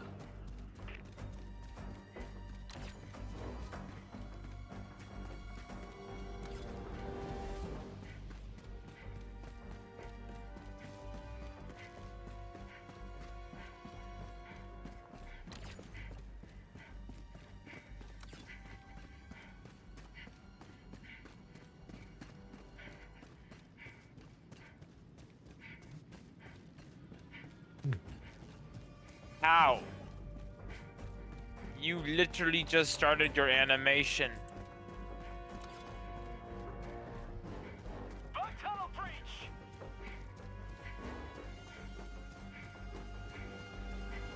Yeah, it's like sometimes I have enough time to intercept them, and sometimes they're like, nah. They're like, no. The second we start talking, you're done.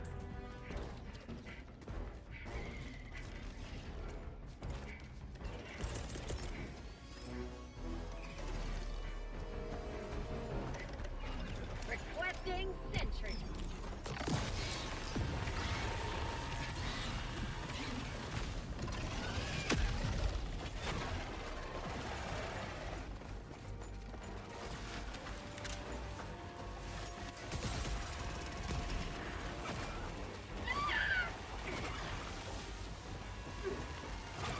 Injury?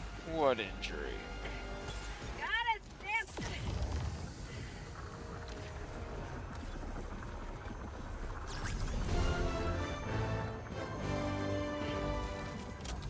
Mission is progressing.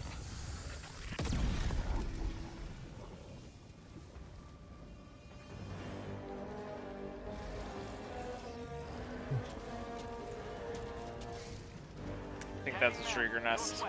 Far.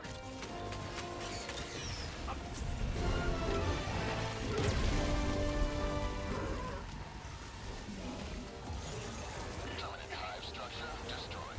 Never mind, support. Don't touch me, you big ugly fuck.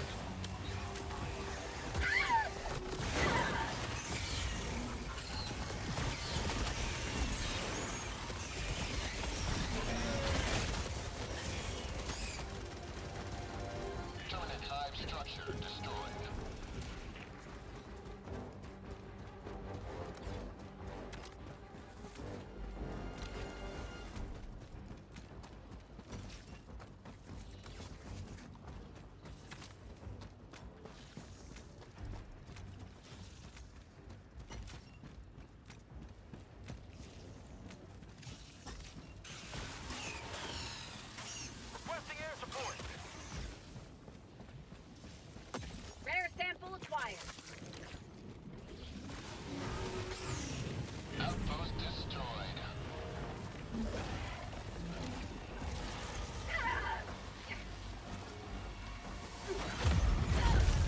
Are you shitting me?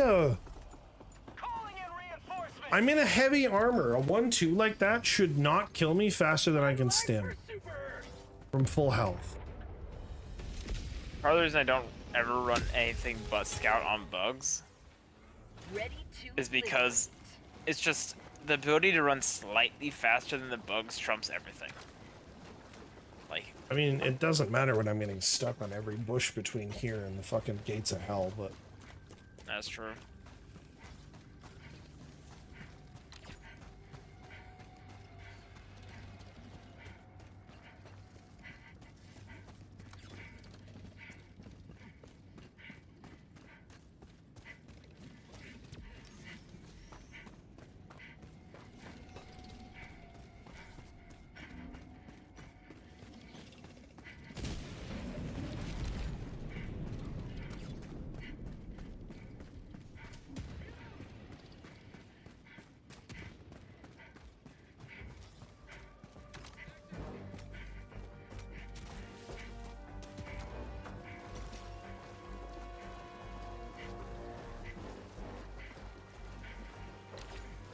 Outpost cleared.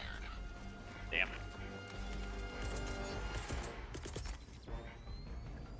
Reinforcing.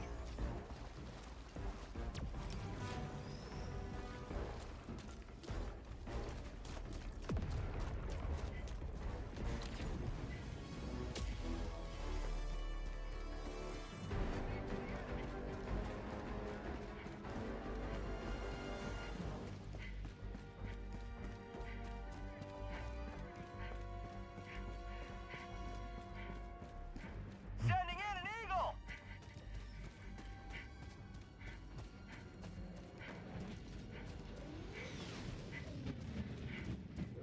Mission at 30 minutes remaining.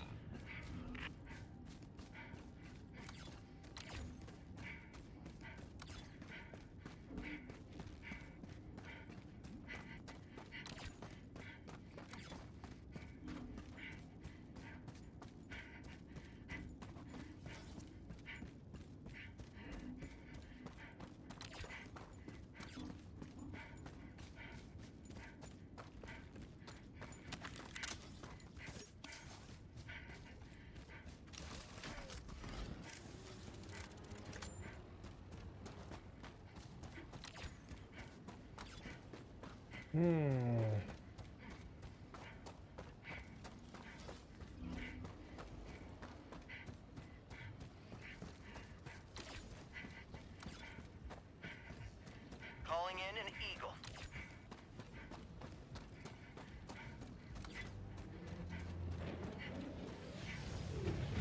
Bug outpost destroyed.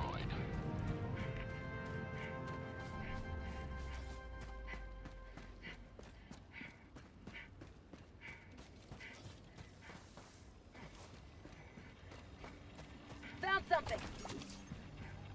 Rare sample acquired.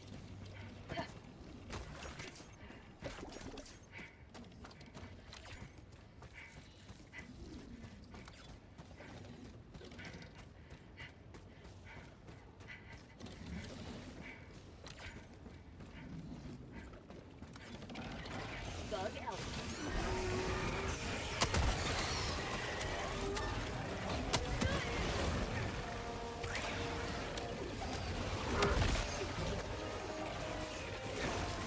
Get some!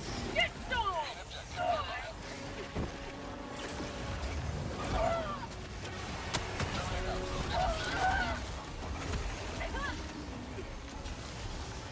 the little outpost that I just cleared, you're gonna want to check if there's samples if you can get in there. Yeah, I'll get over there once. I'm good. I can do primary if you want. I'm already here. Oh, I just got here, it's fine. I'd rather do primary than deal with bug nests. Okay. I will clear your latches. Oh, thanks.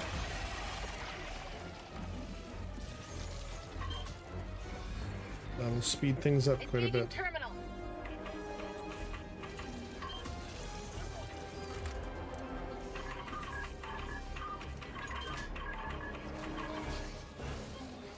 There you go. Have fun. I'll certainly try. Calling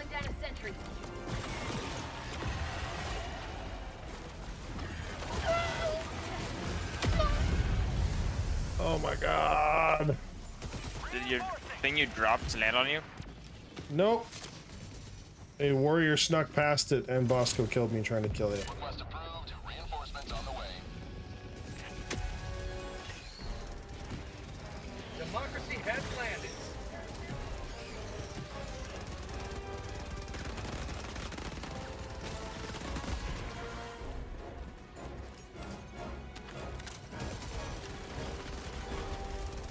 I got the terminal.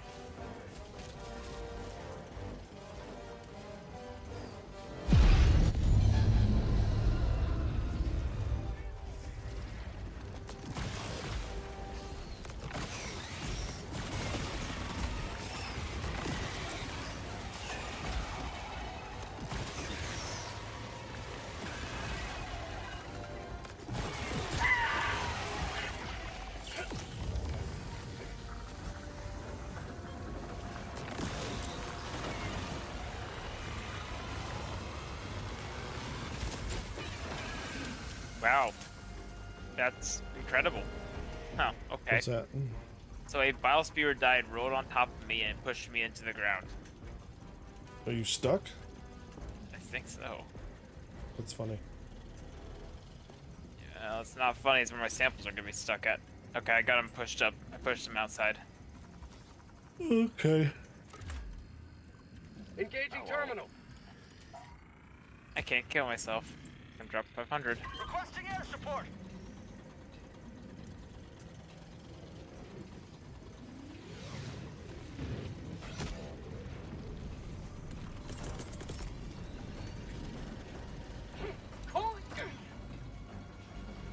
Half reinforcement budget remaining.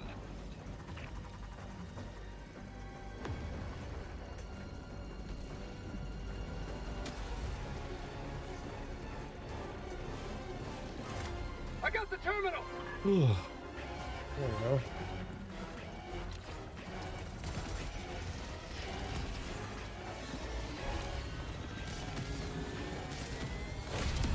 Delivered. Emerges victorious yet again.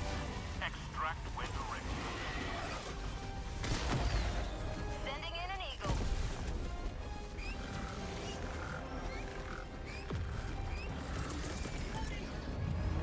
Requesting orbital.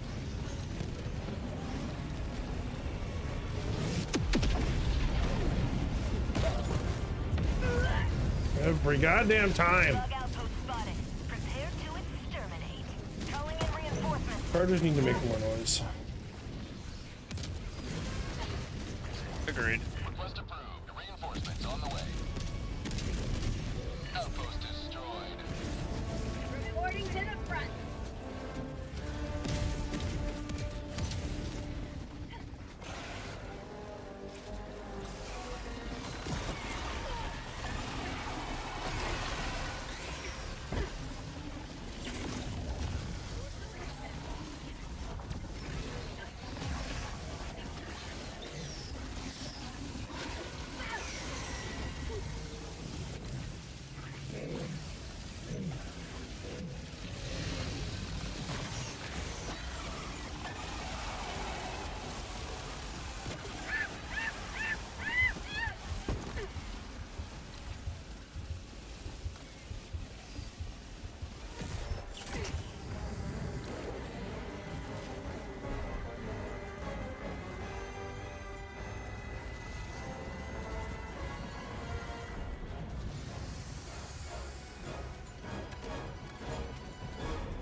I'm running the wrong way. Okay.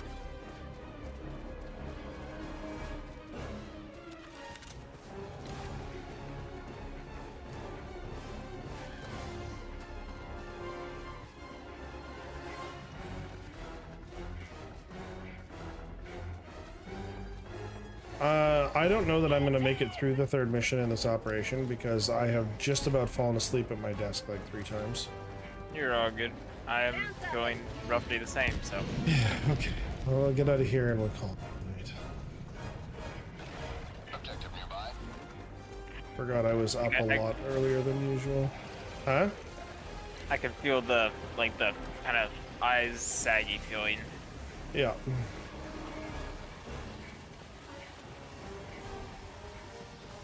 Bump tunnel breach. How'd you like to taste them?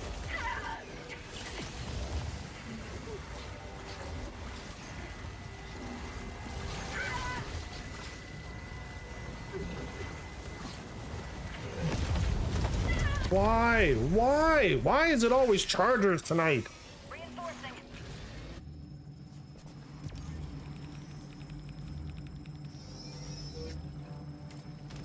Request approved. Reinforcements on the way. Joining the fray.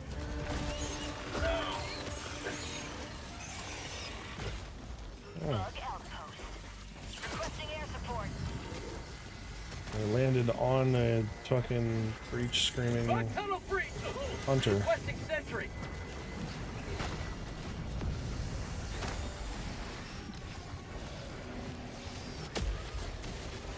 Holy shit, that's a lot of bad guys.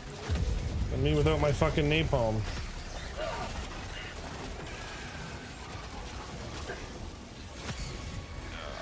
Crap. Up.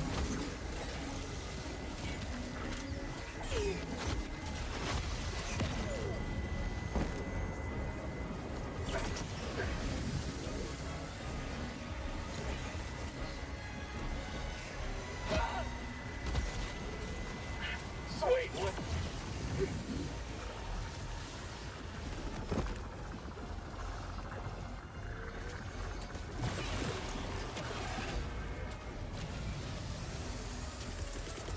Mission at 20 minutes remaining. Reinforcement budget running low. Calling in extract. Extraction request confirmed. Shuttle inbound. Calling down supplies. Killed by environment, excuse me. What?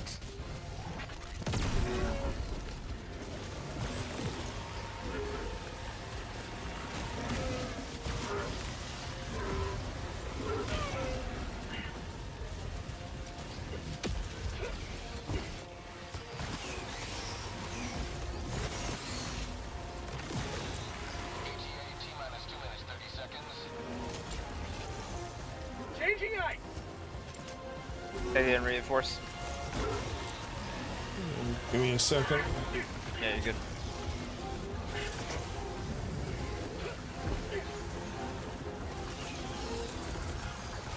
Reinforcing.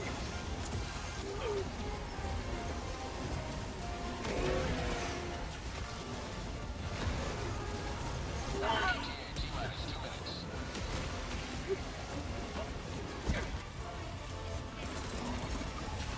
Bug outpost. Sending in an eagle. Requesting orbital. If you hold left, you might be able to make it back in. Reinforcement budget depleted. Request approved. Deploying reinforcements. Helldivers outside extraction radius. Pelican 1 boarding pickup.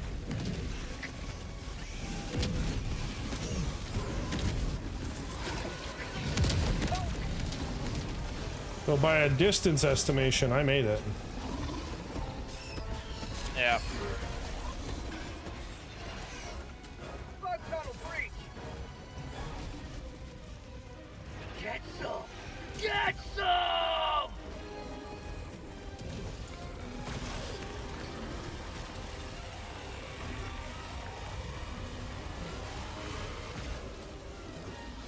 Psych does not seem really effective against the vials. Viewers. Rare sample. Oh, the green ones have like armor. Yeah.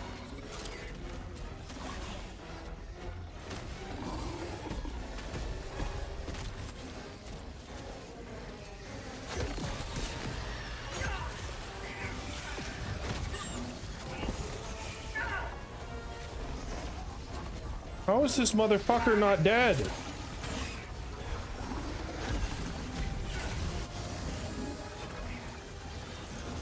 Someone explain that shit to me.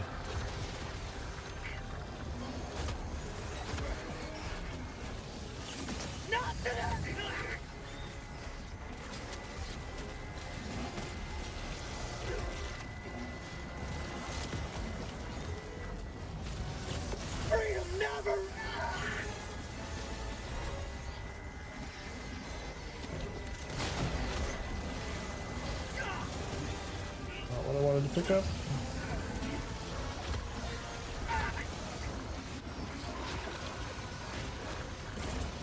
Additional reinforcement funding approved. Reinforcing! Oh my god. Ready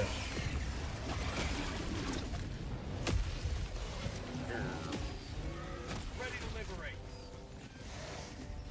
Calling in extraction. Good luck. Shit. Well, If they could speak, I know our heroes would not have us I fucked up that code and I'm like, I'm screwed. in their victory. I don't know that you had time to do it fucked up or not. Yeah. No, I think because I fucked up on the last arrow. So. I don't know, I still think the Bile Titan spew kills you before you can run. To be honest, I didn't even see the battle titan. Now I saw the spears, so I'd be fine. Nope, there was the Bile Titan. Unfortunately. Alright, chat. As always, I appreciate your time and attention. You guys are the best. You are the reason I get to keep doing this. I love you lots. We'll see you tomorrow, and take good care of yourselves. Bye-bye.